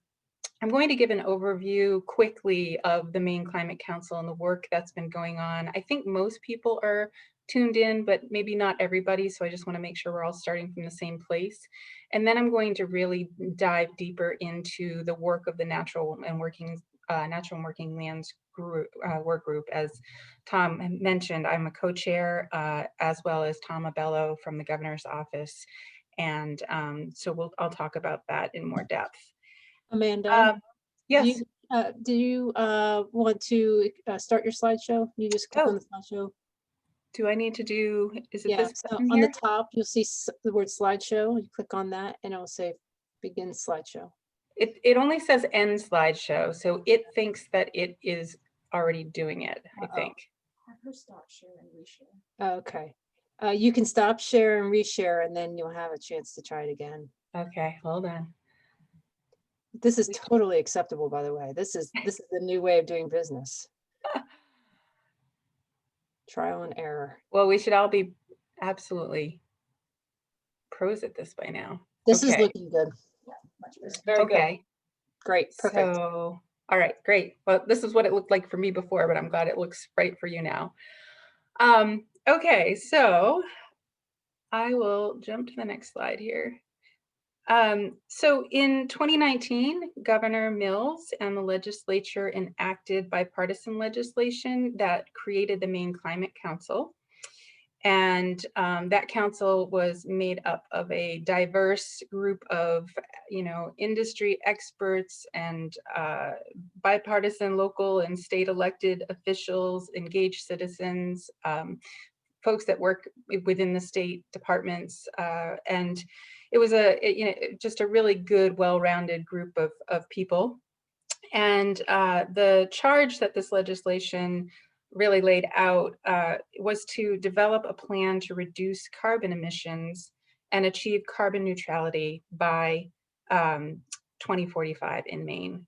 And specifically, the legislation established mandates that called for us to reduce greenhouse gas emissions 80% below 1990 levels, which is what you're seeing here, as well as to be carbon neutral by 2045, as I said before. And so this sort of lays out the same targets, but the vehicle really to get there is the Climate Action Plan, which was published or was released last month. And so this was our timeline. We started with the governor's giving us this charge in 2019 and establishing the Maine Climate Council, and all the way through, you'll see, to December 1, 2020, where we delivered the Climate Action Plan. And I have to say, in the face of a global pandemic, the fact that we were able to stay on time is pretty amazing. And I think a lot of that credit really goes out to the staff at the Office of Policy and Innovation in the Future in the governor's office, and the co-chairs, Hannah Pingree and Melanie Loisem, who's the commissioner of the Department of Environmental Protection. They really kept us on task. And so, as I said, Climate Council, 39-member council, just again, a diverse set of perspectives and experience. And the way that we did the work was we were divided into 6 working groups. And there's also a science and technical subcommittee that did a lot of good sort of background work for us, and an equity subcommittee. And we'll go to the next slide. And these were some of the products that, as I said, the Science and Technical Committee did a lot of good background work for us, and others as well. And so all of these reports and the Climate Action Plan are all available on the Maine Climate Council's website, which is very easy to find if you Google it or look through another browser. So here are our overarching plans. We were looking to reduce Maine greenhouse gas emissions, make Maine more resilient to the impacts of climate, foster economic opportunity and prosperity, and advance equity through Maine's climate response. And there we go. And so the way that the report really lays out our strategies are in 8 different action strategy, I would say, categories. And really embedded in all of these, there are things that relate to agriculture and forestry, and the work that we're all interested in a number of these different strategies or strategy categories. But the 2 that really encapsulate the most of our recommendations from the natural and working lands group are in strategy D, grow Maine's clean energy economy and protect our natural resource industries, as well as in strategy E, protect Maine's environment and working lands and waters, and promote natural climate solutions and increase carbon sequestration. So if you're looking at the climate report and you're looking for the strategies that are really relevant to forests and other types of natural and working lands, that's where you're going to find them. But I know, in trying to write something that is really comprehensive and understandable for the public, sometimes, the language is, it wasn't exactly the same as the way we laid it out when we put our recommendations forth, but our recommendations they're all there. So talking about the natural and working lands working group. So this is the makeup of the working group. And again, very diverse group of people, diverse interests, from large forest landowners to small woodlot owners, loggers, environmental groups, farmers, natural resource agency professionals, scientific researchers, and more. So we had some really great conversations, and we had some experts in the room that made it it was very helpful for us. And the way that we really started our work together was to actually harness some of that expertise and have some presentations so that everybody in the group could, whether they came from a forestry background or agriculture or other areas, they had an opportunity to kind of get a baseline understanding of these other areas. So that was great. And next here we have, so this was our process. We held monthly working group meetings. We had a number of additional subgroup meetings. And I just have to say we had incredible participation and engagement, both by our working group members and the public. We had a lot of public engagement at every single meeting. So I think that really strengthened our outcome. And I'll also say that for the working group members, I think we tallied it up at one point in time, and it was somewhere over 1,000 hours per person invested in this process through the duration from November to June. And we also, once we had our strategies sort of coalesce or put together, we had a 2-week public comment period, and we got a lot of great feedback and incorporated that. And so when we finally took our recommendations to the Maine Climate Council, we felt really good about where we were at. And I will say that all 5 of our overarching strategies that we brought forth had unanimous support. There was one sub-strategy where we made a note that there was some, discomfort with it, with that one particular sub-strategy, but the overarching strategies were all unanimously supported. So I think that was pretty incredible too, given that we had such a big group and so many different perspectives.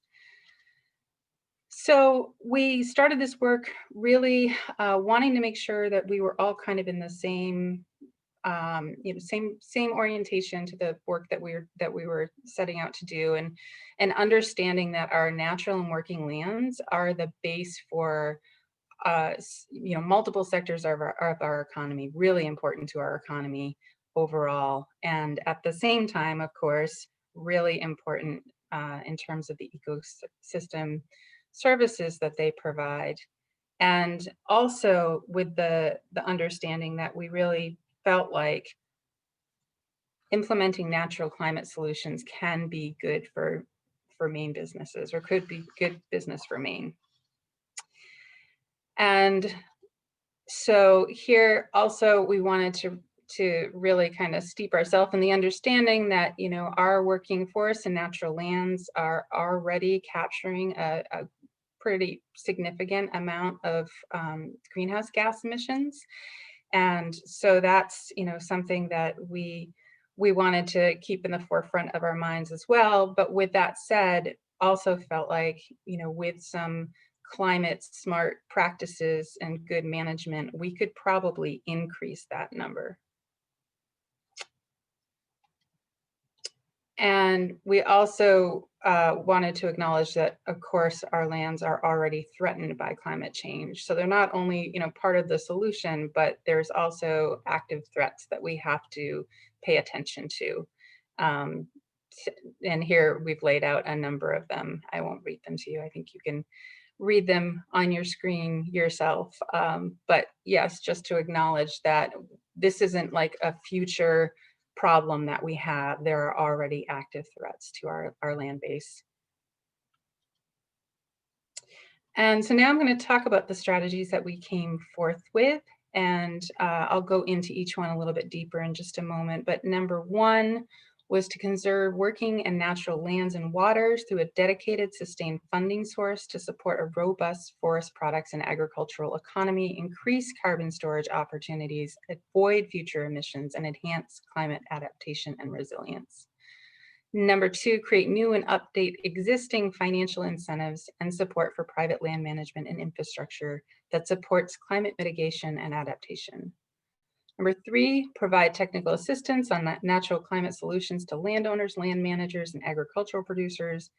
Number 4, update and refocus state programs and policies to address climate mitigation and resilience. And number 5, to strengthen research and development and monitoring of climate mitigation and adaptation practices. And so for this first strategy, being all about protecting the land, I think it's important to note that we have, there are estimates that we are losing about 10,000 acres of land development per year, and that's a number that is expected to accelerate.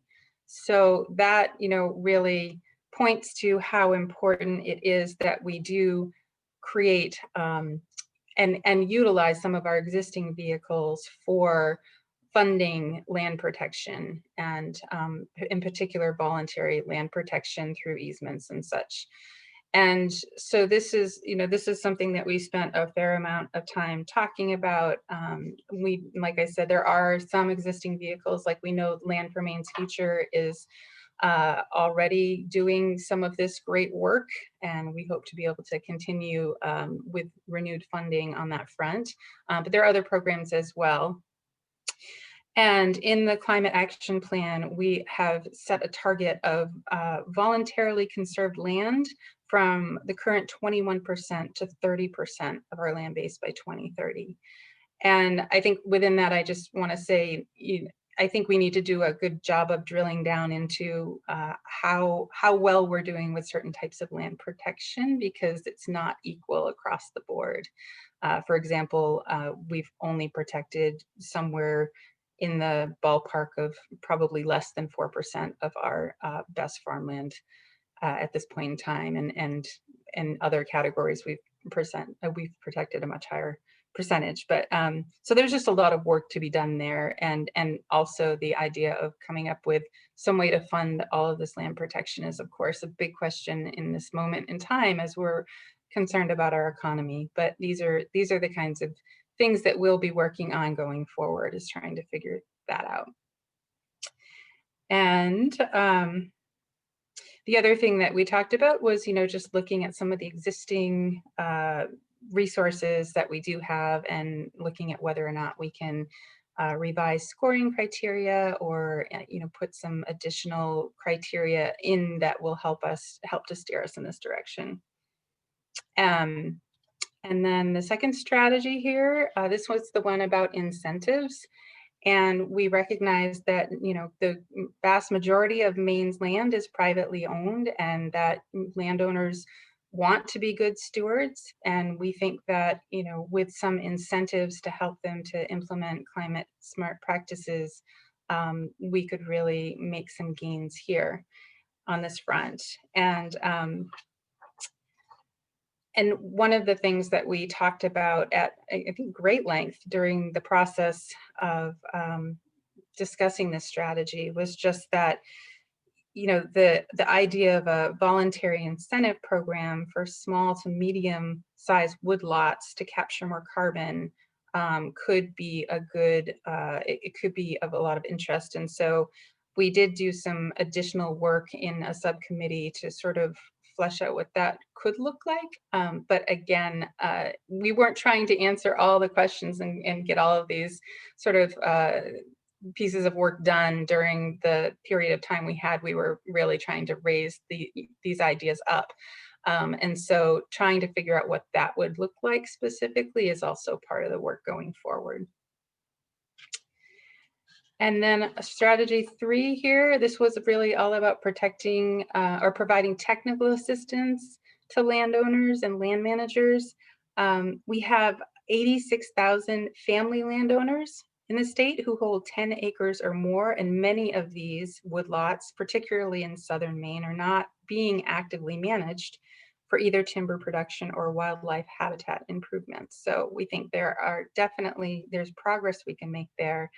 But what you do have to realize or recognize that although there are entities out there that are providing technical assistance and absolutely would be key partners in implementing strategy number 3 here, all of us are relatively understaffed and under-resourced. And so that is also something that we need to figure out going forward.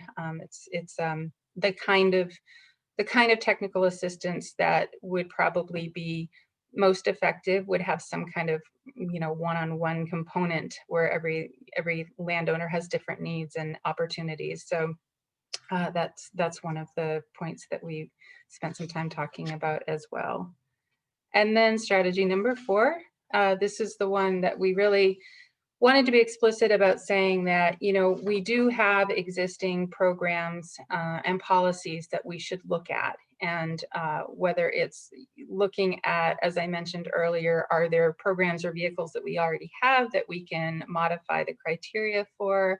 Do we need to be looking at, you know, regulatory policies? Do we need to be looking at, you know, ways that we can, as a state, be promoting use of forest products, especially in areas where they could be replacing materials that have a higher carbon footprint?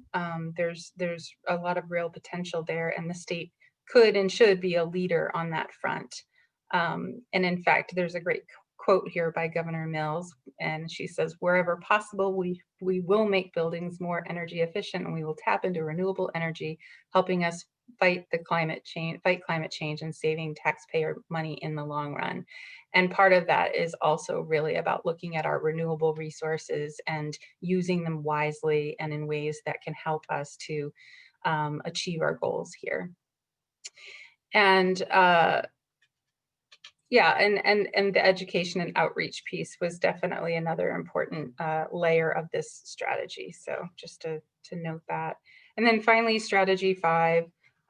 This one was really about research and development, and knowing that, you know, we've got to not just, you know, put these practices into play and you know, and create all of this great infrastructure around helping landowners, but we have to actually be measuring what we're doing and evaluating what we're doing to know if it's effective. And that's where partnerships with the university and other colleges in the state, that's going to be really critical going forward. I think there is a lot of work to be done about how we will measure and know that we're making the progress that we seek to make. So that's also the work going forward, and it's exciting as well. And, you know, just to say that there is a, you know, fair amount of work already happening around looking for funding to do meaningful research projects that will help us to better understand how to best move forward. And I think that we're going to see a lot more opportunities to all be working together on things like that. And so with that, just, you know, overarching goal with the Natural and Working Lands Group, just to, you know, sort of call out that we think that healthy forest soils and natural areas will sequester more carbon, increase resiliency to climate change, and create new opportunities for Maine businesses and workers. So it's really a win-win all the way around. And next steps long-term, the Maine Climate Council will continue its work. There are some reports that need to be finalized and put together on an ongoing basis. The Maine Climate Council is going to continue meeting quarterly. The working groups and subcommittees will continue meeting as well.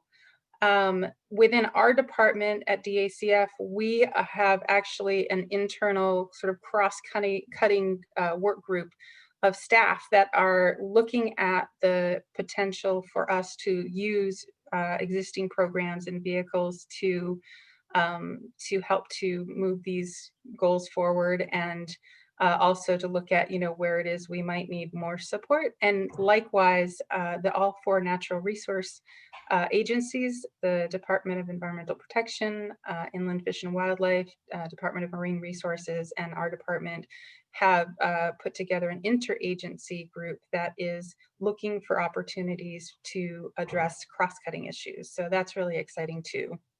And I don't have any results to report yet. That work is happening right now, but maybe at another time I can give an update on that. We are charged with a new climate action plan, or updating our plan every 4 years. So the work is not done. And that, you know, there will be certainly ongoing processes and ways that we will be working together through the legislature and in other ways. And so I look forward to that. And I think with that, that was my last slide. And I just wanted to, say thank you so much for your interest. And I will stop sharing my screen here. So if you want to do any Q&A, and I will say, I know that there are other folks on here that were on the Natural Working Lands Group. And also, I think Patty Cormier, our forestry director, is on here as well. So if there are any really technical questions, I'm sure they'll help me out. Terrific, thank you, Commissioner. If you we have a couple of minutes for questions. If you have a question for the commissioner, please put it in the Q&A box at the bottom of the screen, and then then we would read it. Commissioner, I did have one area you might want to, can you talk a little bit about the group you just getting established, about looking at the family forest, the group is just being appointed to look at a state program. You know what I'm talking about, I think. Yep. Right? Yeah. So as I said, we did spend a fair amount of time talking about what a small woodland owner forest carbon program could look like.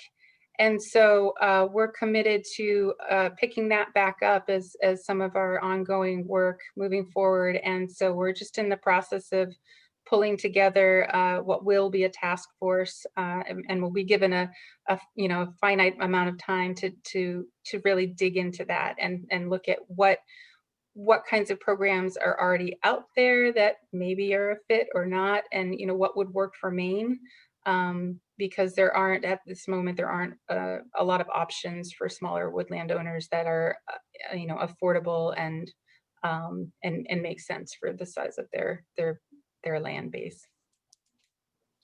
And I have the opportunity to participate in that group, which I appreciate very much. And so yes, and we really appreciate your participation. I think it will be a good discussion, and it will be a public process, and so we'll be sure to get the word out whenever that group starts meeting, and those meetings will be accessible. Commissioner, there is a question. There's a couple questions. Let's see. Oh, now they're coming really good now. So we've got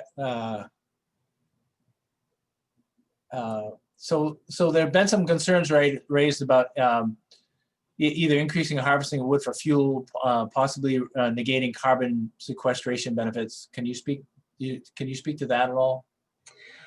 I can. I mean, we had extensive discussion about that. And again, this is where I would welcome, others who were part of the group to weigh in as well.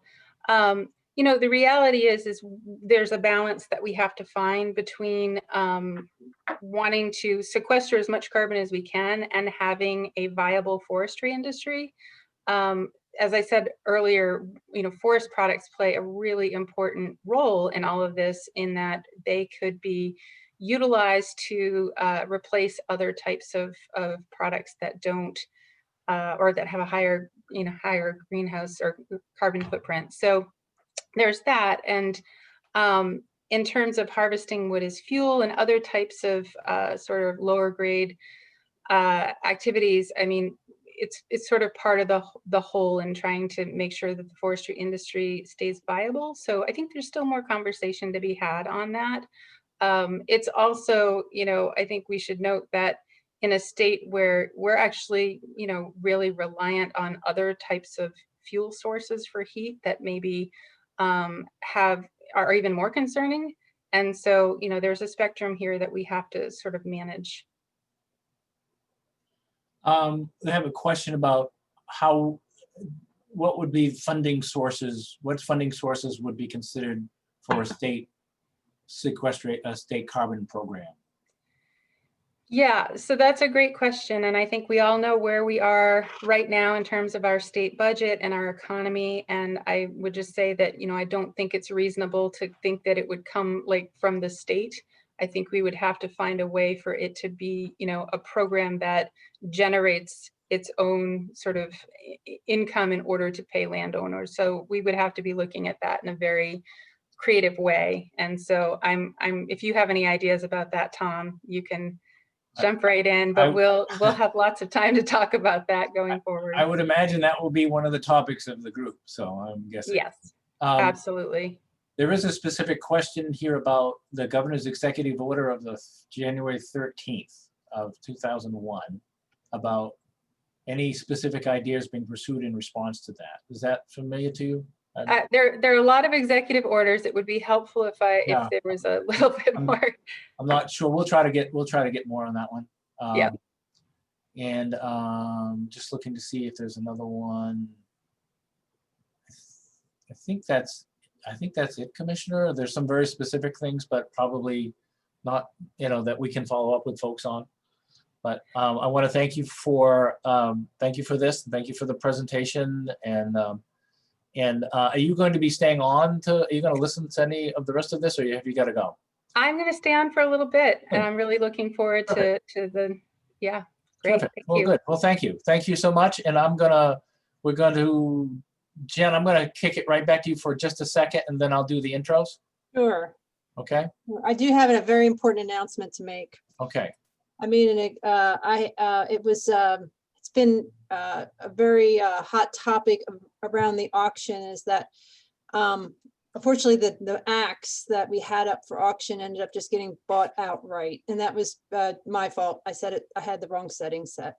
I've had a lot of interest about that axe, and the donor was concerned that not enough people had a chance to bid on it. So he's offered to donate yet another Snow and Neely axe. So we Not have, a Snow and Neely axe. I mean, sorry. No, that was the axe that was up originally that was purchased. Snow and Neely, was it?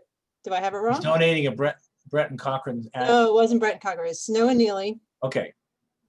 It was donated by Mark Doty. Oh, okay. He's donating a second. Got it. Donating a second one because he was very concerned that not enough people were able to auction or to bid on it. So there's another axe up online if someone wants to bid on that. yeah, and Okay. again, to get onto the auction, you can. I have sent the link out on Q&A, but I don't know if everybody has been seeing it.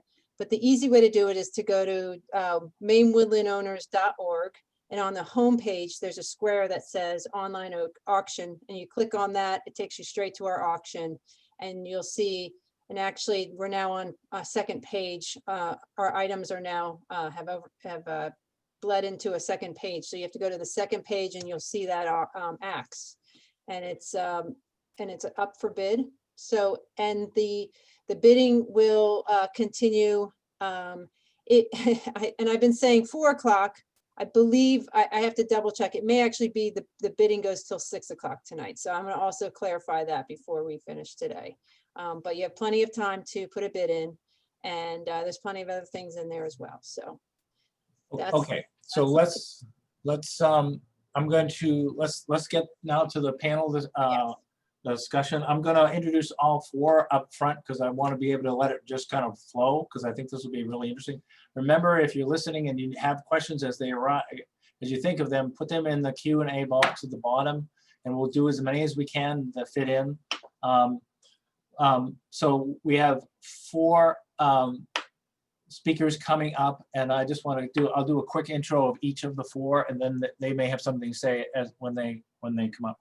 First one is Lloyd Erlin. Many of you are familiar with Lloyd. He writes almost monthly, I think, in our newsletter. Fantastic articles.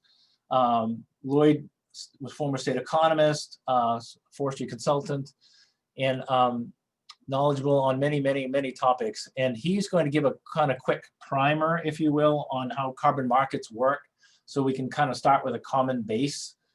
And then we're going to hear from 3 different folks that are involved in kind of working with the carbon markets or development of the carbon markets, and specifically how it relates to woodland owners.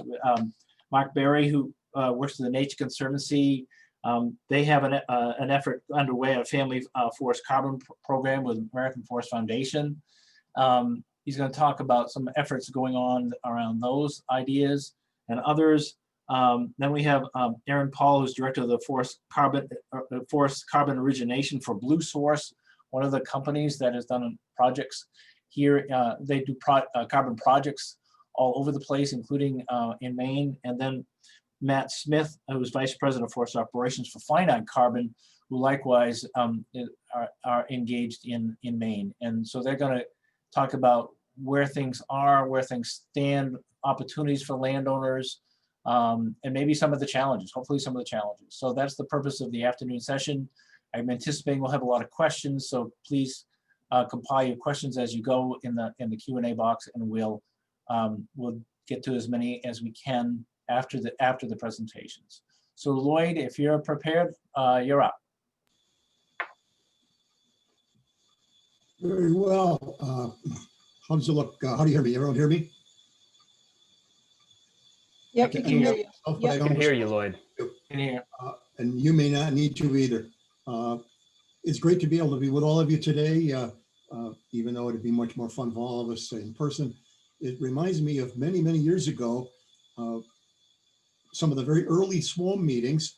One of them in particular, at how many people have been to the East Sangerville Grange? They have the wonderful suppers they have there. This goes back to where SWAM was just sort of a gleam in the eye of a few people. And it's wonderful to see it coming this far with this large an audience, this many members, with people like Angus King and Commissioner Beal wanting to come and talk to you about these issues. So it's really been super to be able to see this. My task is to give you some definitions and some basics, and I'm going to try to save some time for later speakers, as well as save time for woodland owners. You'll notice I'm calling this Dr. Erlin's three-step plan for carbon owners, because right now we're talking about USMWO members as carbon owners, and what would be involved in selling some of that carbon to improve the revenues of your forest. And I'm using this little great medicine show, which is going to be my sort of enthusiastic talk today. The next slide, please. Okay, and Lloyd, I'll turn it. And if you could speak up just a little bit, so I'm Oh, getting all notes. right, yeah. Let me try to boost the volume. Good. Okay. All right. So what is a carbon credit? Carbon credits really started in compliance offsets under compliance programs, which were intended to actually offset existing emissions from whatever power plants, chemical plants, and they represent verified GHG emission reductions or removal enhancements from sources that are not subject to a compliance obligation in a cap and trade program. There's a lot of jargon in there, so I'm going to translate it into English. Next stage slide, please. Hello, next slide.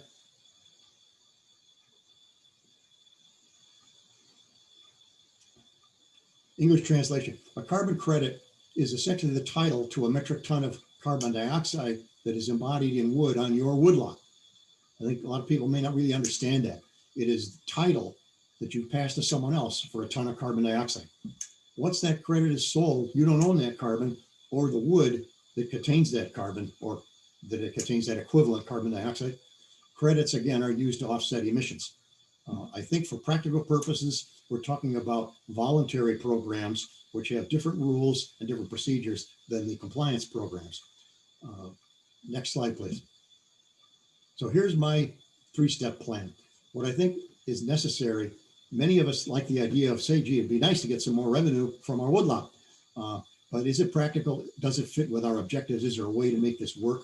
I'm going to walk you through a way of making that choice for yourself, so that you can then be well enough informed at the beginning, rather than diving in all the numbers now, reading all kinds of regulations and procedures, and then realizing, oh, well, maybe this doesn't work for us. Let's just turn that around and get the horse back in front of the wagon. This little portrait here is a fellow who is a distant relative of mine, P.T. Barnum, distant ancestor. My grandfather's middle name was Barnum. So the first thing you do is go to the Maine Woodland Ownership website, where Jen has been putting together a long list of information and articles by various people on various aspects of carbon. And in there, you will find a presentation which contains Erlin's Iron Laws of Forest Carbon. You'll want to know those. We don't have time to reprise those today. The next one is, and this is the core of what I plan to talk about, study and discuss the answer for yourself, the 6 screening questions below. These are intended to just give you a first cut sense of, is this worth digging into more deeply, or does it not really look promising for us, given our objectives and our circumstances? Then run the numbers, or have your consultant do it. Next, please. So step 2 in Erlin's 3-step plan, answer the 6 screening questions. Well, the first screening question is very simple, and you should all know, is, are we in tree growth or not? If you're in tree growth, you'll have a current, or at least a recent inventory. You'll have a management plan. You'll be following that plan. And so the question to ask yourself is, if we're not in tree growth tax now, how could we be ready for a carbon credit sale? And think hard about that. If you think you'd be interested in a carbon credit sale after looking at all the rest of these, I would suggest the first step is to get into tree growth. Anyway, that's question 1. Are we in tree growth? Next, please. What is our forest condition?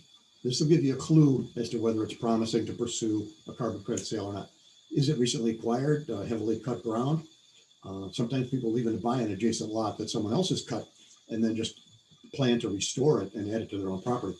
Is it history? Is it a project that's been owned for a long while, but we don't have a history of management? We've just been kept allowing it to grow. It is in really good shape, but it is young with little merchantable stocking at the present.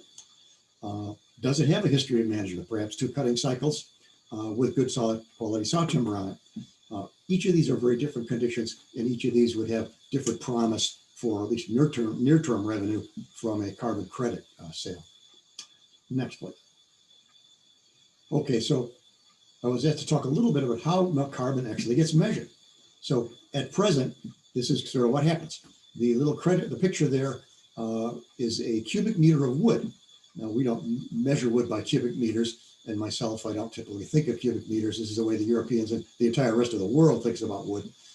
That block of wood there, if that were green solid wood, would be equivalent to a ton of carbon dioxide.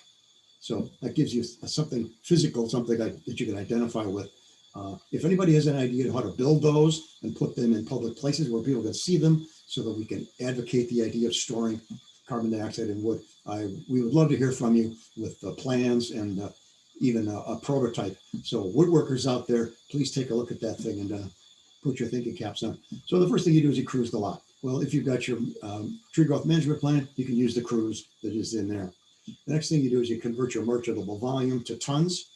Then you convert that to total biomass.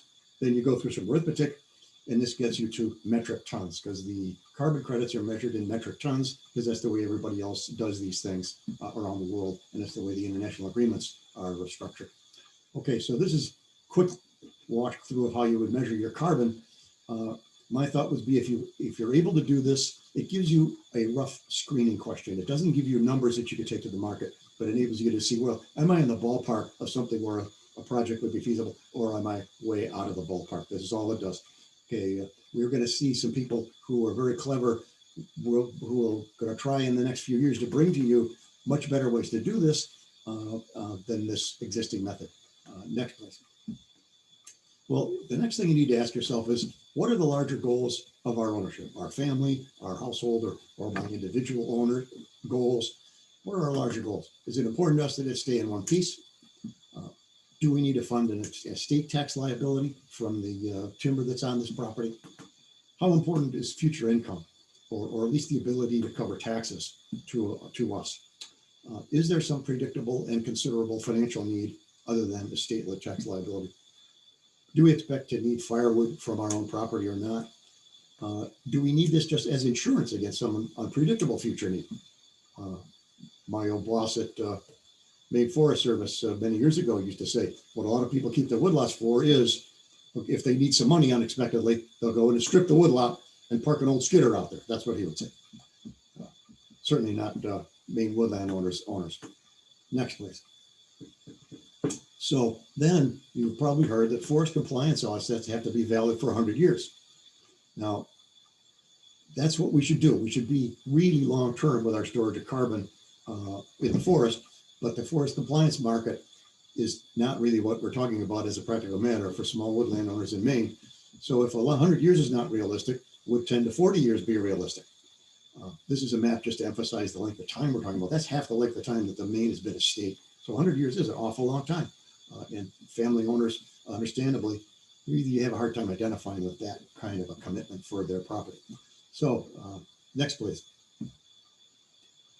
So the last question of our 6 screening questions, what other ways are there that would achieve our long-term goals? Could we achieve our long-term goals through a conservation easement, or an outright donation to a conservation group such as MWO, which is doing wonderful things with its program in this area? Could we create a LLC, a limited liability corporation with shares that are gifted to heirs over time to avoid breaking up the property? Or are there other options that would achieve our long-term goals? These are all the kind of questions that are smart to take on at the beginning of this process, rather than reading a lot of rules, going through a lot of calculations, and then realizing that, oh, our long-term objectives don't match with this approach. Let's see, next please. Then the third one in my step would be run the numbers. Now, you don't really need to run the numbers for what your future growth would be and how much that would be worth and what the prices might be. Some of us who like to juggle with numbers think that's the fun part, but actually most of you would want a consultant to do this. Then you talk to buyers and other people. Now, right now, some buyers will do all of that for you, but only for a very large project. Now, you're about to hear from some very clever people who are trying to develop a scheme where they will do it for you, and you don't have to fund it up front. And that's going to be very interesting when it comes available. So you'll learn some more about that from others, and you don't need to hear it from me. The table to the right is an example of one of the kinds of things that is done for looking at future availability of carbon credits, which is to compare what they call a baseline management plan.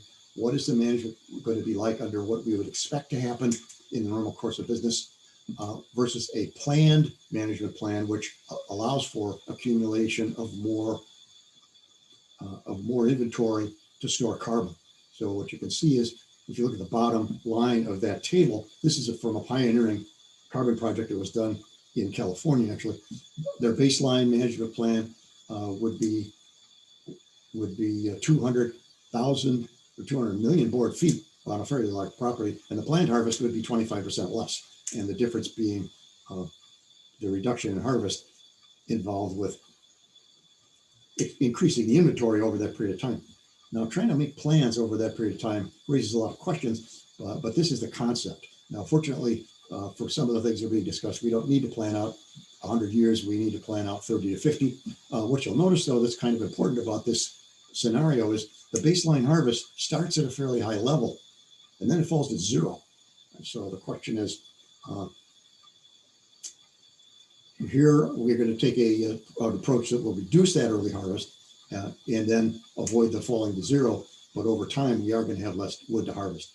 And that's part of the trade-off that people have to make with themselves if you're going to be doing a carbon project. So again, people are going to tell you about new things that are coming along that look to be pretty exciting. But here we go, step right up, try this famous 3-step plan, and it'll help you decide whether this is something you need to know more about. But I hope you'll stay for the rest of the afternoon to see what's other people have to say. Welcome to having questions. Thanks for coming, and enjoy your afternoon.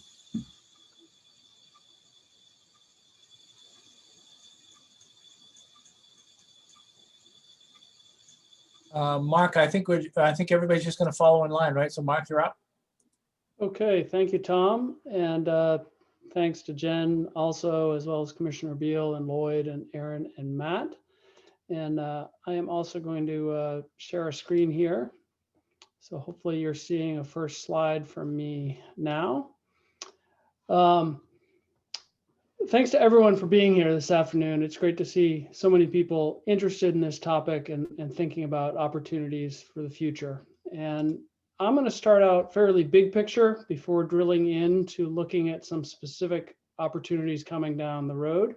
So the first question is, why do we focus on Maine forest carbon? We heard a little bit about this from Commissioner Beal already, but from my perspective and that of the Nature Conservancy, the climate change crisis demands that we seek a wide array of solutions. So we must rapidly transition our energy system to reduce greenhouse gas emissions, but we also need to pay attention to our waters, our lands, and our forests. And we've always in Maine cared about forests as wildlife habitat, as watersheds, as sources of timber and forest products for the economy, as places for recreation and restoration, and for our quality of life. Their role as a natural climate solution is a newer way of thinking about the importance of our forests. But it's worth remembering that managing for forest carbon can be compatible with and benefit these other interests. And there is simply a huge opportunity to benefit the climate in Maine's forests. And there's a real risk of harming the climate if we move in negative directions with our management. So based on work from the University of Maine, Maine forests today hold about 2 billion metric tons of carbon. So that's billion with a B. And that's a pretty difficult number to relate to, although Lloyd did show us the graphic for what 1 metric ton of wood looked like. that amount of carbon that's out in the woods right now, in the trees, in the soil, in the dead wood, is comparable to the CO2 emissions that could come from burning 850 billion gallons of gas, or the potential CO2 savings from operating 65,000 commercial wind turbines for their expected life of 25 years. By comparison, Maine has only about 500 commercial wind turbines now. So hopefully this makes the point that our forest carbon is important and what we do with it matters. With this next slide, I want to emphasize that it's also a much larger amount of carbon than our state's annual emissions. So up in the left-hand corner, you see that we currently emit as a state about 5 million metric tons of carbon, meaning that what's already out in the woods is 400 times that annual emissions amount. And there's good news that our forests in recent years have been sequestering about 3 million metric tons a year. So about 60% of our annual emissions. And that figure goes up to about 75% if we count what ends up in forest products. So bottom line here, keeping what we have is important. Unfortunately, as we also heard from Commissioner Beal, forest cover in Maine is decreasing, and we're projected to see increasing losses of forests and other natural and working lands over time.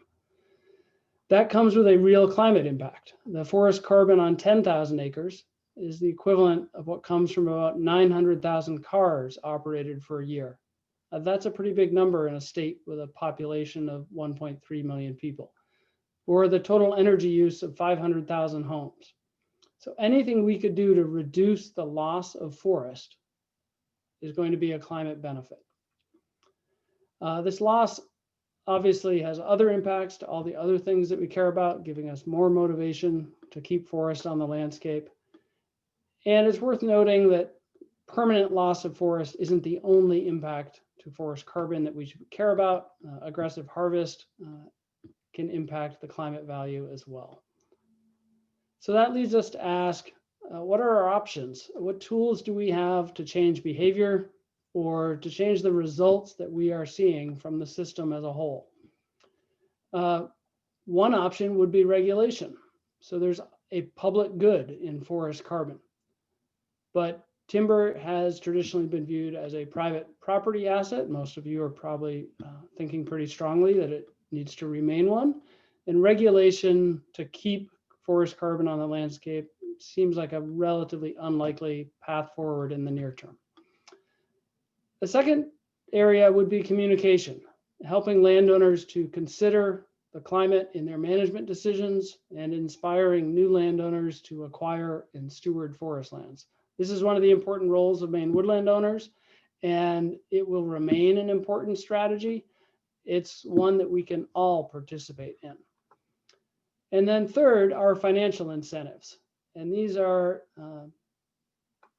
providing economic advantages that help to get the outcomes that we're looking for.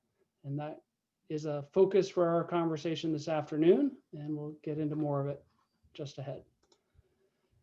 So first, here's a look at existing carbon offset projects in Maine, at least that I was aware of, that were listed on registries earlier this year. Not necessarily comprehensive, but the first thing you may see here looking at these is that most of the ownerships, especially on the earlier projects lower in this table, are nonprofit conservation groups, plus the Passamaquoddy tribe. And only in more recent years have we started to see some commercial investment and large family land ownerships show up on the list. Both Finite Carbon and Blue Source have been significantly involved in many of these projects. And unfortunately, for most of us, these compliance market and voluntary market projects aren't practical for smaller land ownerships. They really require an economy of scale, and the compliance market in particular is much less available now than it was because of some changes in California's regulations. Voluntary market is really the current opportunity. But if that's not a great option for our smaller properties, then what do we have available? My last 4 slides are going to focus on that. The first idea is aggregation. This is probably the very first idea that came about for how small landowners might be able to access forest carbon markets. And at its core, it's a really simple idea. You combine a bunch of properties together to get the economy of scale that you need to participate in the voluntary market. Unfortunately, there's a little more complexity to it when you start trying to figure out how you're going to share responsibilities among multiple landowners over a 40-year period. But there are some initial examples, and there is promise in aggregation. We've seen a project led by the Vermont Land Trust with TNC as a partner called the Vermont Forest Carbon Co-op, where they've done the hard work of thinking about a structure that would work. They have about 15 landowners involved. There is a new LLC entity that the Land Trust created. The new LLC actually owns the carbon project and signs the 40-year agreement. And then the individual landowners have separate agreements with that LLC. There also is an aggregation-based model being developed by the Land Trust Alliance. Finite Carbon is a part of that, so Matt may be able to tell us more about it this afternoon. As I understand it, at the outset, it's aggregating land trust properties, but it has potential to reach out to the members and landowners in the service areas of land trusts as it goes forward. The next idea that I want to share is a program that TNC is also a partner in, led by the American Forest Foundation, called the Family Forest Carbon Program. This is a different model. It's a practice-based protocol where landowners sign 20-year agreements. And it's a little bit unusual in that those landowner agreements and payments to the landowners come first. And then the program must meet offset project requirements. So the landowner doesn't have that risk going forward. It's the program as a whole that has to demonstrate that it is accomplishing its climate goals. And the offsets are sold after that point. But again, the landowner payment comes up front. This is being piloted at this point in Pennsylvania and California. We have plans for expansion into New England. Probably hope for it to be reaching the ground here in Maine, perhaps 2 years from now. Could be sooner. The next thing I want to highlight is that there are a number of emerging offerings from businesses like Finite Carbon and Blue Source and Sylvia Terra. And most of these are looking at new approaches to reduce cost and bring financial value to smaller property owners. Matt will tell us about Finite Carbon's new being developed initiative called CORE. Sylvia Terra, who's the source of the map on the right of Maine, showing a really detailed look at total baseline area across the entire state, which is a good proxy for carbon inventory. Sylvia Terra is using remote sensing tools and machine learning and has partnership with Microsoft in that regard. They are promising a program that would be based on an annual payment model. I don't have a full understanding of how that annual payment model would work practically to guarantee the climate outcomes, but it's another one to keep an eye on. Others are looking at things like app-based inventory technologies, so landowners could do inventory themselves using a smartphone and other approaches. Main point here is just that there is a lot of effort in this arena because there's a pretty broad recognition that one, it's important, and two, there's a real opportunity to figure it out. And last, I want to turn to public efforts. So we heard a little bit from Commissioner Beal already about the Maine Forest Carbon Task Force. This is what was created by Governor Mills with the executive order on January 13th. It is essentially an opportunity to find Maine-based solutions. The scope of work for this new task force will include looking at an array of existing programs, thinking about possible new program for landowner incentives, looking at our existing open space current use tax program and seeing if there's an opportunity to revise and update that program to create perhaps categories for climate benefit or to look at other adjustments to that program. And the task force may also look at establishing a goal for natural climate solutions for Maine. And then finally, we started this session hearing from Senator King, and there's a real but uncertain prospect at this point that there could be federal incentives to benefit landowners in Maine. The legislation that Senator King mentioned, the Trillion Trees Act, does include a provision where the Natural Resource Conservation Service could enter contracts with landowners for climate benefit. So that's the end of my section. I am looking forward to hearing from Aaron and Matt and to the discussion that we'll have at the end, answering some of your questions. If you have questions for me after the afternoon, Tom or Jen could put you in touch with me as well.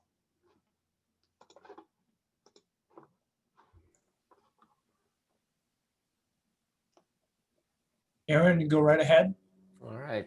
Thank you, Tom. Thank you, Maine Woodland Owners, for having me here. My title is Director of Forest Carbon Origination for Blue Source. We're an environmental attribute developer headquartered in Salt Lake.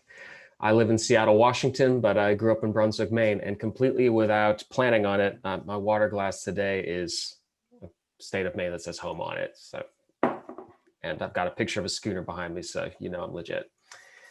Today, I want to talk a bit about the carbon markets as they currently exist and to sort of lend some clarity to the opportunities that are out there and how the protocols work at a very high level. And to, at the end, kind of boil this down into a dollars per acre and to a dollars per cord equivalent that the carbon markets can realize, and end with some opportunities for smaller landowners who haven't been able to access the markets in the past. I'm just going to project this presentation.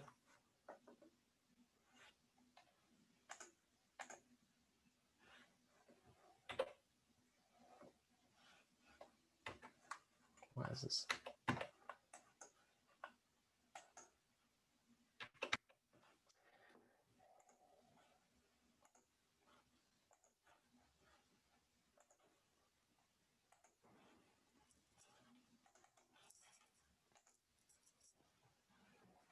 All right.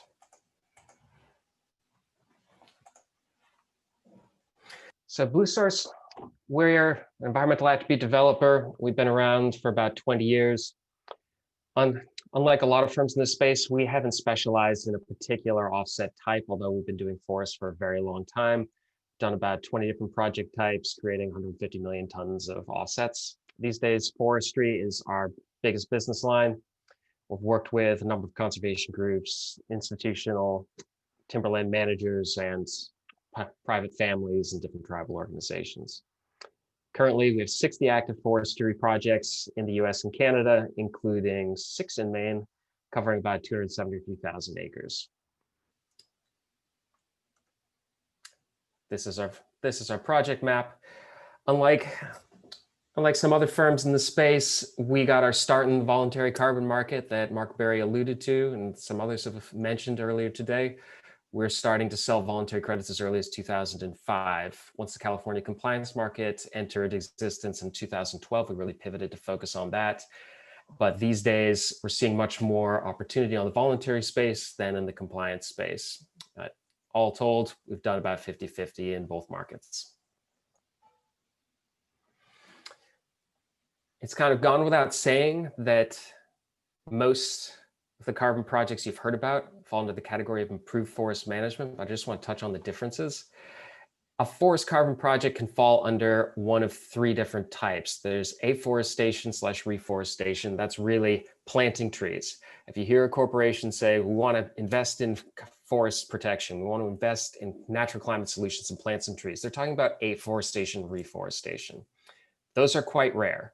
They're quite rare in the United States for the simple fact that it takes trees so long to grow. The cash flows from carbon are super backloaded, and very few people can finance against that.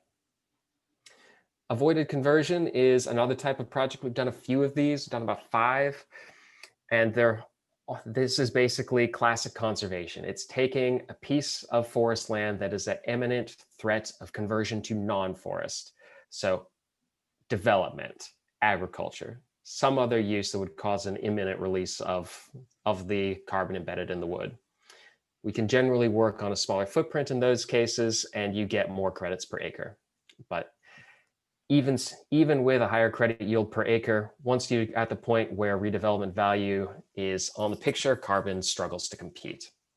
So that leaves us with improved forest management. And this is basically rewarding landowners for positive climate forestry practice, for maintaining stocking or increasing stocking in existing forests.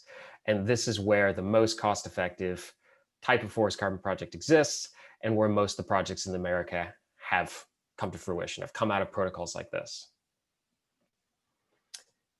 Despite sharing that sort of overarching theme of rewarding landowners who have intact forests for their good management, voluntary and compliance markets have a number of differences.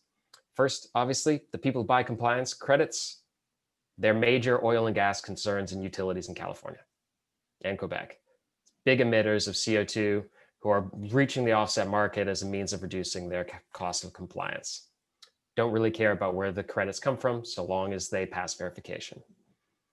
Voluntary market, quite a different story. These are overwhelmingly Fortune 500 companies and some public or nonprofit institutions who've made commitments to reduce their CO2 emissions. They do care about the project type, and they tend to like forests because of all the co-benefits and because of the sort of intuitive grasp of paying someone to not cut trees. Now, obviously the protocols are more complicated than that, but even the layman can understand paying for a carbon credit represents paying someone to not cut a tree down. Therefore, the reduction is achieved. Pricing's quite different. And the market dynamics are rooted in policy versus trend. The other major difference is how the carbon credits are calculated. So this is a really huge point of divergence.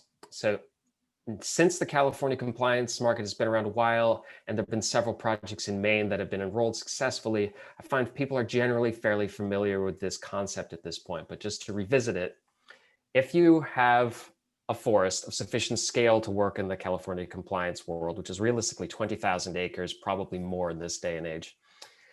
But if you have a forest of that scale and it is stocked at a level that is higher than the regional private sector average for that forest type and that site class, you are paid for the difference between your stocking and that regional average.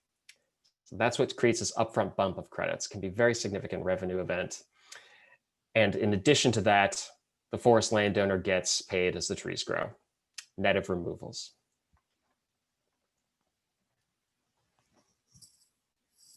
Voluntary projects, kind of a different story, but it shares the same premise. The landowner is still compensated or still receives credits for the difference between their management and whatever a common practice type of management is. But instead of relying on FIA data and this aggregated stratification exercise that the California Resources Board goes around to figure out what the average stocking is, the voluntary market defines the common practice as whatever the net present value optimizing management is in that area. So when you enroll a project in a voluntary or property in a voluntary project, we go through an exercise of doing timber harvest optimization. And for Maine, which is a fairly robust forest products industry in several markets for different types of forest products, we can model a fairly aggressive liquidation. Now, most landowners don't want to do that. So you're paid or receive credits for the difference between your management and that liquidation scenario. Now, because it takes time to liquidate a forest, you receive credits over a period of years and not all up front. So let's boil this down to what it means for Maine landowners. First, you're not alone. Maine's been a leader in this space. we'll get into some of the fundamental economics why in a second. As near as I can tell, and Mark touched on this earlier, there are about 15 different carbon projects in the state. They range from a 400-acre, extraordinarily well-stocked piece of old growth forest that's owned by the Northeast Wilderness Trust to TNC's St. John's Preserve at over 100,000 acres. At the current time, it's about 500,000 acres of a state that has 18 million forested acres. So there's already a large portion of the state that is producing these environmental attributes and are selling them on different markets. And we've done about half of this. My friends at Finite Carbon have done about the other half, and some other players are involved as well. So because it's my job to talk with landowners about forest carbon, I get a lot of the same questions. And one of the first one is, how many acres do I need to enroll? It seems intuitive, but the reality is it's much more about the stocking on the forest than it is about the scale. We've had to walk away from projects the size of a township because stocking was reduced to, say, less than 10 cords per acre, right to the limit of the forest practice rules. In that case, we can't justify any type of project. But at the same time, we've done projects on as little as 2,300 acres because it was extremely well-stocked combination oak, hickory, northern hardwood. And the landowner had very few harvest plans. So it really depends on what the stocking is. And what these figures at the left give you is a sense of what the per acre cash flow to the landowner is net of all costs. So net of the inventory, net of third-party verification, transaction costs, buffer pool contributions, and the developer's fee of the works. So on the low end, about $100 an acre. But if you're talking about something that's really rare, something that's been in the family for generations, that has been managed and continued to manage for saw logs, that has 30 to 35 cords per acre, then we're talking almost $1,000 an acre, just for that difference between your current stocking, whatever the baseline scenario is in either market.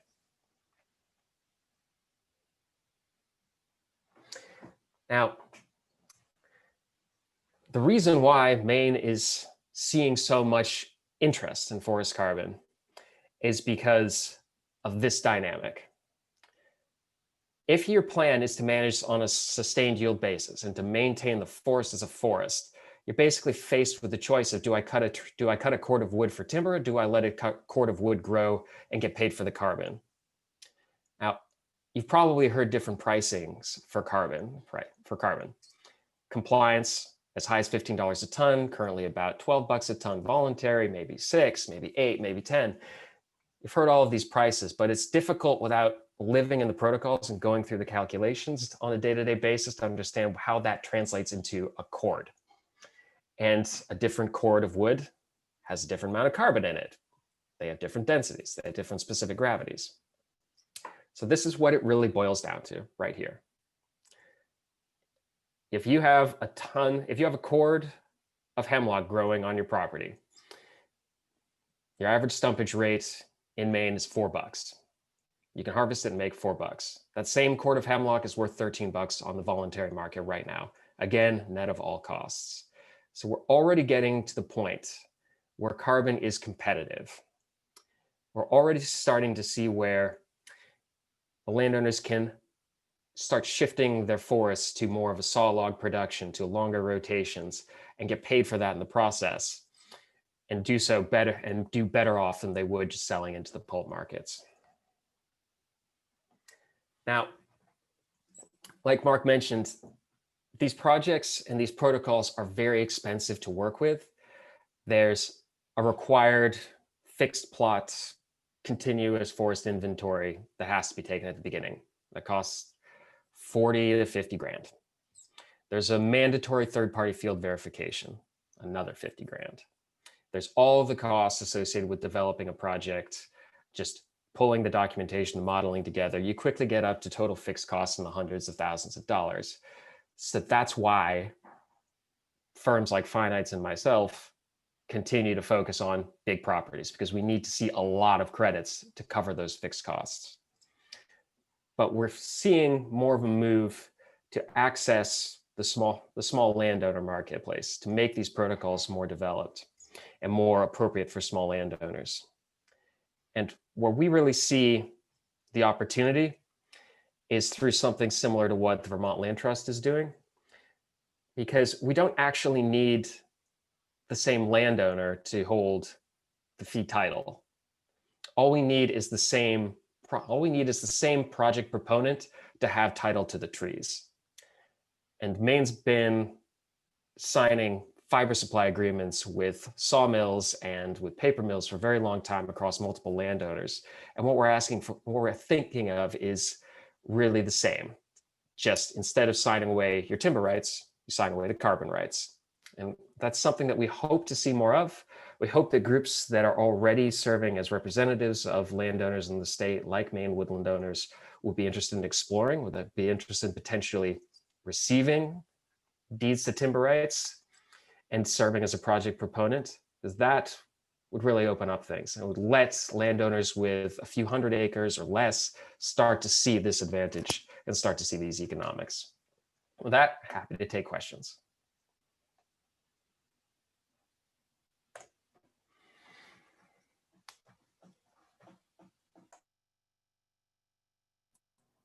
I think we should hear from Matt first, and then we'll take questions, if that works.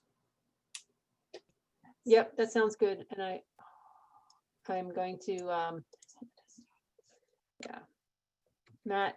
I will be managing his slideshow.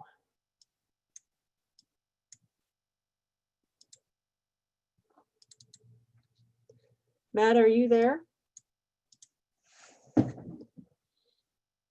Matt lives in New York on a very beautiful property, but very slow internet connection. So we're hoping for the best here. All right, I think I've unmuted you, or I'm trying to unmute you, Matt. And I'll be sharing your slideshow now. Great. And can you hear me okay? I can, yes. Okay, sure.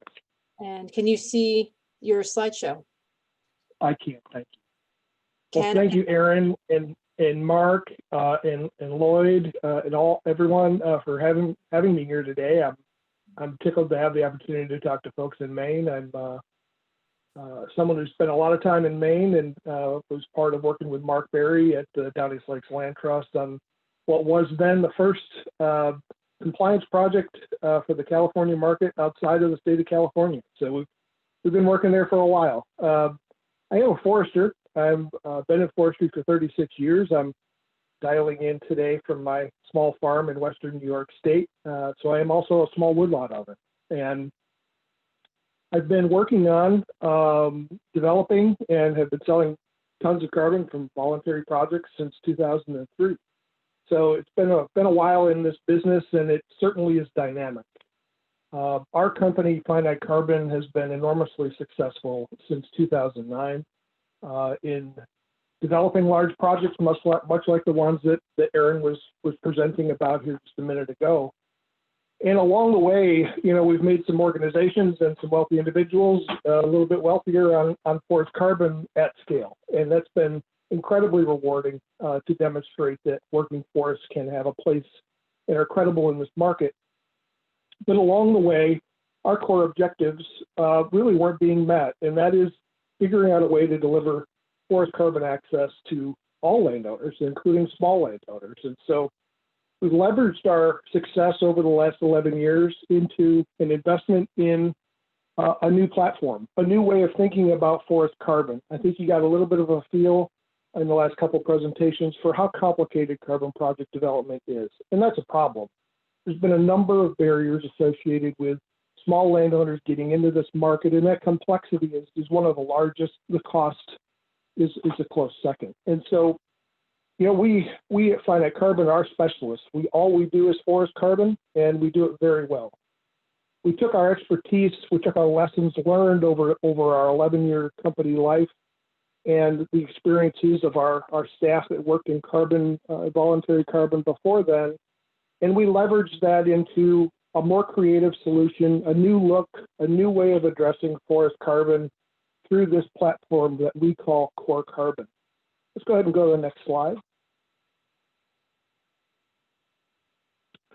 So there were a number of things in developing this platform, which is a web-based internet access platform for forest owners to log in, enter information. They'll be taken to maps of their parcels. They can select which parcels they would like to enroll in carbon.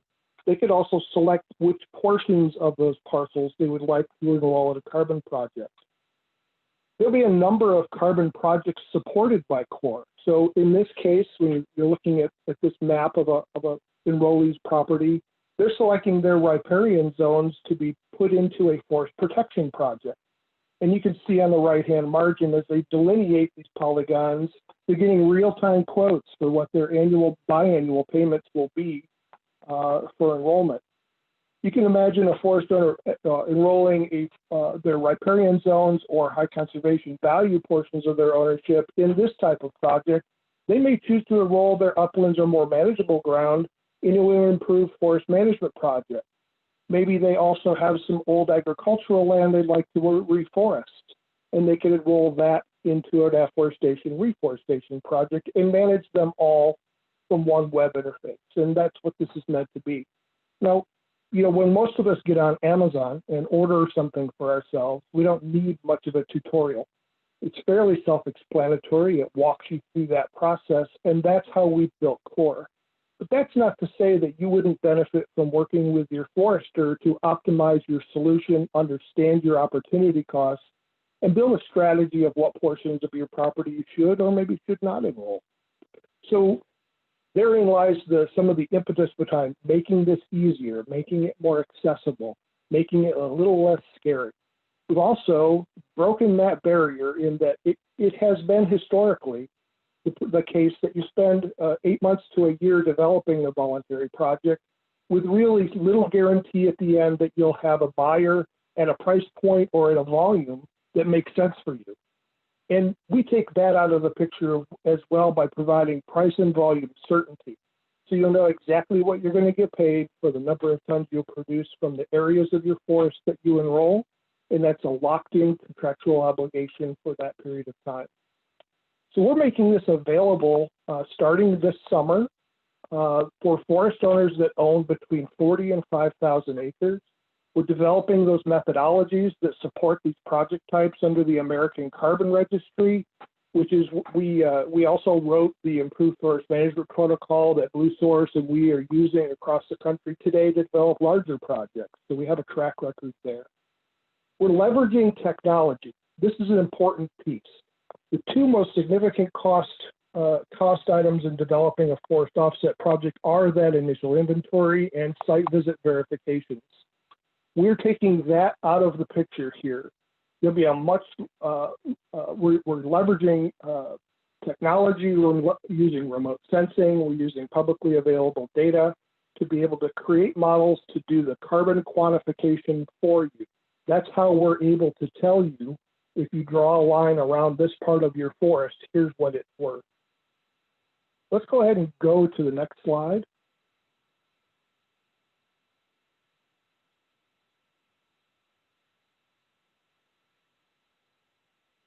Jen, next slide.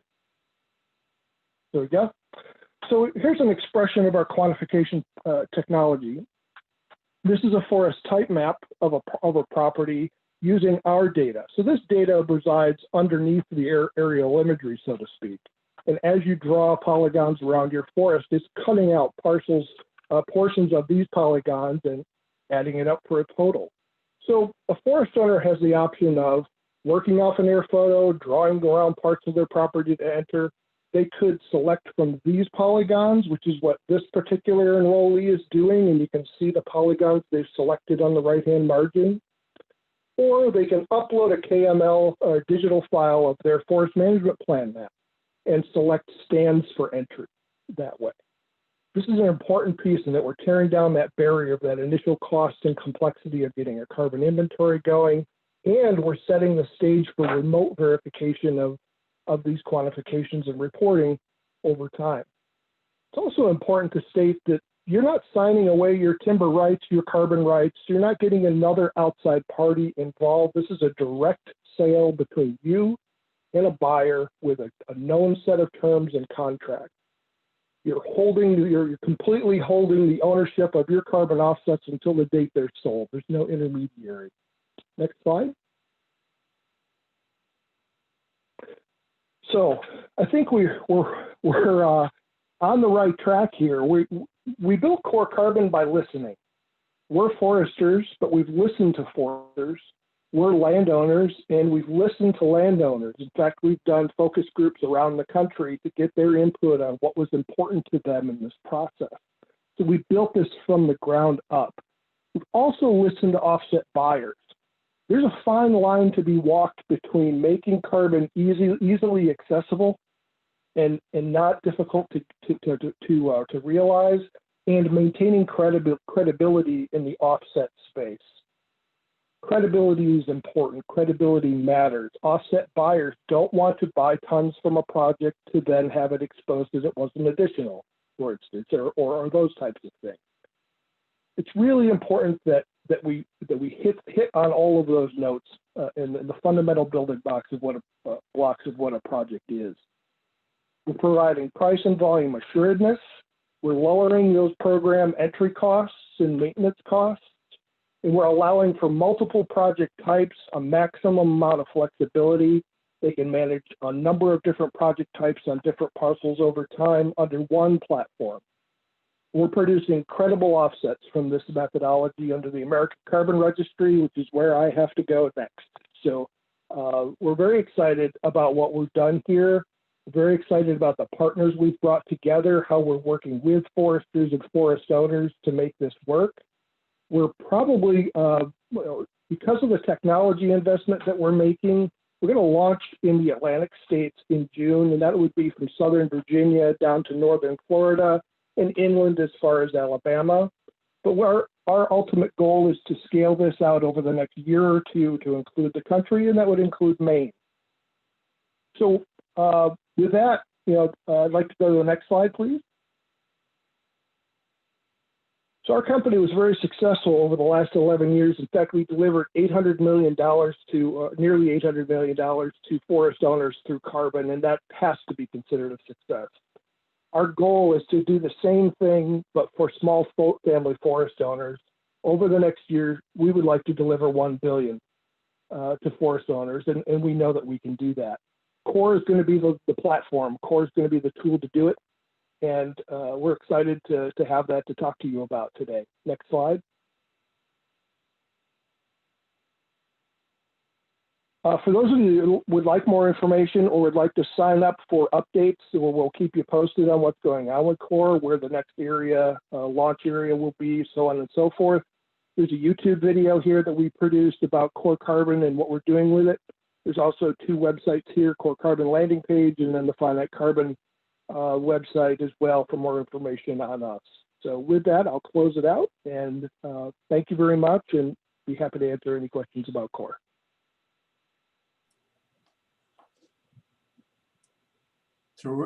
Terrific. I want to take remind people that if you have a question, you should type it in the Q&A box at the bottom of your screen, and then we'll try to take as many as we can. There are a couple. I just want to tick off a couple. There's a question not related to the speakers, but about the Trigo tax law program, and are there considerations underway to alter that to somehow deal with carbon sequestration? I would say that's highly unlikely, but I do think that, and I think it was brought up that that there probably is going to be a look at the open space program and I think Mark mentioned that there's been a lot of conversation about the open space program, which is a different current use taxation program. I think folks don't have a lot of appetite for changing the Trigo tax law program, which always seems to be up for change. So I don't think that's the case.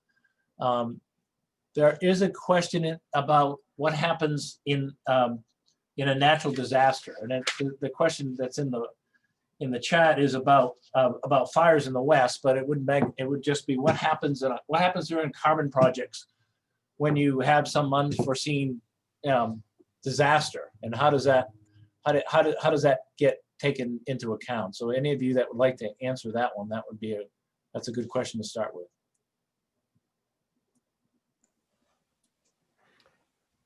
I can take it.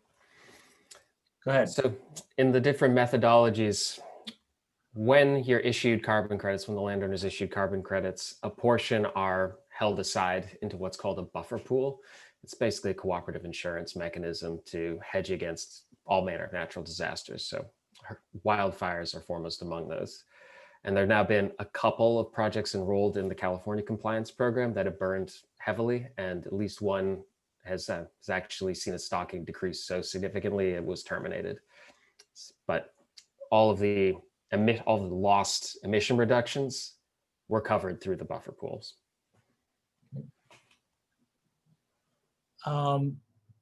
There's a specific question here from Matt. Matt, how do you ensure compliance with your system?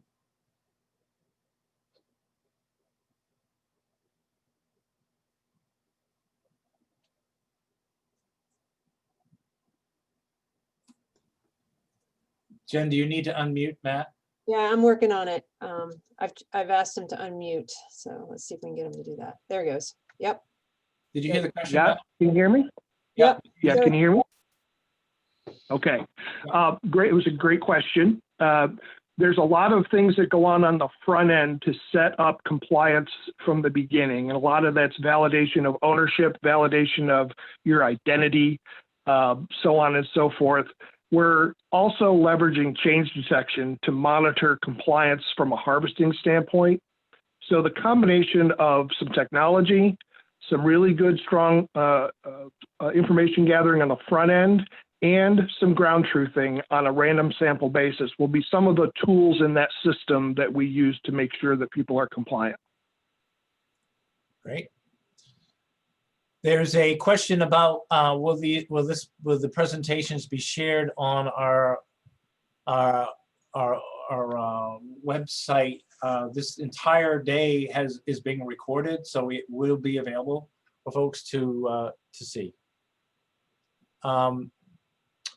Question about Maine's been part of RGGI for quite a while, the original greenhouse gas initiative for quite a while. And a similar program for carbon from the transport sector is being considered in New England states. Given the huge carbon potential, what are your thoughts about a state leading an effort to create a regional carbon market for forests? I guess Any of I you could want to take that? consider commenting on that, and welcome Lloyd or anyone else to do so as well. I guess what I would say is that there's a lot of complexity around the idea of developing a new regional market. But either RGGI or the Transportation and Climate Initiative would have the option of incorporating improved forest management projects within. So those two markets could be potential funding sources for offsets in the Northeast. I don't think it's a very likely prospect from my impression. It is the sort of thing that the new task force will give some thought to, whether there are regional opportunities. And I do know that the question is coming up in other New England states as well that have much more difficulty reducing emissions relative to Maine and much less opportunity for natural climate solutions relative to Maine. A couple of thoughts, Tom. Yeah, sure. Okay. Video stopped on me, but I can talk for a minute.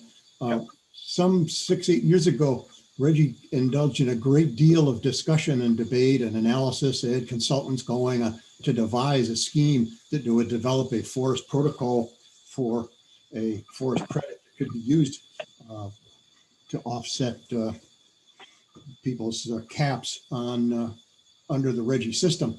And it just seemed you just stopped hearing about it. And I've asked a couple of people what happened. And all I guess I can say is that idea never really became active. And I think part of the story is that the emissions limits, the emissions caps under RGGI are not very stringent.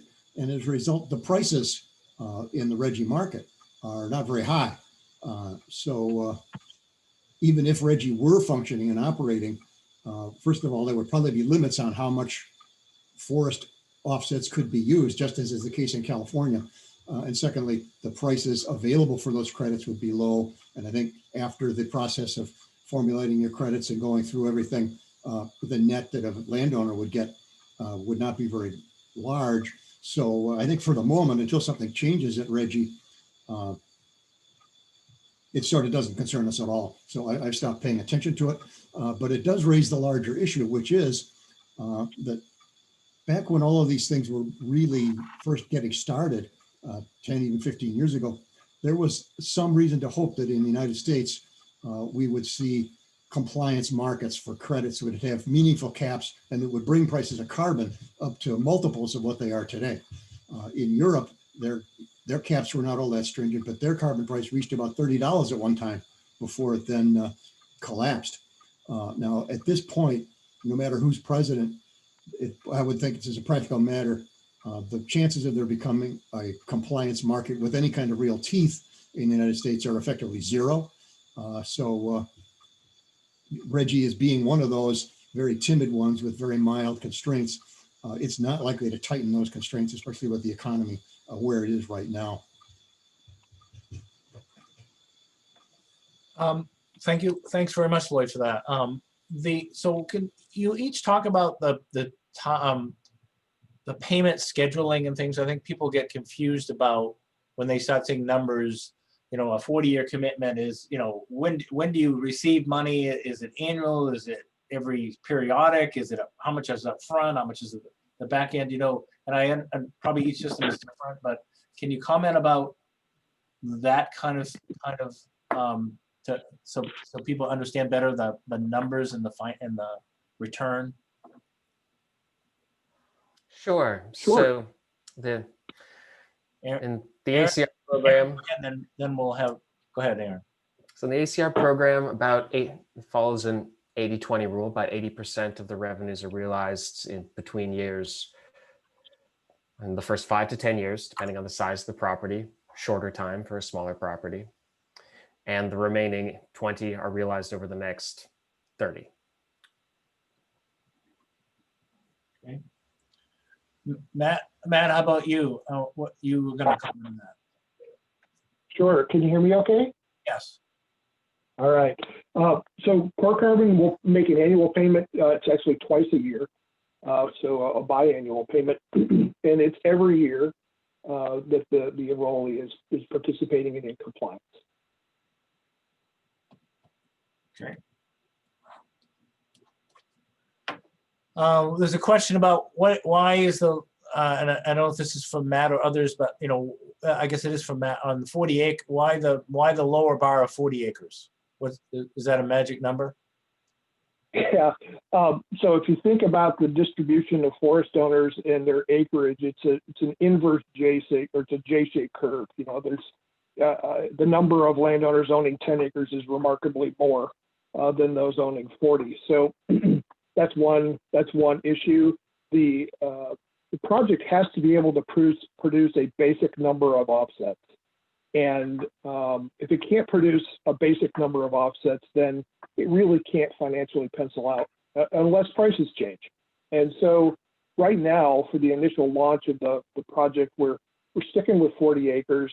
That could change over time. You know, this is I can say one thing from 20 years in the forest carbon market, that don't get too comfortable because things are going to change. And that's exactly what we're seeing today. And that's what I expect to continue into the future. So if Core Carbon is successful at this threshold and prices start to become stronger, we may very well be opening it back up to 10, 20, 30 acre landowners and moving forward that way.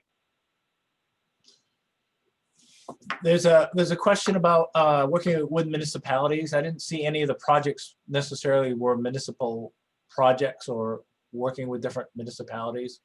Is that just they haven't happened that way, or is there something? There's no impediment to a municipality being involved in these projects? Not in the voluntary space. We've worked with 5 all on, and 1 state DNR. Okay. Yep. For the municipalities, they're universally watershed lands. Yeah. I'll build off that a little bit. We're also working with municipalities. It's less common than private individuals or small groups.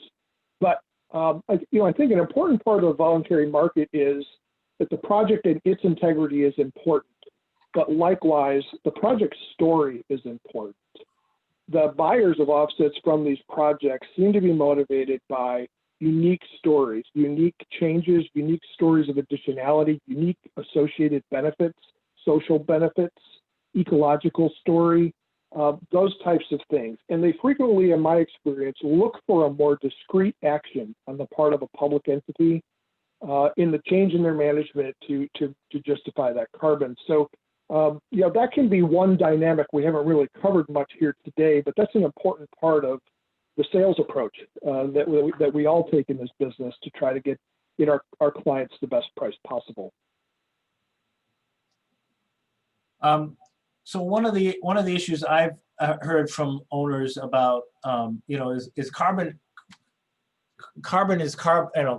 Carbon's carbon. It doesn't matter the quality. If it's carbon, it's carbon. A ton of carbon, there's a ton of carbon. In a forest product, a saw log is a very different entity than a stick of biomass. Yet in a carbon market, carbon is carbon. And how that and so looking at landowners, with a high stocking level but high quality timber, versus a relatively high stocking and low quality timber. And does that make it, a landowner with high quality timber may say, well, I don't want to put it in a carbon. I don't want to put myself into the carbon market because I think I can do better in a higher value product market versus low quality. And the concern is, will we lead to, focus on low grade or high grading, take out the best, sell it into the wood market, and then put your rest of your land in a carbon market. You guys have any comments around those issues? Oh, that's a fun one. I'll unpack part of that, and then I'll let Aaron build on that too. I think one, it's important to understand that the ton is a myth. We came closest to that in the compliance market, where we had one rule set, and that once credits entered that marketplace, they were reviewed fairly uniformly from one offset project type to the other. But in the voluntary space, the contrary is true. The story matters. The commitment to sustainability matters. In fact, most of the voluntary protocols right now require some measure of reasonable environmental performance in silviculture as part of their core enrollment criteria. So, I think that the concept of folks that are regenerating their forest and entering that young forest into the market while it's in its growth phase, or high grading and removing the opportunity costs associated with making a carbon commitment, those are all schemes that people think about, but in practice, it's very difficult to make happen, if not impossible. So that's my 2 cents on it. Aaron, I'm sure you've got thoughts on that as well. Yeah, they mirror yours. Because we work in all of these different environmental attributes, like we've created voluntary offsets from landfill gas, from capturing methane from mines, from changing valves on pipelines in Alberta, the works. And the same ACR registered credit from a geological carbon capture and sequestration project traded for like $1.10 last year. And our average voluntary credit sale was $8.75 from Forestry. And it's all because of that story. They've gone through the same standards. They've been verified. They represent a ton of greenhouse gas kept out of the atmosphere. But Forestry sells at this higher premium because of the story associated with it, because of the co-benefits, because of the intuitive grasp that buyers have. There are all these reasons why. And then within Forestry, there's a huge range itself, from upwards of $20 to downwards of $8. So there's a tremendous premium placed on legitimate conservation, multiple benefits, habitat, sound forest management. And like Matt says, these schemes to find some way to hammer in a pre-existing forest management plan into a carbon project really don't happen. I would agree with what we've heard from Matt and Aaron, but a little more landowner perspective on that original question. I think that what you see in practice is that landowners have had the opportunity to blend timber revenue and carbon revenue. And that puts the landowner on a more solid financial footing. And a landowner that's committed to long-term stewardship of their property, and they need to be if they just entered a carbon agreement, that's on a more solid financial footing, may have the opportunity to do better silviculture and to be less driven by short-term demands financially. So I think you may actually see the opposite. You may actually see people doing better silvicultural management and producing a better mix of forest products over time rather than going in and high grading. Is forest certification a piece of this discussion? Lands that are certified, third-party certified, is that part of it? That's a requirement for the protocols that we work under. It is, okay. There's some other ways that you can meet it besides third-party forest certification, but the protocols require some validation that the overall forest management is sustainable and it's not causing leakage and it's adhering to best management practice, etc. And for smaller woodlot owners like your membership, Tom, perhaps many of the folks on the call, that can include tree farm. Yeah. SFI, FSC, tree farm, yeah. Yep. Matt, did you have a comment about that? No, that's all correct. Most of the programs are certification programs is, a governance against leakage. In other words, a forest owner doesn't make a carbon commitment on one tract they own and then shift all their harvesting over to another. They're also using sustainability as certifications as a measure of environmental performance and protection. So commonly accepted and sought after. So there's a question, interesting question here that says, do you want to guide landowners to owning, 40 cords the acre with limited growth rates, or to take advantage of carbon markets, or would you prefer, crop tree type projects where the stocking is lower but the growth rates are higher? How do those two approaches factor into carbon, landowners thinking about carbon markets? I guess it's a discussion about current stocking versus growth rates and how that affects carbon markets. For any of you. I'm able to take that one. So yeah, Aaron pointed out that in voluntary projects, there's two ways in which a project is credited. One for that initial high stocking condition, and then one for an annual net growth annuity. So each of those two forest types, the young, vigorously growing forest or the older, more heavily stocked forest, contribute to that two-part calculation. It's important. I can't say that one is more important than the other. I can say that the high stocking will produce better revenue sooner, and that the rigorously growing young forest will contribute more to the annuity. I think truthfully, when you think about larger standalone projects, it's the blend of those two that makes the best project. And from a small landowner perspective, that's probably also the case. I know that's my 2 cents on it. I know the other guys might have some other comments. I'd say one thing, and then maybe Aaron could pick up on this. The project protocols and the way that projects are modeled also look at timber harvest, and they also look at the fate of forest products and make some assumption about the longevity of the carbon in the products that are harvested. And so harvest is kind of wrapped into the math for these projects.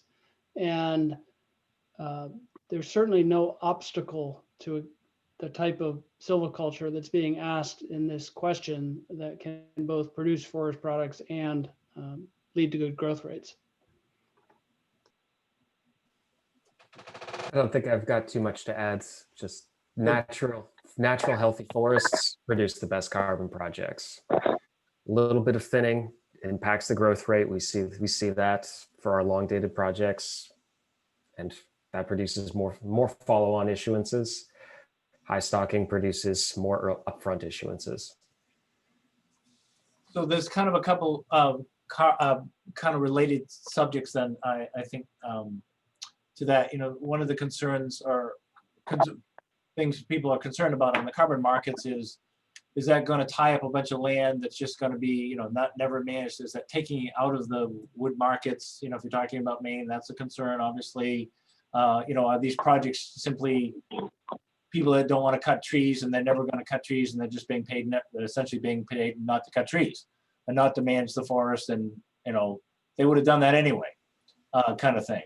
And so do you want to talk about that kind of, it sounds to me like some of the best projects then are well-managed forests. Maybe, is that part of it that can create the greatest return in the carbon markets? Is that a fair assessment or not?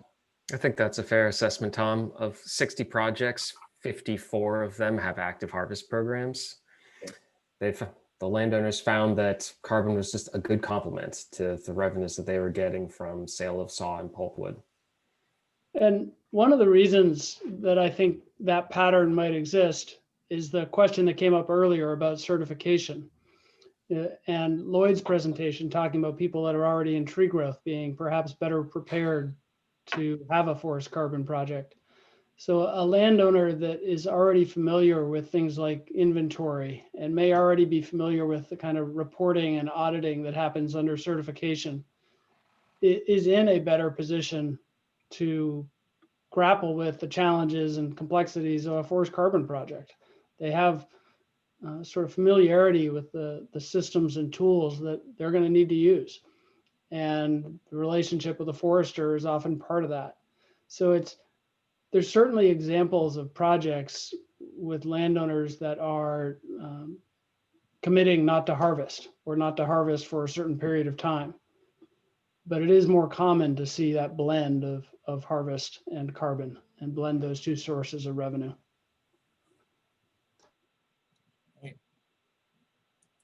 This is Matt. I'm going to have to drop off. I apologize. I know there's probably more questions. Jen, you can feel free to share my contact information with the group. And if there are follow-up questions or things I can help folks with, you can feel free to reach out to me. Again, thank you very much for this opportunity to talk to you all. And hello to my colleagues. And I'm sure I'll see you, work with you again soon. And this is a great topic. It's timely, and I'm really pleased to have had the opportunity. So have a great day. Thank you. Thank you, Matt. Thanks, Matt. I'm looking through. I don't see necessarily any other kind of direct questions. I just want to say that, you know, I think I mentioned at the outset that we have completed we have put actually permanent plots on a continuous forest inventory system into our lands, with the idea that, you know, so when we own 71 parcels in 39 towns. So we have every forest type in the state of Maine and almost every forest condition you can imagine, from incredibly high stocking to regenerating forest. And, you know, our intention is to take that data and start running them into, you know, getting them into systems and looking at how many acres we have to put or what combination, and test out a whole bunch of things with different systems. So to kind of to help hopefully improve systems, but also to inform landowners and our members about here's some combinations here's what we found when we did some experiments with some of our data. So we have and then we've got systems now we can go back and we can remeasure the plots and things like that. So it's a kind of a new enterprise for us, but we put that in large part, you know, anticipating work in the carbon markets, or at least, you know, playing an educational role in the carbon side. So members should stay tuned, and we'll have a lot more conversations about carbon and carbon markets and things like that in our, you know, ongoing outreach to landowners. Is there anything, Mark or Aaron, that we should have talked about that we didn't, that you wish we brought up and said, or gee, why did they ask me this? Or gee, I forgot to say this? I think it's been a great conversation. I guess a closing thought that I would share is that we're asking a lot of good questions about potential downsides or potential shortcomings of offset markets as a tool. And those are good questions to be asking. And it's worth, continuing to improve what tools are available. I guess I would say that the greater threat that I see here in Maine is loss of forest land, and that the imperfect tools that we have and the new versions that are coming down the line are a potential partial solution to that challenge. And I know that the owners of smaller properties may be getting impatient because they've been hearing about this idea for a while now. But hopefully, what we saw today is an indication that there are people working on it, and that the new task force conversation between now and September will be a chance for the public to weigh in, as Commissioner Beal said, on directions that Maine could go. Aaron, anything you'd like to add or that we should have mentioned? I think it was a fantastic discussion. I'm grateful for the opportunity to present here, and it's always a good day when I get to think about Maine and talk about Maine forests. Please reach out with any questions. If you own forest land and are curious about the carbon opportunity under existing methods, we're always happy to assess that. So Tom's got my contact information. Feel free to reach out at any time. It's quite literally my job. So no problem here. Terrific. Thank you. Thank you both. And certainly thanks to Matt, who's not on, and Lloyd for your introduction. So you'll hear a lot more from us here about in the future. Thank you. Doug, I'm going to turn it over to you. Doug's the first vice president. I'm going to turn it over to you. We're just about wrapping up the day. There is the auction is still going on, Jen, until 6 maybe, or 4? Until 4. I did clarify it is. You have an hour left to bid, and particularly that new axe that we just put up online, right? The other thing I do want to say before Doug jumps in is I did get verification from Mike Paricio about how those who want to get credit with the pesticide control board for the session in the morning that Mike and Aaron presented. What they are asking for is just a list of attendees during that session, and we have a record of who attended through this recording. So we will send that list to the pesticide control board, and that will be noted. I would encourage anybody who wanted to get that credit to reach out to the control board and tell them that you did attend, and then our list will verify that you were there. I'm guessing also several of these would qualify for forest or licensing credits as well. Yes, I did not connect with them, but my guess is if you show them the agenda, and we will have record that you attended, again, we can do that for you. Okay, Doug, I think it's up to you. Thanks. I think I speak on behalf of everybody out there that I want to thank all of you for joining us today, particularly the staff and the panelists for guiding us through a fascinating program as we sat in our kitchens and living rooms and offices all across Maine. Over the years that I've been on the board of this organization, one of the most pleasurable things is that I've had the opportunity to meet a lot of wonderful people across the state who I wouldn't have otherwise encountered. That chance to meet folks who love their land as much as I love mine, and to listen to all of your personal stories, some of them going back generations on your land, has always been the best part of the annual meeting and the part that I most look forward to. We didn't have that opportunity this year, but I'm confident, like Senator King, that next year at this time, we'll be able to meet in person again, and we'll be able to catch up on what we missed. For me, the silver lining of this awful year is that I realize how lucky I am, how lucky we all are, I guess, that our favorite venue, our woods, never closes. And with that, I'd like to close the meeting. Thank you, Doug. Thank you, everyone, for being here. And we'll see you next year, hopefully in person. Mhm.